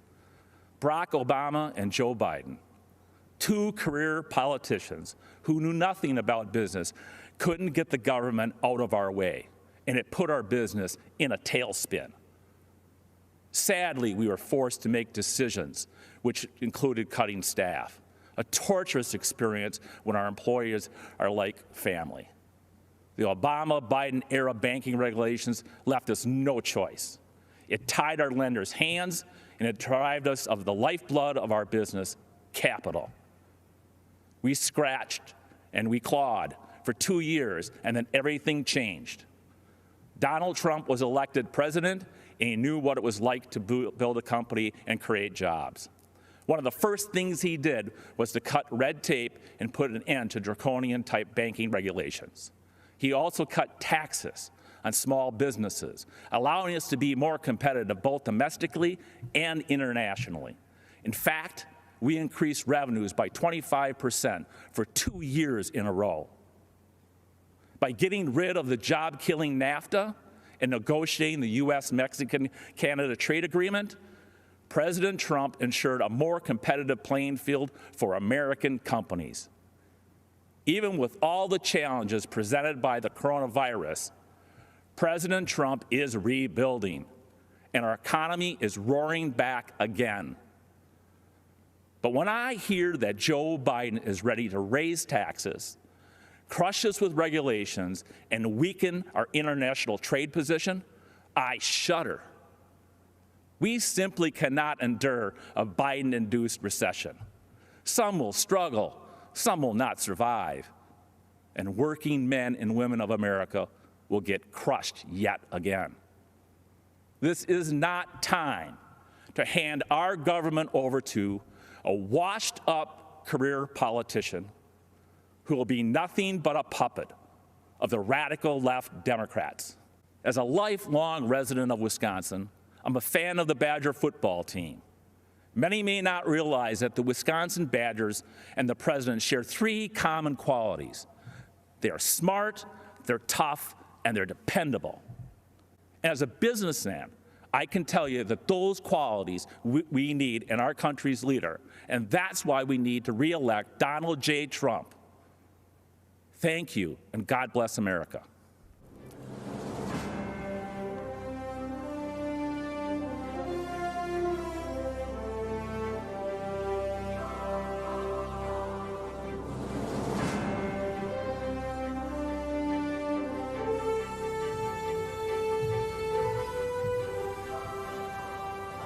Good evening. I'm Sissy Graham Lynch, And I'm honored to speak to you tonight about something that is so important to all of us, our faith. As Americans, we know the first line of the First Amendment protects our freedom of religion. But what we often forget, the actual words are free exercise of religion. That means living out our faith in our daily lives, in our schools, in our jobs, and yes, even in the public square. Our founders did not envision a quiet, hidden faith. They fought to ensure that the voices of faith were always welcomed, not silenced, not bullied. But during the Obama-Biden administration, these freedoms were under attack. Democrats tried to make faith organizations pay for abortion-inducing drugs. Democrats tried to force adoption agencies to violate their deeply held beliefs. Democrats pressured schools to allow boys to compete in girls' sports and use girls' locker rooms. Those are the facts. But then, we, the people, elected Donald Trump. People of faith suddenly had a fierce advocate in the White House. He appointed judges who respect the First Amendment. He supported religious beliefs in court. He ensured religious ministries would not be forced to violate their beliefs.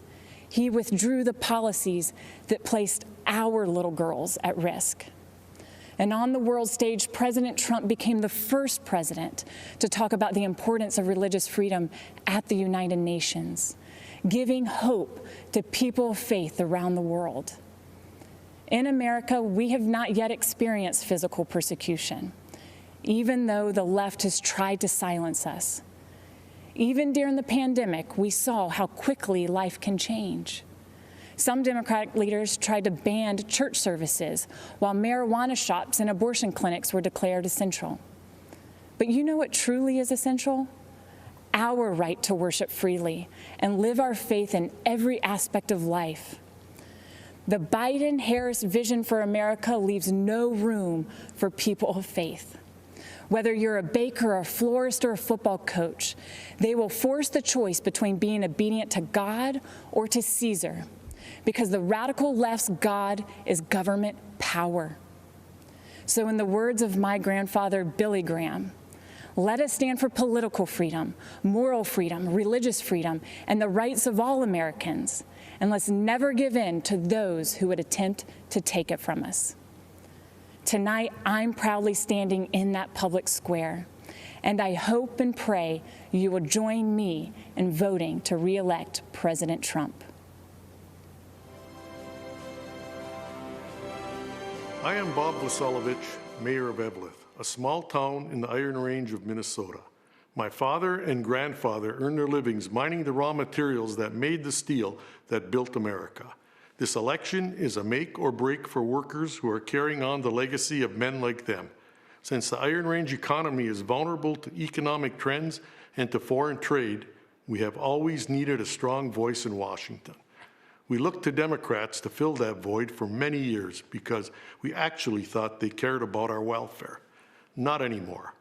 The radical environmental movement has dragged the Democratic Party so far to the left they can no longer claim to be advocates of the working man. This is hard for me to say because I am a lifelong Democrat. But for far too long, members of both parties allowed our country to be ripped off by our trading partners, especially China, who dumped steel into our markets and slapped tariffs on our products. And what did so-called leaders like Joe Biden do? Nothing. The human cost has been devastating. We lost thousands of jobs. We lost a generation of young people who had to leave the Iron Range to find a livelihood. And worst of all, we lost hope. Then something unexpected happened. A straight-talking New Yorker burst onto the scene, promising to stand up to China and the rest of the world on behalf of the American worker. 4 years later, the Iron Range is roaring back to life, and we have one man to thank, President Donald Trump. He made good on his promises by cutting our taxes, rolling back senseless regulations, and delivering trade deals that put America's interests first. But the fight is not over. Joe Biden has allowed radicals like AOC to craft his environmental policies. Their so-called Green New Deal is a job-killing disgrace dreamt up by people who don't live in the real world. But Biden is too weak, too scared, and too sleepy to stand up to the radical left. He has been doing nothing in Washington for 47 years. Why would year 48 be any different? President Trump won't back down to anybody. He delivered the best economy in our history, and he will do it again for all of us. The Iron Range's economic future and survival is at stake, and so is America's. We know we can count on President Trump to fight for us and win. Let's make sure he wins on November 3rd. God bless America.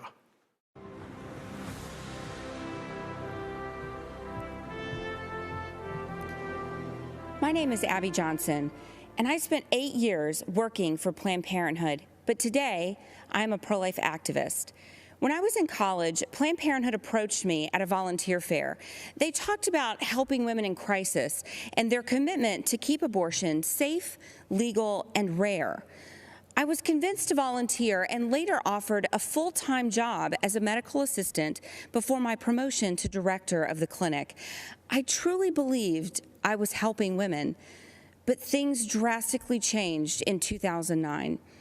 In April, I was awarded Planned Parenthood's Employee of the Year Award and invited to their annual gala where they present the Margaret Sanger Award, named for their founder.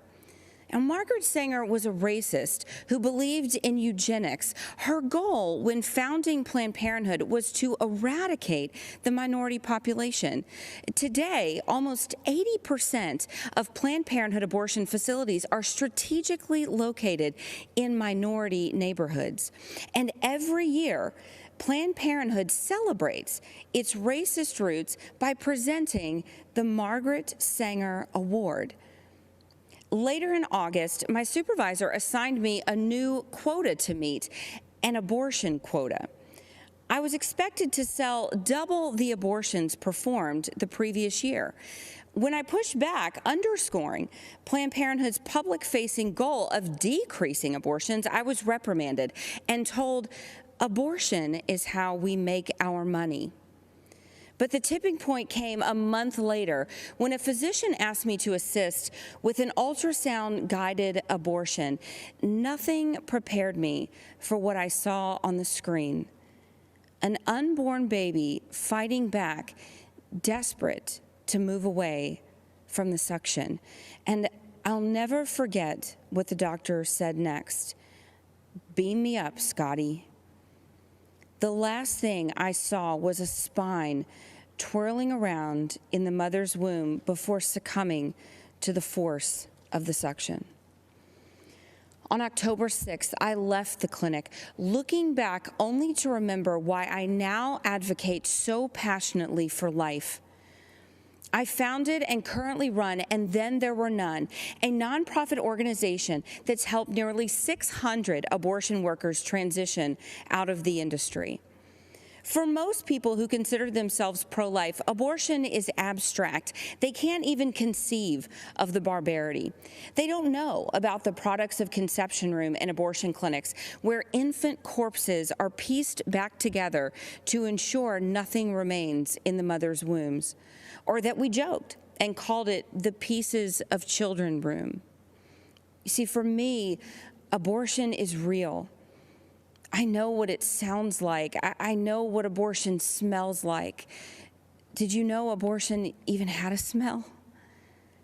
I've been the perpetrator to these babies, to these women, and I now support President Trump because he has done more for the unborn than any other president. During his first month in office, he banned federal funds for global health groups that promote abortion. That same year, he overturned an Obama-Biden rule that allowed government subsidy of abortion. He appointed a record number of pro-life judges, including 2 Supreme Court justices, and importantly, he announced a new rule protecting the rights of healthcare workers objecting to abortion, many of whom I work with every day. Life is a core tenet of who we are as Americans. And this election is a choice between 2 radical anti-life activists and the most pro-life president we have ever had. That's something that should compel you to action. Go door to door, make calls, talk to your neighbors and friends, and vote on November 3rd. Take action that reelects our president, and do it with our very most vulnerable Americans in mind, the ones who haven't been born yet.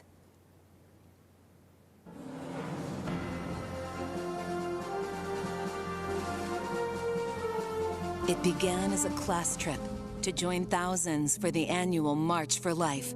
These Catholic young men traveled from Kentucky to stand up for what they believed in. But what happened was something very different. Crackers with Make America Great hat on. You little dirty crackers, your day coming. Young Klansmen. Look at our Make America Great Again hat. Social media, the news, and even celebrities launched a campaign of persecution that was completely false against a boy in a Make America Great Again hat. The MAGA hat carries a certain connotation that provokes a conditioned reaction. I blame that kid. What a little crap. Everyone that sees that smug look wants to punch that kid. Nicholas Sandman received death threats, and his school was forced to close. Tonight, Nicholas tells his story. Good evening, everyone.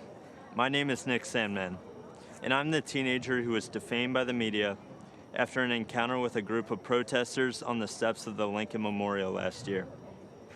Before I begin, I'd like to thank President Trump for the opportunity to share some of my story and why it matters so much to this November's election. In 2019, I attended the March for Life in Washington, D.C., where I demonstrated in defense of the unborn. Later that day, I bought a Make America Great Again hat because our president, Donald Trump, has distinguished himself as one of the most pro-life presidents in the history of our country, and I wanted to express my support for him too. Looking back now, how could I have possibly imagined that the simple act of putting on that red hat would unleash hate from the left and make myself the target of network and cable news networks nationwide? Being from Kentucky, the birthplace of Abraham Lincoln, my classmates and I visited the Lincoln Memorial. I found myself face to face with Nathan Phillips and other professional protesters looking to turn me into the latest poster child showing why Trump is bad, while the media portrayed me as an aggressor with a relentless smirk on my face. In reality, the video confirms I was standing with my hands behind my back and an awkward smile on my face that hid two thoughts. One, don't do anything that might further agitate the man banging a drum in my face. And two, I was trying to follow a family friend's advice, never to do anything to embarrass your family, your school, or your community. Before I knew what was happening, it was over. One of Mr. Phillips' fellow agitators yelled out, "We got him. It's all right here on video. And we won, Grandpa." What I thought was a strange encounter quickly developed into a major news story, complete with video footage. My life changed forever in that one moment. The full war machine of the mainstream media revved up into attack mode. They did so without researching the full video of the incident, without ever investigating Mr. Phillips' motives, or without ever asking me for my side of the story. And do you know why? Because the truth was not important. Advancing their anti-Christian, anti-conservative, anti-Donald Trump narrative was all that mattered. And if advancing their narrative ruined the reputation and future of a teenager from Covington, Kentucky, well, so be it. That would teach him not to wear a MAGA hat. I learned what was happening to me had a name. It was called being canceled, as in annulled, as in revoked, as in made void. Canceled is what's happening to people around this country who refuse to be silenced by the far left. Many are being fired, humiliated, or even threatened. And often, the media is a willing participant. But I would not be canceled. I fought back hard to expose the media for what they did to me, and I won a personal victory. While much more must be done, I look forward to the day that the media returns to providing balanced, responsible, and accountable news coverage. I know President Trump hopes for that too. And I know you'll agree with me when we say that no one in this country has been a victim of unfair media coverage more than President Donald Trump. In November, I believe this country must unite around a president who calls the media out and refuses to allow them to create a narrative instead of reporting the facts. I believe we must join a president who will challenge the media to return to objective journalism. And together, I believe we must all embrace our First Amendment rights and not hide in fear of the media or from the tech companies or from the outrage mob either. This is worth fighting for. This is worth voting for. And this is what Donald Trump stands for. Thank you all for listening to me tonight. And one more thing. Let's make America great again.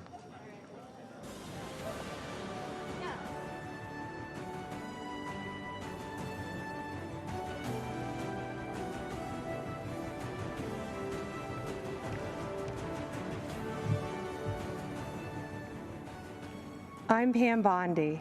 Our party's theme tonight is America, the Land of Opportunity. And listening to the stories of discoveries and deliverance, you can't help but be proud to call this country home. But for Joe Biden, it's been the land of opportunism, not opportunity.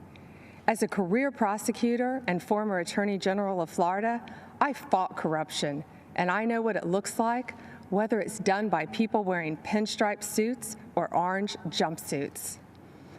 At the Democrats' convention, we were told to look at Joe Biden as the model of integrity. But when you look at his 47-year career in politics, the people who benefited are his family members, not the American people.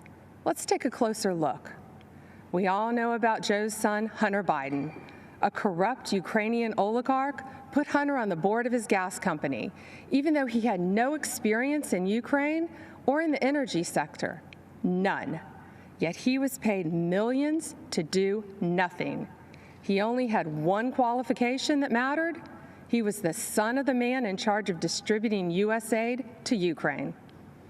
And recently reported information revealed that a few months after Hunter Biden joined that corrupt company's board, the Obama-Biden State Department began doing business with them, even when it remained under investigation for corruption. And it gets worse. That very same company was being investigated by a Ukrainian prosecutor. Joe Biden, the Vice President of the United States, threatened to withhold aid to Ukraine unless that same prosecutor was fired. And then he was fired. Hunter only resigned from that board just before his dad announced his campaign for president. Now let's talk about China. Fact, Joe Biden flew to China on Air Force Two with Hunter along for the ride. They said he was just there as a family member, but we know that's untrue. In Beijing, Hunter didn't just go sightseeing. He had meetings with his Chinese bank partners. Hunter even arranged for his dad to meet with one of the partners. 10 days later, those Chinese communist bankers approved millions to go to Hunter's firm. And those bankers work for the Chinese Communist Party, which oppresses their people, cheated American workers for decades, and covered up a deadly virus. To this day, Hunter controls a 10% stake in that firm. And Joe Biden's done more than look the other way on China. He said, "The Chinese aren't our competition. Come on, man, they're not bad folks." Come on, Joe. Talk to the folks in Middle America who lost countless jobs to China while your son was getting rich with them. But there's more. Fact. There have been numerous press reports that have shown other close Biden family members benefited from Joe's 47-year political career. Joe Biden was point person on Iraq. The president of a construction firm met with Biden's team in the White House, and then who did they hire to build thousands of houses in Iraq? Joe Biden's close family member, who, you guessed it, had no experience in the industry and no experience in Iraq. A company official bragged that it helps to have a family member, the vice president, as partner. The family member put it more bluntly by saying, there's a line of 747s filled with cash ready to invest. Now let's follow the money down south. Again, as reported in the press, yet another close family member of Joe's set his sights on Costa Rica and Jamaica, where millions of dollars flowed from the Obama-Biden administration in taxpayer-backed loans to projects linked to, yes, that same family member. These aren't isolated incidents. It is a deliberate pattern of conduct. And that's just what he did as vice president. Imagine what he'd do as president. How many American families would be allowed to get away with this? Why should there be one standard for the elite political class and another set of rules for the rest of us? When millions of Americans voted for Donald Trump, they knew he'd be different, and he is. He's a tough, no-nonsense outsider who can't be bought or intimidated. He won't even take a paycheck from the American people. He donates his paycheck to charities across this country. Democrats have been lecturing America about integrity for 4 years, while their nominee has been writing the textbook on abuse of power for 40 years. If they want to make this election a choice between who's saving America and who's swindling America, bring it on. Joe says he'll build back better. Yeah, build the Bidens back better. Our president is in this to build a safer, better, and stronger America, and he will finish what he started to keep this a real land of opportunity for everyone. If you want to check your voting status, secure your ballot, or register to vote, text VOTE to 88022. Remember, the best is yet to come.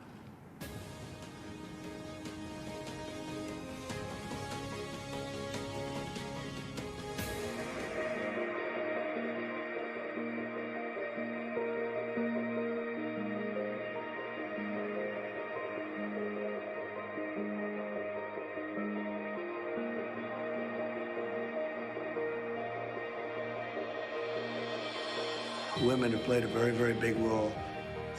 The level of genius is unbelievable, frankly. You're what? You've got 70, 80 years on this earth? What are you gonna do with it? Are you gonna make that difference? Are you gonna say, I was there for the big battles in our country to save America? It's what I feel very much called to do ever since I was a very young girl. In 2016, Donald Trump made his historic run for the office of United States President. Knowing the monumental task he would be undertaking, he rested all of his hopes for winning on one woman. Because of that trust, he became the 45th President of the United States, and Kellyanne Conway became the first woman in U.S. history to manage a winning presidential campaign.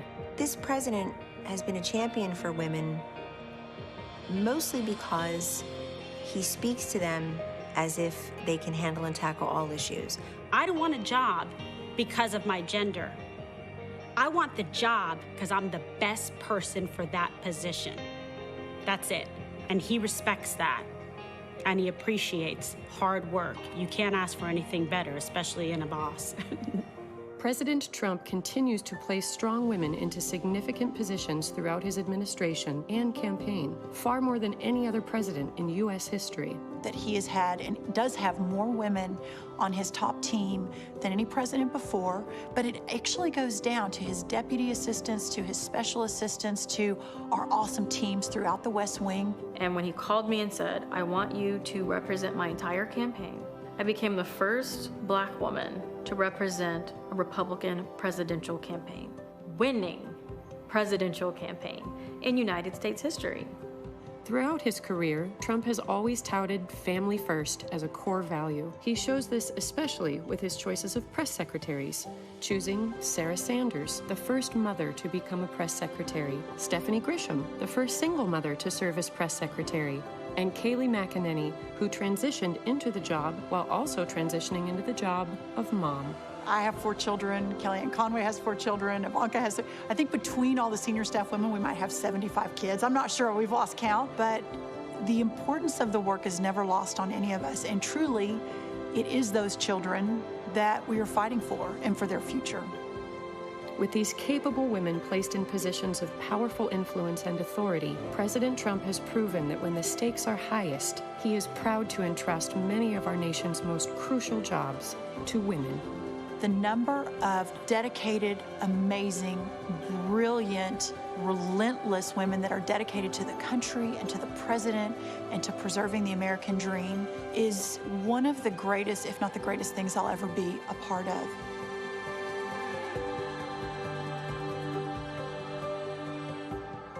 Only the president would say, let's take that stay-home mom and have her run the party. What a smart guy.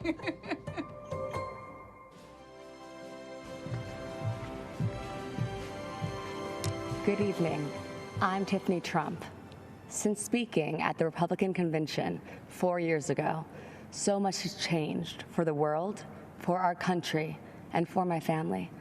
Like so many students across the world, I graduated from law school during the pandemic. Our generation is unified in facing the future in uncertain times, and many of us are considering what kind of country we want to live in. As a recent graduate, I can relate to so many of you who might be looking for a job. My father built a thriving economy once, and believe me, he will do it again. This election, I urge each and every one of you to transcend political boundaries.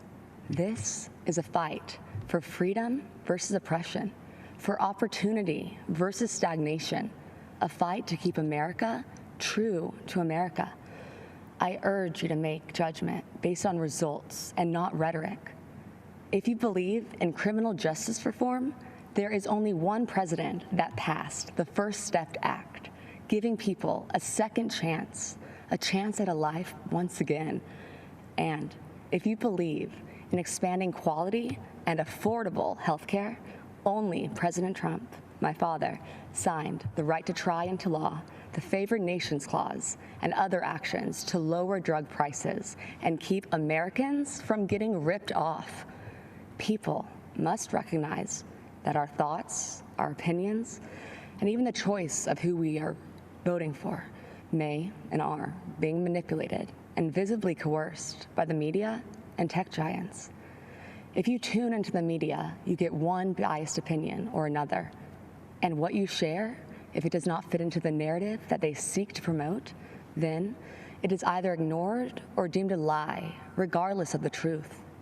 This manipulation of what information we receive impedes our freedoms. Rather than allowing Americans the right to form our own beliefs, this misinformation system keeps people mentally enslaved to the ideas they deem correct. This has fostered unnecessary fear and divisiveness amongst us. Why are so many in media and technology, and even in our own government, so invested in promoting a biased and fabricated view? Ask yourselves, why are we prevented from seeing certain information? Why is one viewpoint promoted while others are hidden? The answer is control, because division and controversy breed profit. But what are the consequences when only one side of the story gets out, or when only one viewpoint is acceptable? For our education system, it meant sacrificing civil debate by creating an atmosphere where students with contrary opinions are too afraid to speak. Many students find themselves suppressing their beliefs to fit into what the acceptable groupthink is. In short, our nation suffers by inhibiting our diversity of thought and inclusion of ideas. Working together, outside of our political comfort zones, will accomplish so much more. Some cynical politicians do not seem to believe in the miracle of America. Well, I do. As Maximo Alvarez said so eloquently last night, if freedom is lost in this country, there is nowhere else to go. Having hope is not weakness, and believing in miracles is a gift from God. So tonight, I want to tell you the uncensored truth of what we believe in. We believe in equality of opportunity. We believe in freedom of thought and expression. Think what you want. Seek out the truth. Learn from those with different opinions, and then freely make your voice heard to the world. We believe in school choice because a child's zip code in America should not determine their future.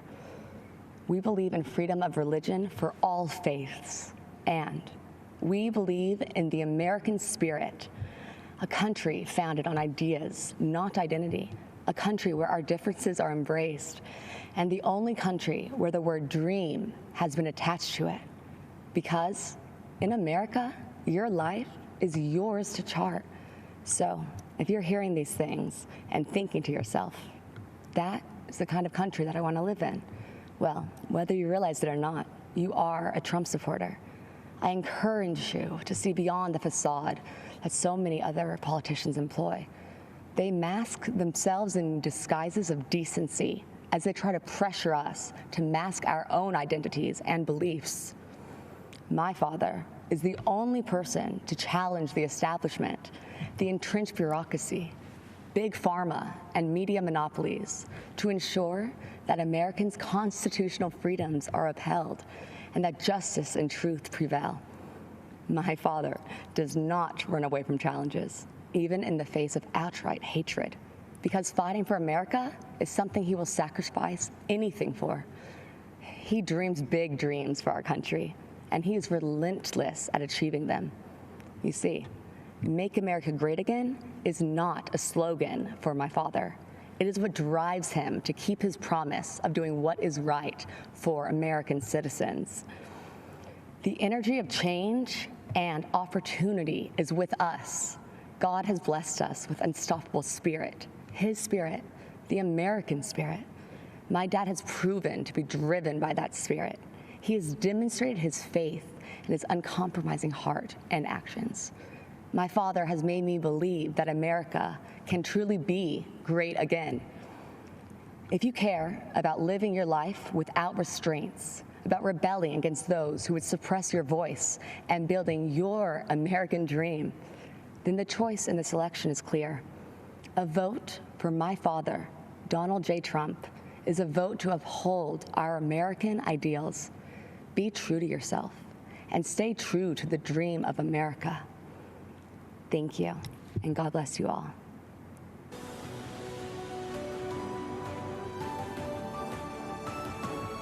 I'm Kim Reynolds, Governor of the great state of Iowa. I love this state, and I'm so proud to serve its people. Iowa truly is a land of opportunity. It's the birthplace of the computer, it's a landmark of the financial services industry, and as so many of you already know, it's filled with farmland that feeds and fuels the world. It's also home to people who care for one another, who work hard, who love this country, and are truly grateful for the freedoms it provides. As I like to say, Iowa is one big small town. Neighbor helping neighbor is in our DNA. From the sick farmer who can't harvest his crops, to the single mom who loses her job and is struggling to get back on her feet, the town, the community, helps them get through it. But what happens when a storm rips through almost the entire state? When it's not one farmer who lost his crop, but hundreds. When it's not one neighbor who is without food, but thousands. That happened just 2 weeks ago. A storm called a derecho with hurricane-force winds of up to 140 miles per hour wiped out millions of acres of crops, left thousands without power.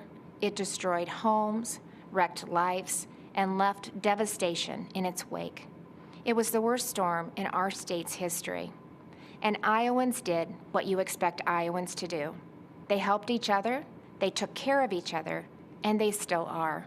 But someone else had our back, our president. When the winds had finished raging and the cleanup had only begun, he showed up. Now, you might not know that because the national media didn't report it, but the Trump administration was here in full force. The day after the storm, the president called to assure me that we had the full backing of the federal government. And later that week, Vice President Pence came to Iowa to again assure us that the President and his administration were behind us. With the help of the Trump administration, we quickly received a major disaster declaration that will help Iowans get back on their feet. The President, he cut through the bureaucracy to do what needed to be done and to do it quickly. But that's not the first time President Trump showed Iowans that we can rely on him. In 2019, when 100-year floods breached nearly every levee and devastated communities large and small along the Missouri River in Iowa, Nebraska, and Missouri, the President approved our request for aid in record time, in just 2 days. Well, this year, he did it in less than 24 hours. So whether it's providing needed relief to farmers who were the target of China's unfair trade practices, hammering out new free and fair trade deals, or fighting for workers and small businesses who were hit hard by COVID-19. We have a president and a vice president who get things done. And because of President Trump and his leadership, our country is able to bounce back from setbacks and see opportunity grow and thrive. This is an administration of action and outcomes. They are delivering every day on their promise to make America great again. And that's exactly why we need to re-elect President Donald J. Trump in November. Thank you, and may God bless the United States of America. America, the land of opportunity, a country where your own resolution to succeed is more important than any other. Abraham Lincoln's words from 165 years ago still resonate today because of who we are and because of what we are. A country where a boy born into poverty in a log cabin, raised right here on the frontier of Indiana, could educate himself, become a lawyer, become a president of the United States who would preserve the Union, abolish slavery, and save the nation. As a fellow Hoosier, visiting Lincoln's boyhood home has always been a treasured experience for me and my family. It's a place that made Lincoln. It shaped Lincoln and defined the man that Lincoln would become. America is the land of opportunity. As President Donald Trump declared at Mount Rushmore, in America you can do anything. You can be anything. And together, we can achieve anything.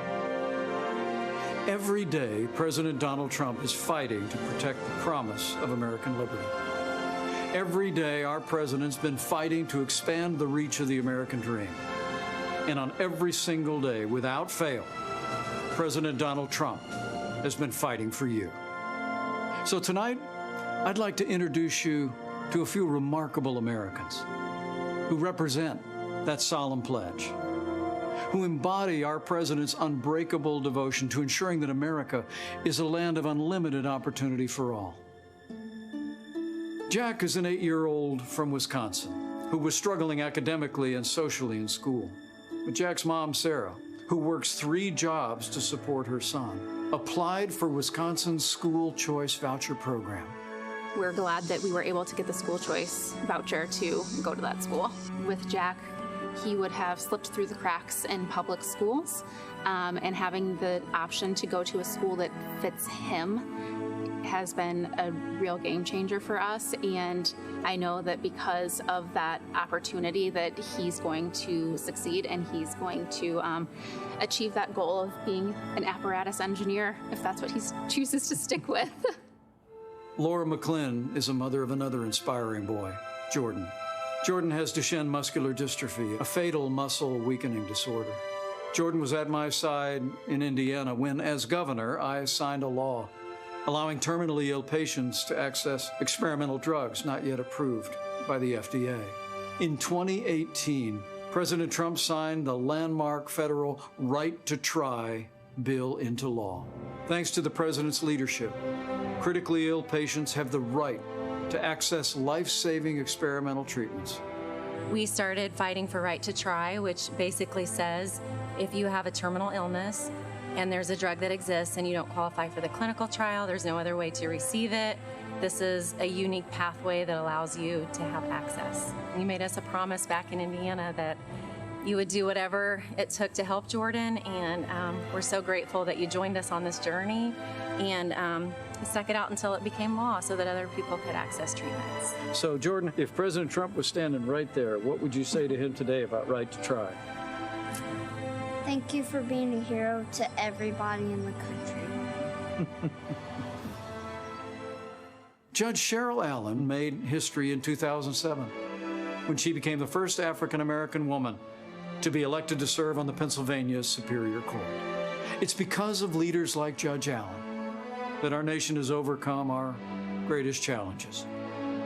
In this time of racial division in the country, do you see faith and values and the strong stand that President Trump has taken for equality of opportunity as a pathway toward bringing the country together? As a senior citizen, I'll leave it at that. I know what racism feels like, but I also know that but for my being in this country, I would have never been able to achieve the things that I have been able to achieve. There are injustices, but the way to deal with those injustices is for people to sit down across the table and talk and come up with solutions. I do believe that President Trump is committed to that. In 2016, I have to confess that I really did not know candidate Trump at the time, but I have to say that he really won me over.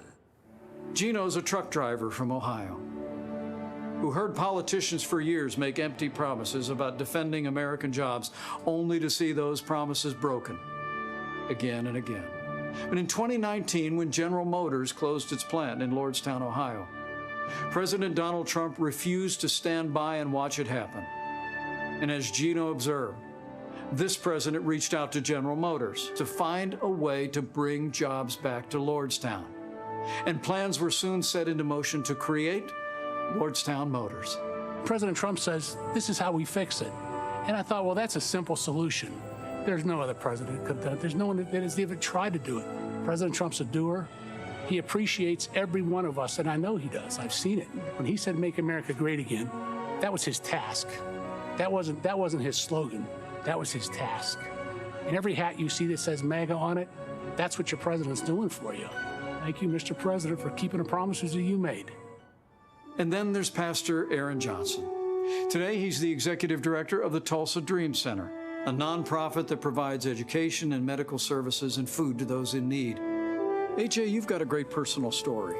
When you see the way this president, this administration have been leaning in to create opportunities, investments in communities around the country to create jobs, expanding educational choice, what does that mean to the families that you serve every day? It means so much to our families. I did grow up in a single-parent home, and so we serve over 600 boys and girls right now on a daily basis, even in COVID.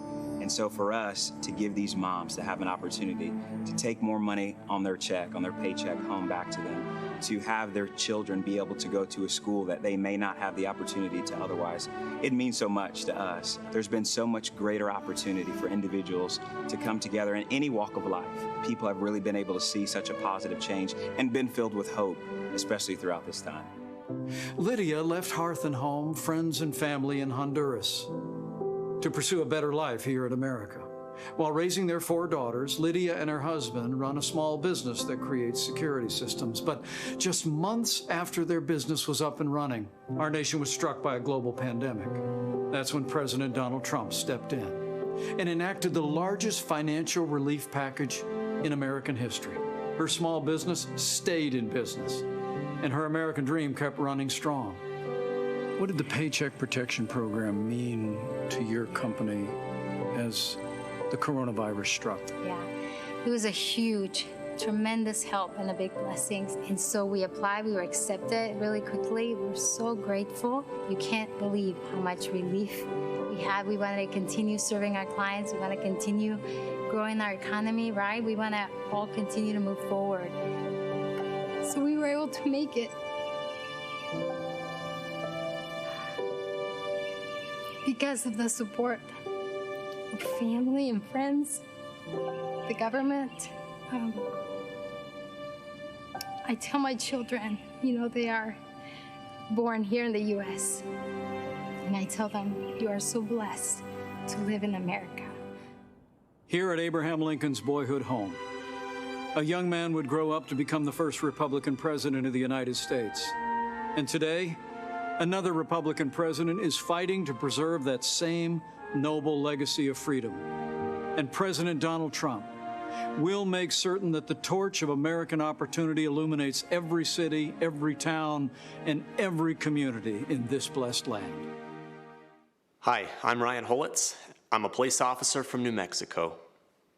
In 2017, I had an encounter that changed my life forever. I had just started my shift and responded to a call for service at a gas station. When I arrived, I saw a man and a woman sitting on a grassy slope. I recognized the telltale signs, a needle, a spoon. I knew immediately that they were preparing to inject themselves with heroin. Sadly, this is a common sight for me. I encounter the ravages of addiction every day. But nothing could prepare me for what I discovered as I approached them. The woman was very pregnant. In my shock, I asked her if she knew that she was harming her baby by doing drugs. She crumbled and burst into tears. Two worlds collided as I knelt down beside her, a police officer and a homeless drug addict, brought together by forces outside of our control. As we talked, our humanity, distinct from our stations in life, was made abundantly clear. Her name was Crystal, and in the midst of her suffering, she confided that she loved her unborn baby. She wanted the best for her child. In that moment, I saw her the way that all of you who know and love an addict see them, as fathers, mothers, brothers, sisters, children, cousins, and friends, as human beings, full of value and dignity, but robbed of their potential by this disease. When Crystal said that she was looking for a family to adopt her baby, God showed me exactly what I had to do. Without hesitation, I told her that my family would welcome her baby through adoption. Today, our beautiful daughter Hope is a thriving 2-year-old. Crystal is fast approaching 3 years of recovery. She is a dear friend and a constant inspiration to me and others. I hold a special place in my heart for those facing opioid addiction, and that's why I'm enormously grateful to the President for his leadership in fighting this deadly enemy. Through his efforts, we're turning the tide on the crisis of addiction. President Trump declared the opioid crisis to be a public health emergency and then secured $6 billion in new federal funding to help Americans fight opioid abuse. He invested an additional $100 million to stop the opioid crisis in rural America. And in a move that strikes at the root of the problem, he implemented a safer prescribing plan aimed at reducing opioid prescriptions by over 1/3 within 3 years. This is an effort that stops addiction before it ever gains a hold in someone's life. And it's having an impact. Drug overdose deaths decreased in 2018 for the first time in 30 years. Many of the states hardest hit by the opioid crisis are seeing the largest drop in deaths. We're seeing that doctors are writing fewer prescriptions for opioid pain drugs. These are significant improvements that have a meaningful impact. I think we are fortunate, America, to have a president who cares deeply for the downtrodden and who works tirelessly to find solutions. A president who doesn't just talk about problems, but stops and helps. President Trump is the leader we've needed the last 4 years, and he is the leader we need for the next 4. You see, Donald Trump is the right president at the right time. Let's make sure he's reelected on November 3rd. I pray God's blessings on you and your family, and may God bless America.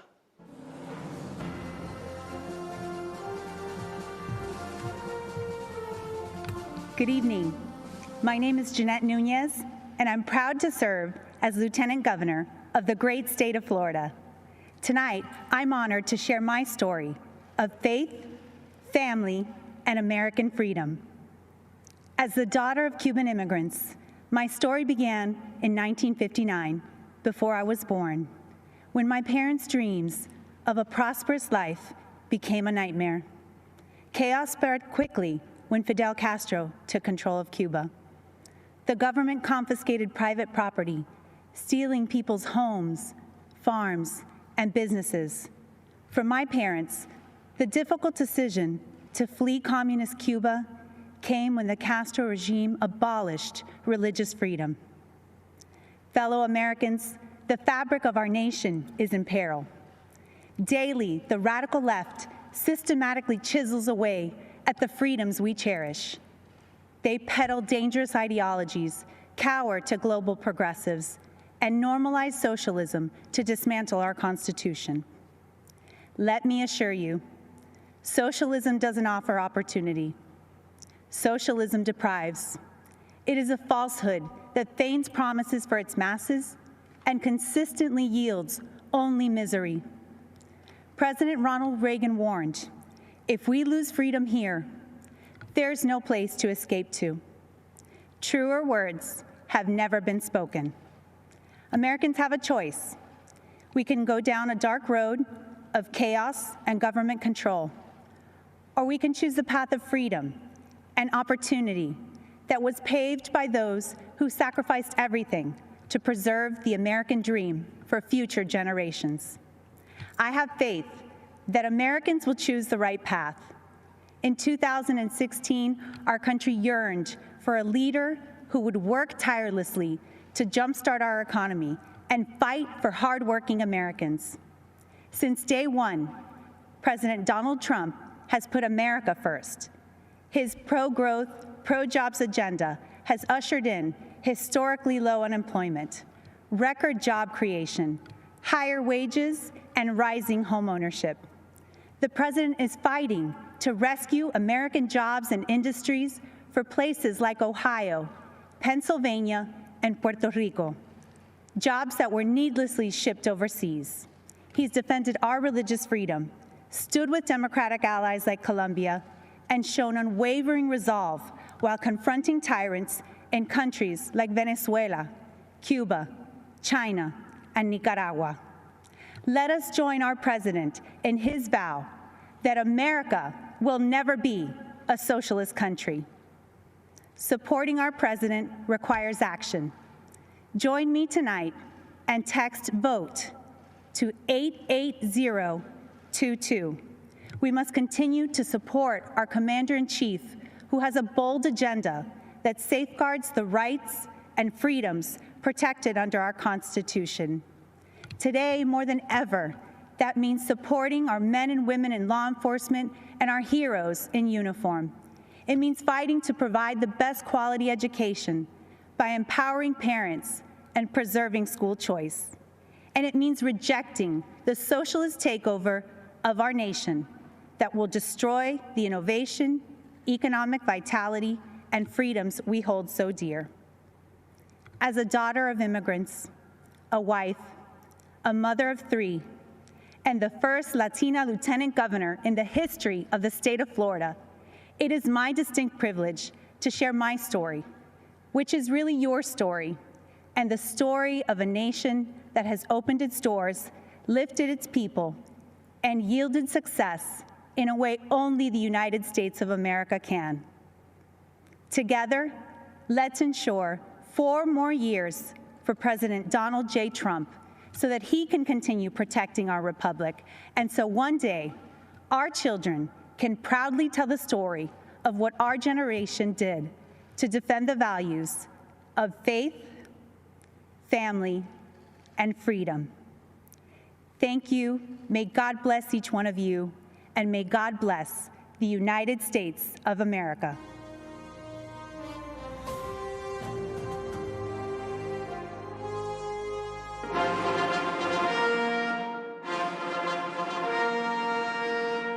Ladies and gentlemen, the President of the United States.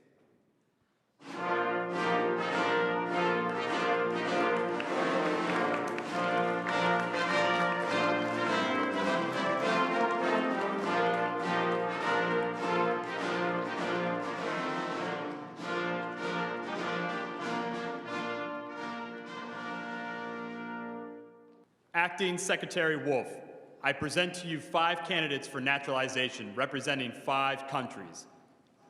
On behalf of everyone here today, I'd like to express my gratitude to you, Mr. President, for hosting this naturalization ceremony here at the White House. To our candidates, it is my honor to administer the oath of allegiance and welcome you as our fellow citizens. Candidates for naturalization, please raise your right hand and repeat after me. I hereby declare an oath that I absolutely and entirely renounce and abjure all allegiance and fidelity to any foreign prince, potentate, state or sovereignty, of whom or which I have heretofore been a subject or citizen, that I will support and defend the Constitution and laws of the United States of America, against all enemies, foreign and domestic, that I will bear true faith and allegiance to the same, that I will bear arms on behalf of the United States when required by law, that I will perform non-combatant service in the armed forces of the U.S. When required by law, that I will perform work of national importance under civilian direction when required by law, and that I take this obligation freely without any mental reservation or purpose of evasion. So help me God. Congratulations, you're now citizens of the United States of America.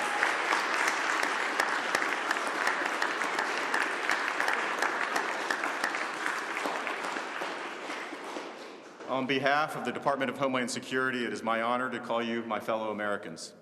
Mr. President, I want to again commend you for your dedication to the rule of law and for restoring integrity to our immigration system. Thank you for hosting such a patriotic celebration here at the White House today.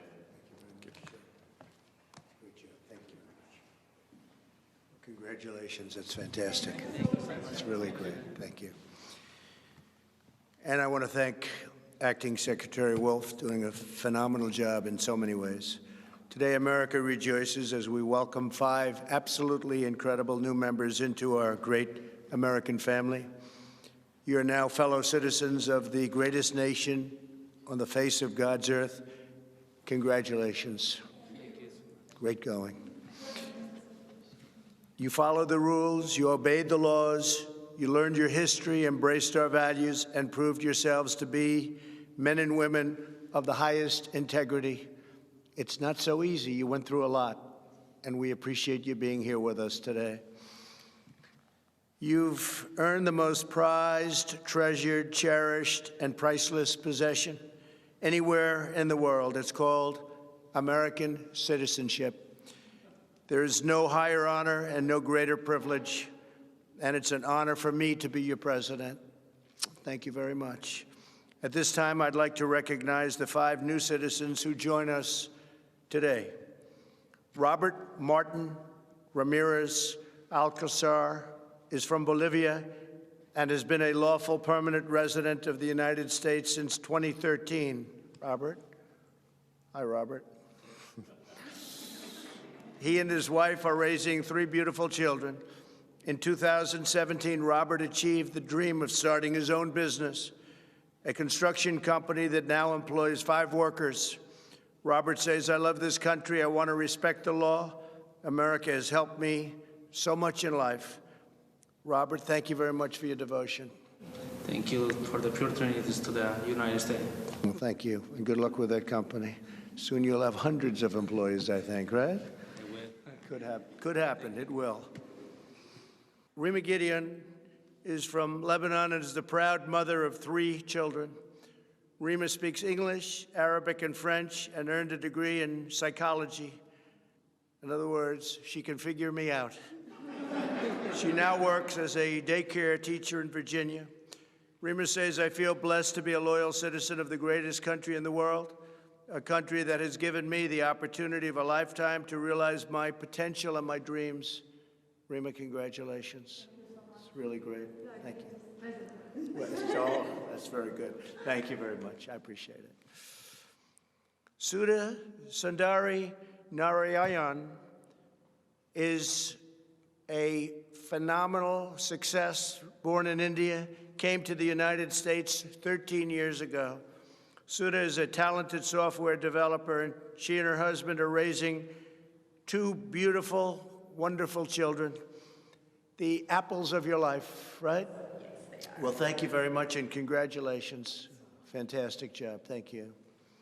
Nemet Abdelzim Awalo Said is from Sudan, and that's a beautiful name, and has been a lawful permanent resident since 2012.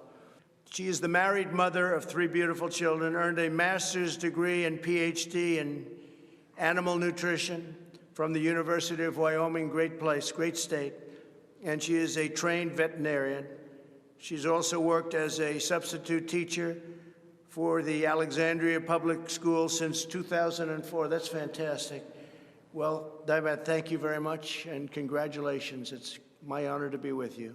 Thank you. Thank you very much.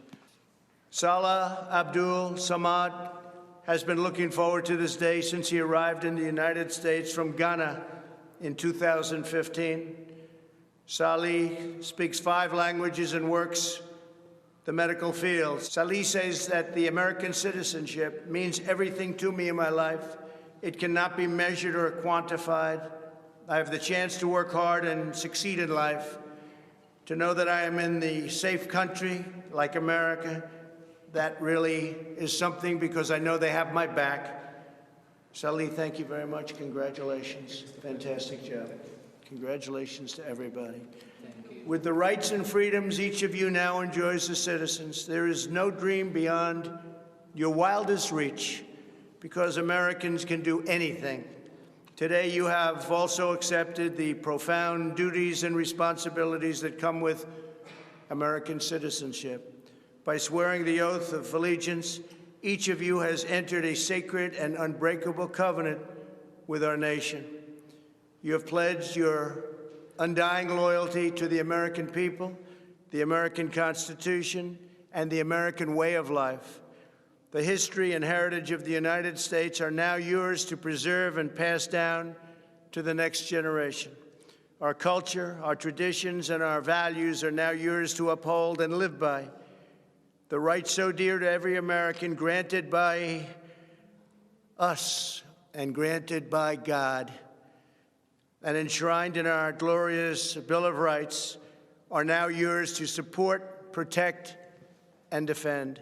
As citizens, you're now stewards of this magnificent nation, a family comprised of every race, color, religion, and creed. United by the bonds of love, we are one people, sharing one home, saluting one great American flag. Congratulations again to all of you. May God bless you, and may God bless our great country, America. Thank you so much.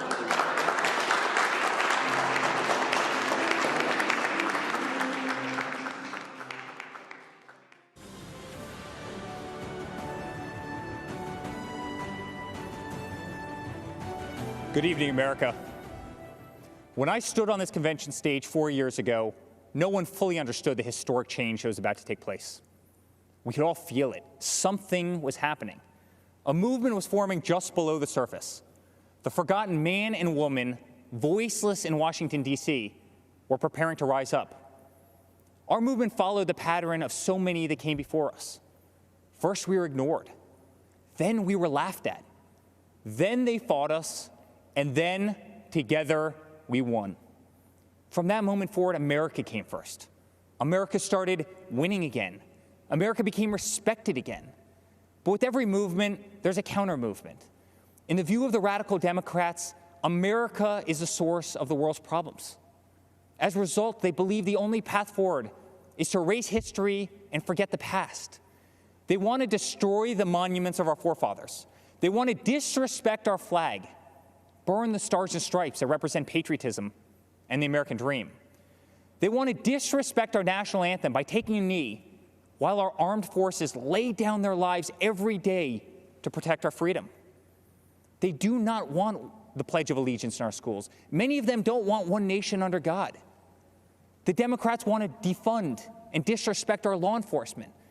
The Democrats want an America where your thoughts and opinions are censored when they do not align with their own. President Reagan said, "Freedom is never more than one generation away from extinction. It must be fought for, and it must be protected." This is the fight that we are in right now, and it is a fight that only my father can win. My father ran not because he needed the job, but because he knew hardworking people across this great country were being left behind. The media mocked these patriots in the flyover states in which they lived.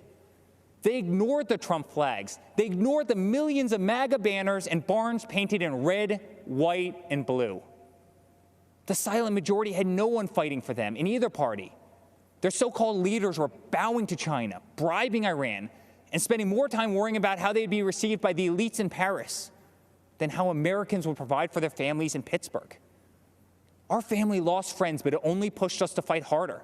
My father pledged to every American in every city, state, and town that he was going to make America great again. And so began the Great American Comeback. Almost immediately, taxes were slashed, regulations were cut, and the economy soared to new heights, heights never seen before. Wages went through the roof. Unemployment reached historic lows, especially for Black Americans, Hispanic Americans, and women. Trade deals were ripped up and renegotiated. Lights were turned back on in abandoned factories across our country.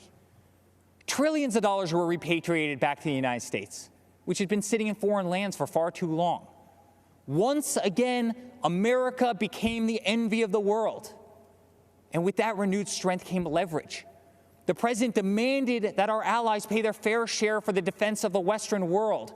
My father rebuilt the mighty American military, adding new jets, aircraft carriers. He increased wages for our incredible men and women in uniform. He expanded our military defense budget to $721 billion per year. America was no longer weak in the eye of the enemy.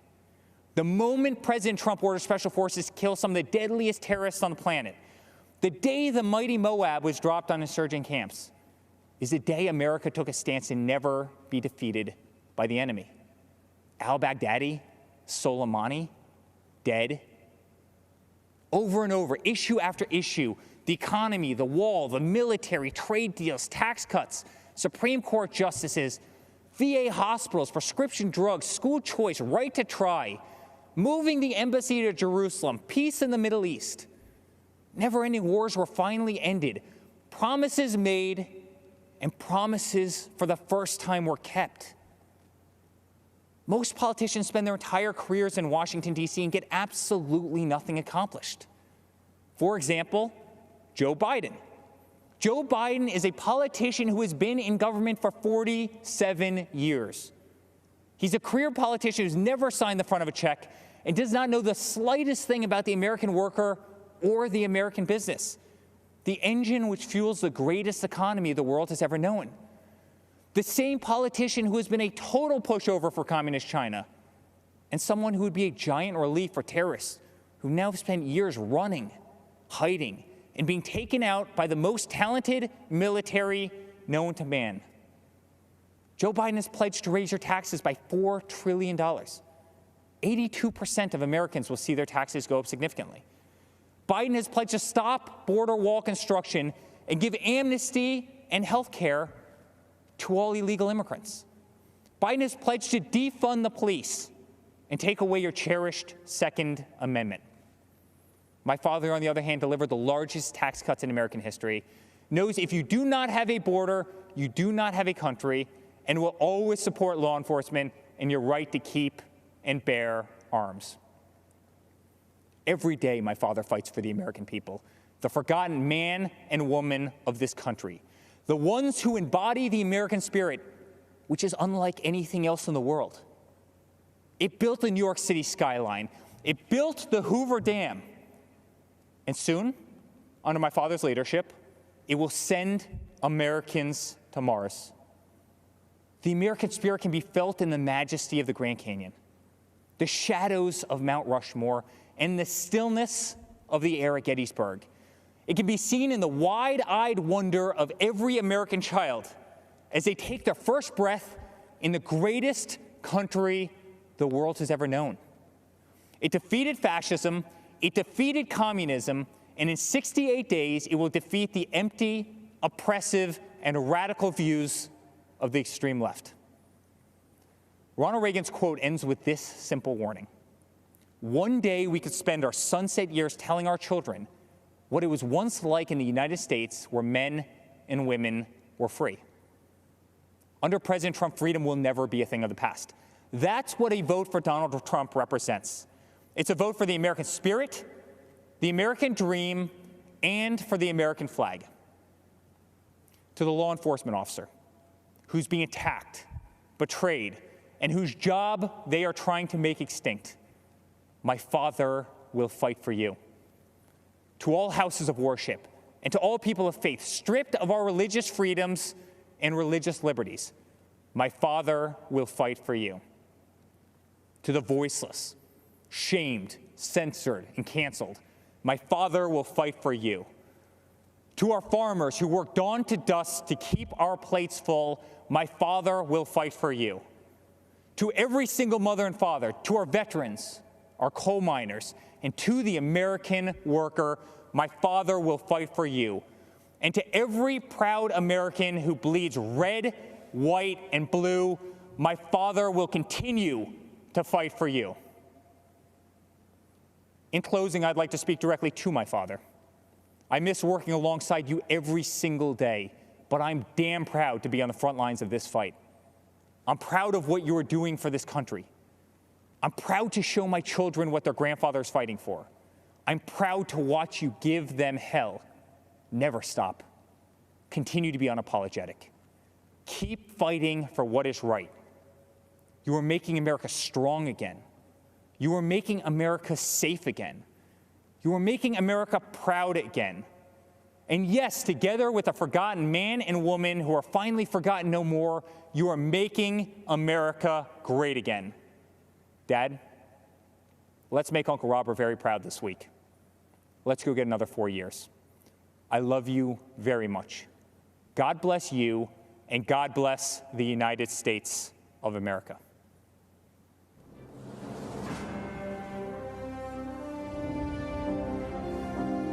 We're going to build a future of safety and opportunity for Americans of every race, color, religion, and creed.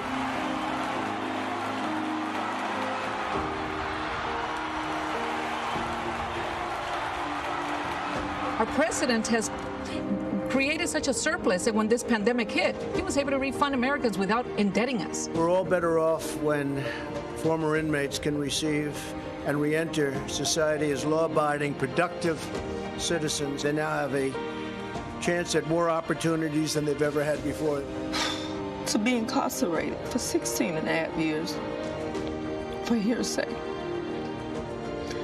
I get emotional thinking about it. It's a feeling that I can't describe. When people say we're oppressed here in the United States, how?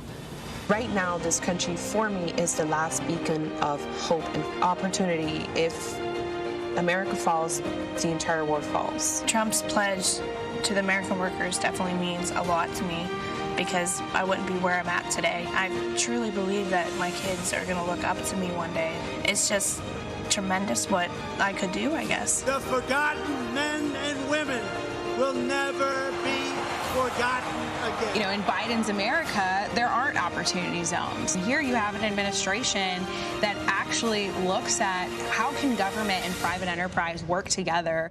As we fight to deliver a better future for all women and for all Americans, we remember the wonderful victory 1 century ago. And in the following November, the ladies appeared at the polls on Election Day by the hundreds of thousands. They had won their right to vote. Before the China virus set in, it struck our nation women had gained 4.3 million jobs, a record. The women's unemployment rate had plummeted to the lowest level in more than 65 years. And last year, over 70% of the new jobs went to women. And I will say we're coming back very strongly. We have the most opportunity. That's the American story, isn't it? That we have hope, that even though we're in dark days now, that the days ahead hold greater possibilities because of the opportunities that we've been given in our country. And we will make America great again.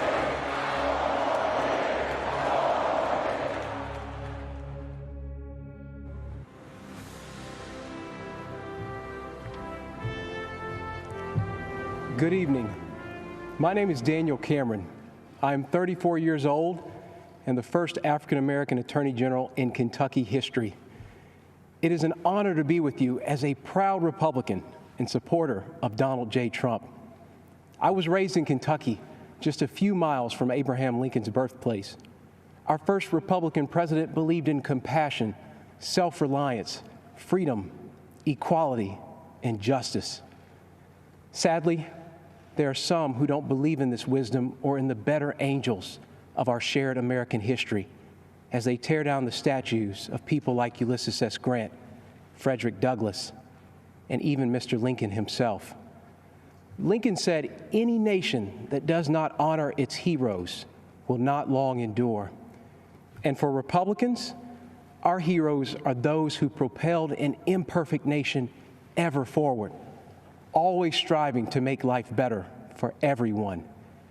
Even as anarchists mindlessly tear up American cities while attacking police and innocent bystanders, we Republicans do recognize those who work in good faith towards peace, justice, and equality. In fact, it was General Dwight Eisenhower, a future Republican president, who said, "Democracy is a system that recognizes the equality of humans before the law." Whether you are the family of Breonna Taylor or David Dorn, these are the ideals that will heal our nation's wounds. Republicans will never turn a blind eye to unjust acts, but neither will we accept an all-out assault on Western civilization. My values were shaped by my faith and by my parents. I worked at their small coffee shop, meeting people from all walks of life. And I realized something. No matter who we are, everyone needs a cup of coffee. That lesson stuck with me because despite our differences, we all want the same things. For our children to have more opportunities than we did, to feel the dignity of work, and to believe that if you play by the rules, you can make a good life for yourself and your family. So the question is, will we choose the path that gives us the best chance to meet those universal desires? Or will we go backward to a time when people were treated like political commodities who can't be trusted to think for themselves? I think often about my ancestors who struggled for freedom. And as I think of those giants and their broad shoulders, I also think about Joe Biden, who says, "If you aren't voting for me, you ain't black," who argued that Republicans would put us back in chains, who says there is no diversity of thought in the black community. Mr. Vice President, look at me. I am black. We are not all the same, sir. I am not in chains. My mind is my own. And you can't tell me how to vote because of the color of my skin. Joe Biden is a backwards thinker in a world that is craving forward-looking leadership. There's no wisdom in his record or plan, just a trail of discredited ideas and offensive statements. Joe Biden would destroy jobs, raise our taxes, and throw away the lives of countless unborn children. And he is captive to the radical left, a movement committed to cancel culture and the destruction of public discourse. They believe your skin color must dictate your politics. And if you fail to conform while exercising your God-given right to speak and think freely, they will cut you down. The politics of identity, cancellation, and mob rule are not acceptable to me. Republicans trust you to think for yourself and to pursue your American dream however you see fit. Mr. Lincoln said the dogmas of the quiet past are inadequate to the stormy present. The occasion is piled high with difficulty, and we must rise to the occasion. I believe Donald Trump can meet Lincoln's mandate, even as Joe Biden remains trapped by his own failed record and by the radicals who dominate his party. Let's be honest, no one is excited about Joe Biden, and so I ask you to judge the record. On criminal justice reform, Joe Biden couldn't do it, but President Trump did. On the economy, Joe Biden couldn't do it, but President Trump did build an economy that worked for everyone, especially minorities, and he will do it again. And on immigration, Joe Biden promises more to illegal immigrants than he does to you. But President Trump believes his highest duty is to the American worker. The choice is clear. Let me close with something my mom told me. This country's many faces comprise a family, not separate parts to be divided against each other. And like any family, we care for one another. We grieve together.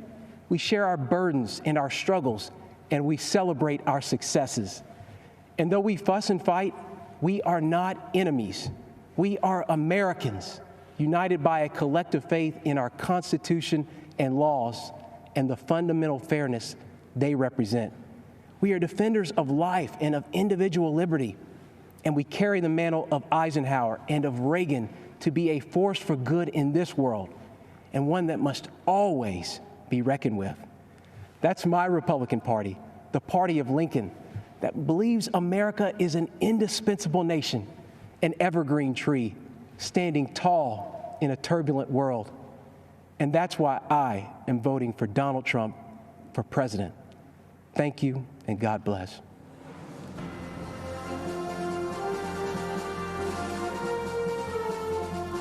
Hi, I'm Mike Pompeo. I'm speaking to you from beautiful Jerusalem, looking out over the old city. I have a big job as Susan's husband and Nick's dad. Susan and Nick are more safe, and their freedom's more secure because President Trump has put his America First vision into action. It may not have made him popular in every foreign capital, but it's worked. President Trump understands what my great fellow Kansan President Eisenhower said. For all that we cherish and justly desire for ourselves or for our children, the securing of peace is the first requisite. Indeed, the primary constitutional function of the national government is ensuring that your family and mine are safe and enjoy the freedom to live, to work, to learn, and to worship as they choose. Delivering on this duty to keep us safe and our freedoms intact, this president has led bold initiatives in nearly every corner of the world. In China, he's pulled back the curtain on the predatory aggression of the Chinese Communist Party. The president has held China accountable for covering up the China virus and allowing it to spread death and economic destruction in America and around the world. And he will not rest until justice is done. He has ensured that the Chinese Communist Party spies posing as diplomats in America are jailed or sent back to China. And he has ended the ridiculously unfair trade arrangement with China that punched a hole in our economy. Those jobs are coming back home. In North Korea, the president lowered the temperature and against all odds got the North Korean leadership to the table.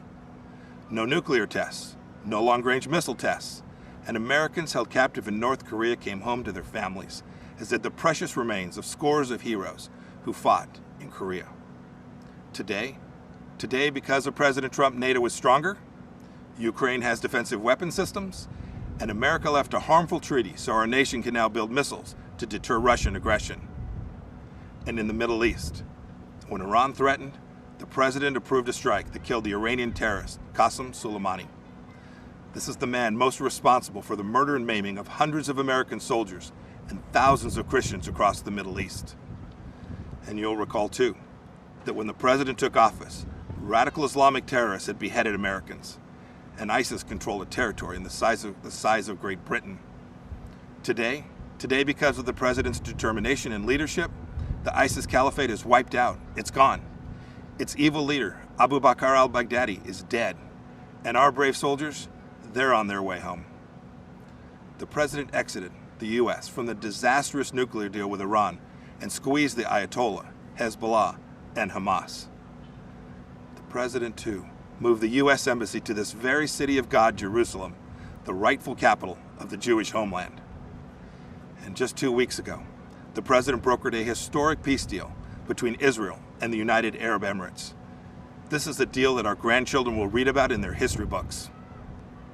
You know, as a soldier, I saw firsthand people desperate to flee to freedom. The way each of us can best ensure our freedoms is by electing leaders who don't just talk, but who deliver. An American hostage, imprisoned in Turkey for 2 years, Pastor Andrew Brunson, said upon his release that he survived his ordeal with these words of Scripture: "Be faithful, endure, and finish well. If we stay the course, we will." May God richly bless you, and may God bless our great nation, the United States of America.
It is my great honor to present First Lady Melania Trump.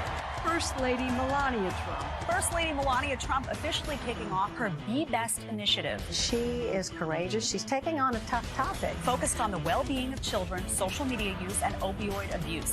Let's join together in the committing to help children dream big, think big, and do all they can to be best in everything they do. This is her showcasing what she brings to the position of First Lady. She is smart, independent, and I think people have underestimated her big time.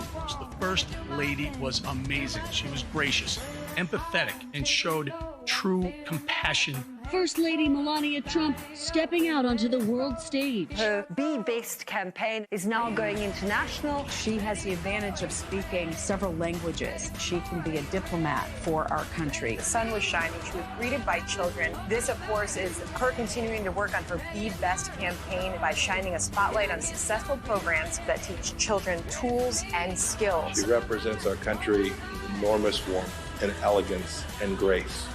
Throughout history, women have made lasting impacts on society, and these women represent the strength of the female spirit. As First Lady of the United States, I'm proud of what this country continues to do for women. We as women must continue using our great tool of empowerment, our voices. It was a very important moment for Melania Trump. This was a really prominent week for her. The iconic White House Rose Garden has been renovated for the first time in 60 years. When the history books are written, there should be a special chapter reserved for our First Lady. She is an incredible First Lady. An amazing mother, an incredible woman, First Lady Melania Trump.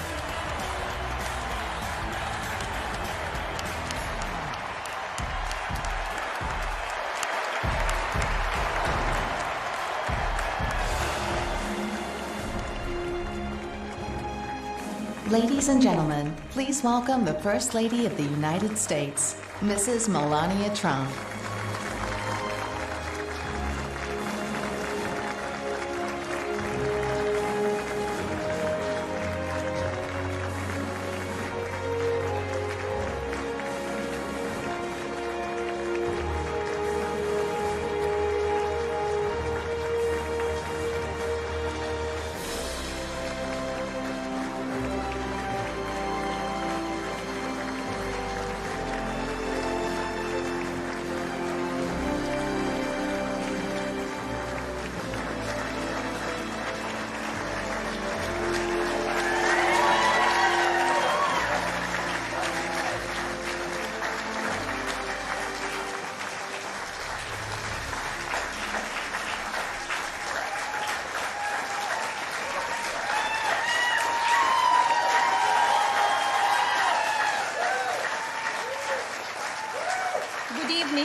It seems like just yesterday that we were at our first convention, where my husband accepted the Republican nomination and then became our 45th President of the United States. Yet the energy and enthusiasm for who should lead this nation, it is real today as it was 4 years ago. I know I speak for my husband and the entire family when I say we have not forgotten the incredible people who were willing to take a chance on the businessmen who had never worked in politics. We know it was you who elected him to be Commander-in-Chief, and we know it is you who will carry us through again. We were humbled by the incredible support then, and we are still grateful today. I want to acknowledge the fact that since March, our lives have changed drastically. The invisible enemy, COVID-19, swept across our beautiful country and impacted all of us. My deepest sympathy goes out to everyone who has lost a loved one, and my prayers are with those who are ill or suffering. I know many people are anxious and some feel helpless. I want you to know you're not alone. My husband's administration will not stop fighting until there is an effective treatment or vaccine available to everyone. Donald will not rest until he has done all he can to take care of everyone impacted by this terrible pandemic.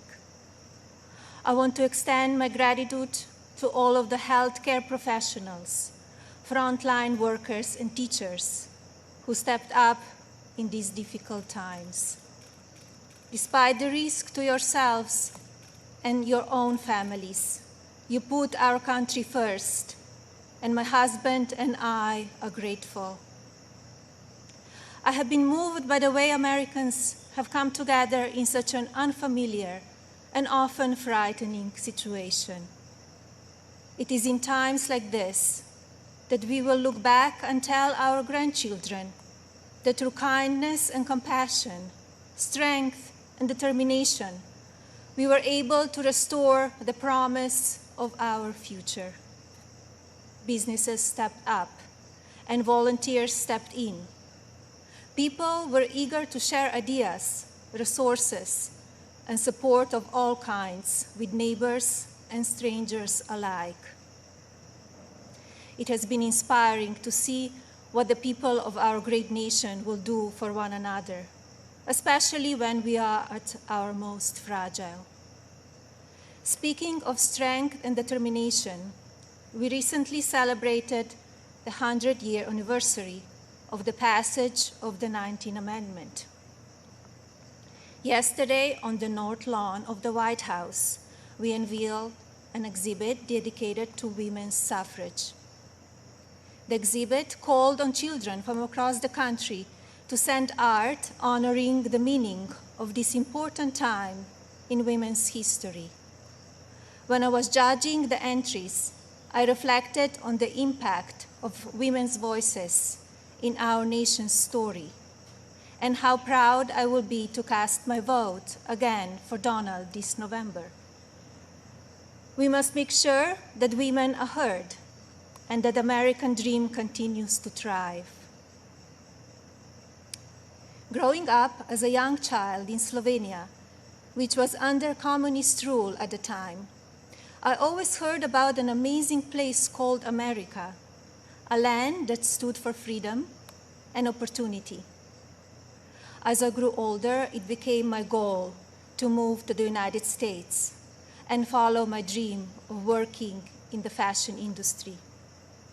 My parents worked very hard to ensure our family could not only live and prosper in America, but also contribute to a nation that allows for people to arrive with a dream and make it reality. I want to take the moment to thank my mother and father for all they have done for our family. It is because of you that I'm standing here today.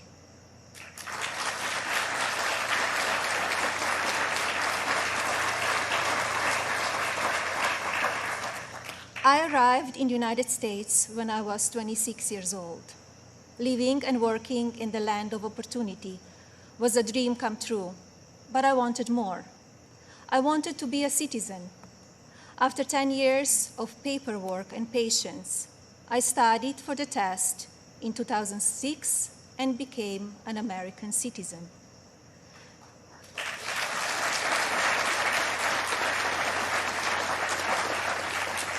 It is still one of the proudest moments in my life because with hard work and determination, I was able to achieve my own American dream. As an immigrant and a very independent woman, I understand what a privilege it is to live here and to enjoy the freedoms and opportunities that we have. As First Lady, I have been fortunate to see the American dream come true over and over again.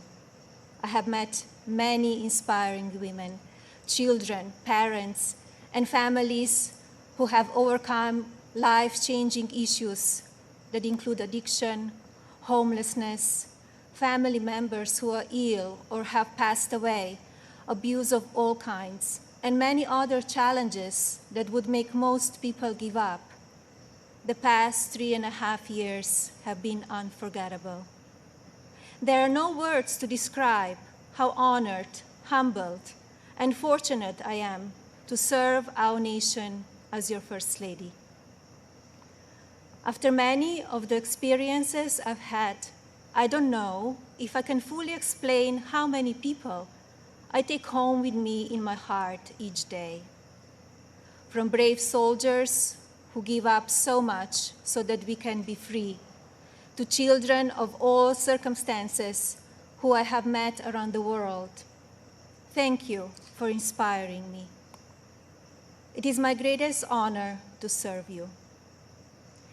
When I speak to members of the military, despite sacrificing time with their families, experience the fear of war or suffering loss, they have no regrets about serving our country. The same goes for their families and the families of first responders who often watch their loved ones walk out the door, not sure if or when they will come home. When I speak to families who have lost someone, the pain mixed with pride I hear in their voices is something I think about often. So thank you to all who serve our country in the military and as first responders. And thank you to the families who wait for them. You are our heroes in your own right. I have also been moved by the many children and families I've spent time with at hospitals, schools, and other locations around the world. Children who are dealing with pain or illness that would break even the strongest adult. Parents who are grateful to wake up every day and see that their child is still alive. These families are a testament to what faith and medicine, strength and science can do. On my first international trip as First Lady, my husband and I visited places of great significance to the three major religions: Islam, Christianity, and Judaism. One special memory from that trip is of a young boy I had privilege of visiting while at Bambino Gesù Hospital in Rome, Italy. While there, I read the little boy a story and learned that he and his family had been waiting for a heart for a very long time, and he had a grim prognosis. His situation brought my staff and me to tears, and we spoke of a little else as we flew to Belgium for the next part of our trip. Upon landing just a few hours later, we learned that a heart had been donated and would be going to the little one. I think about him often, along with so many amazing and strong young patients across our own country. More profound and sadly unavoidable examples of our country's strength and character have occurred in the communities that have been impacted by natural disasters. Hurricanes, tornadoes, and flooding may show the ugly side of Mother Nature, but in their aftermath, they can show us a beautiful side of humanity. My husband and I have visited many places that have been affected by natural disaster, and we are deeply moved by the strength of the people who have lost everything and the kindness of neighbors and communities. The common thread in all of these challenging situations is the unwavering resolve to help one another. I recognize the stories I just told about people who survive extraordinary circumstances. But Donald and I are also inspired by the millions of Americans who wake up each day with a simple yet courageous goal of providing for their families and keeping them safe. You are the backbone of this country. You are the people who continue to make the United States of America what it is, and who have the incredible responsibility of preparing our future generations to leave everything even better than they found it. Just as you are fighting for your families, my husband, our family, and the people in this administration are here fighting for you. No matter the amount of negative or false media headlines or attacks from the other side, Donald Trump has not and will not lose focus on you. He loves this country, and he knows how to get things done. As you have learned over the past 5 years, he is not a traditional politician. He doesn't just speak words. He demands action, and he gets results. The future of our country has always been very important to him, and it is something that I have always admired. In fact, it is to help ensure a better future for our next generation that I launched Be Best, my initiative to help children achieve their fullest potential.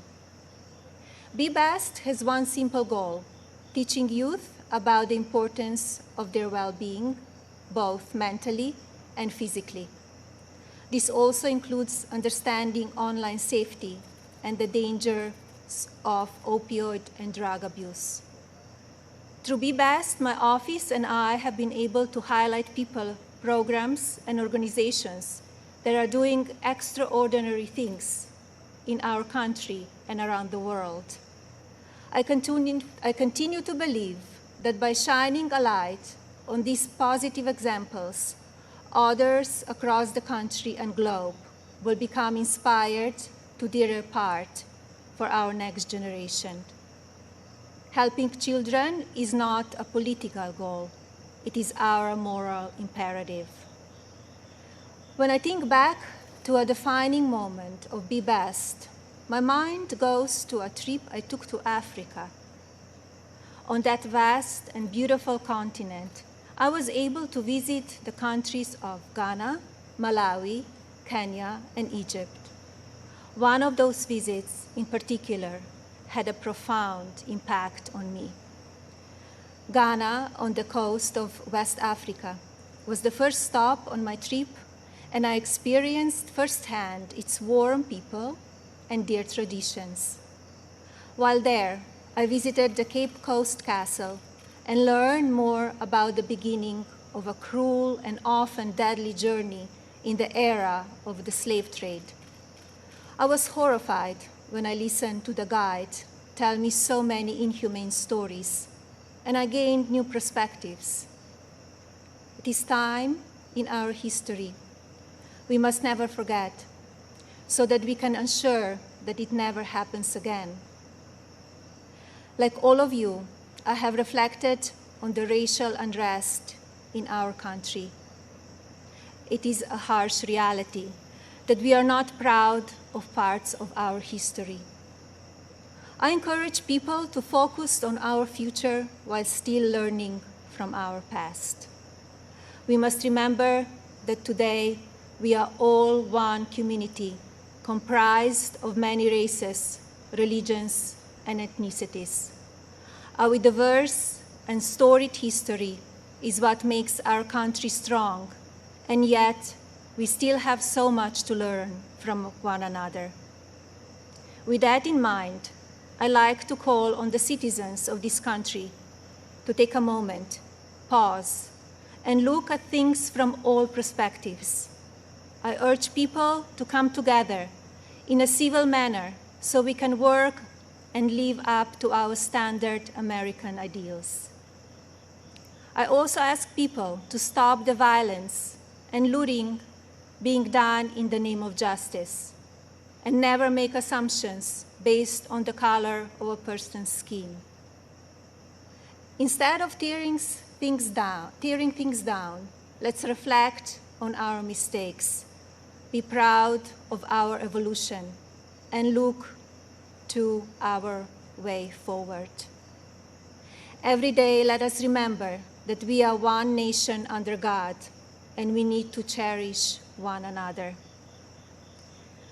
My husband's administration has worked to try and effect change when it comes to issues around race and religion in this country. He is the first president to address a special session of the United Nations General Assembly to call upon countries across the world to end religious persecution and honor the right of every person to worship as they choose. He has made substantial investments in our historically Black colleges and universities.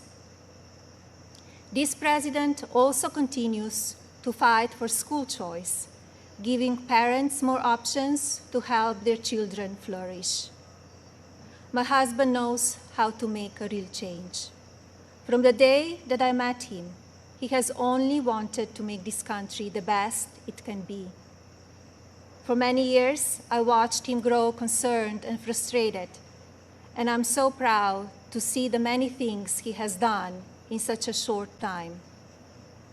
America is in his heart.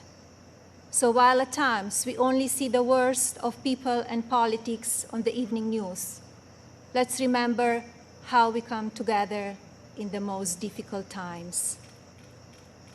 And while debate rages on about issues of race, let's focus on the strides we have made and work together for a better tomorrow for everyone. Our administration has also devoted historic resources and produced life-saving results by raising awareness around opioid addiction and drug abuse, especially for children. When so often the headlines are filled with gossip, I want to take this moment to encourage the media to focus even more on the nation's drug crisis. This disease is one that affects everybody. It pays no attention to race, age, or socioeconomic status. Addiction has touched every part of our society in some way. And now, more than ever, we have programs and medicine to combat it. We just need to talk about it openly. And you, the media, have the platforms to make that happen. To the media industry and as a country, I ask that we all commit to helping in our fights against drug addiction by talking about it even more. Especially as we battle the COVID pandemic, we need to remember that suicides are on the rise as people who are struggling with loneliness and addiction feel they have nowhere to turn. Parents, please talk to your children. Teachers and caregivers, pay attention to signs of addiction. Lawmakers, pass legislation that allows those who ask for help to do so safely and without fear, and to provide resources for organizations that help people impacted by addiction. When the stigma is removed, people will no longer be ashamed to ask for help, and lives will be saved. And if you are struggling with addiction, there is no shame in your illness. Please seek help. You are worth it. In my next 4 years as First Lady, I will continue to build upon Be Best and work with individual states to pass legislation to take care of our most vulnerable. I plan to continue the work I have started with children in foster care, as well as the minority communities and tribal nations. I want to ensure children are being protected and communities have the resources needed to combat drug addiction and child neglect or abuse. Like my husband and the administration, I will continue to encourage education that supports a child's individual needs. It is vital that children are given the building blocks to succeed. I also look forward to continue my work to restore the People's House, which is a lasting symbol of pride for our nation. I believe this iconic home needs to be cared for and preserved so it can be enjoyed by the people of this country and visitors from around the world for years to come. I'm passionate about this beautiful house, the grounds, and all they represent. And now I have a special message for the mothers of this country. This modern world is moving so fast, and our children face challenges that seem to change every few months. Just like me, I know many of you watch how mean and manipulative social media can be.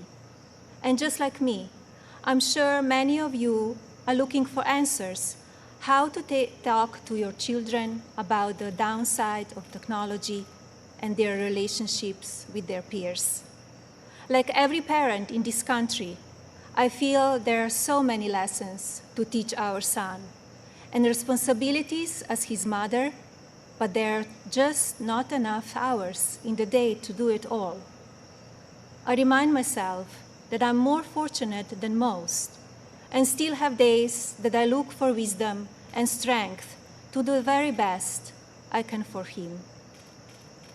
To mothers and parents everywhere, you are warriors. In my husband, you have a president who will not stop fighting for you and your families. I see how hard he works each day and night, and despite the unprecedented attacks from the media and opposition, he will not give up. In fact, if you tell him he cannot be done, he just works harder.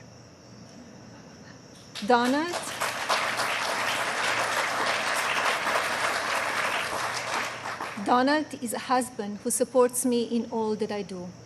He has built an administration with an unprecedented number of women in leadership roles and has fostered an environment where the American people are always the priority. He welcomes different points of view and encourages thinking outside of the box. I know I speak for my husband and the family when I say we are so grateful that you have trusted him to be your president, and we will be honored to serve this incredible country for 4 more years.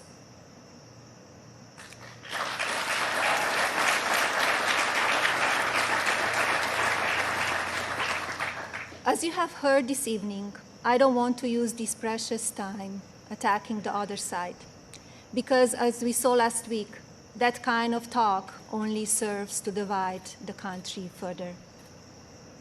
I'm here because we need my husband to be our president and commander-in-chief for 4 more years. He is what is best for our country. We all know Donald Trump makes no secrets about how he feels about things. Total honesty is what we as citizens deserve from our president. Whether you like it or not, you always know what he's thinking. And that is because he's an authentic person who loves this country and its people and wants to continue to make it better. Donald wants to keep your family safe. He wants to help your family succeed. He wants nothing more than for this country to prosper, and he doesn't waste time playing politics. Almost 4 years ago, we went into Election Day completely underestimated. Despite what is being said again this year, I know, just as you do, that Americans will go to the polls and vote on the behalf of their families, our economy, our national security, and our children's future. To vote for those ideals is not a partisan vote. It is a common sense vote, because those are goals and hopes that we all believe in. I believe that we need my husband's leadership now more than ever in order to bring us back once again to the greatest economy and the strongest country ever known. God bless you all, your families, and God bless the United States of America.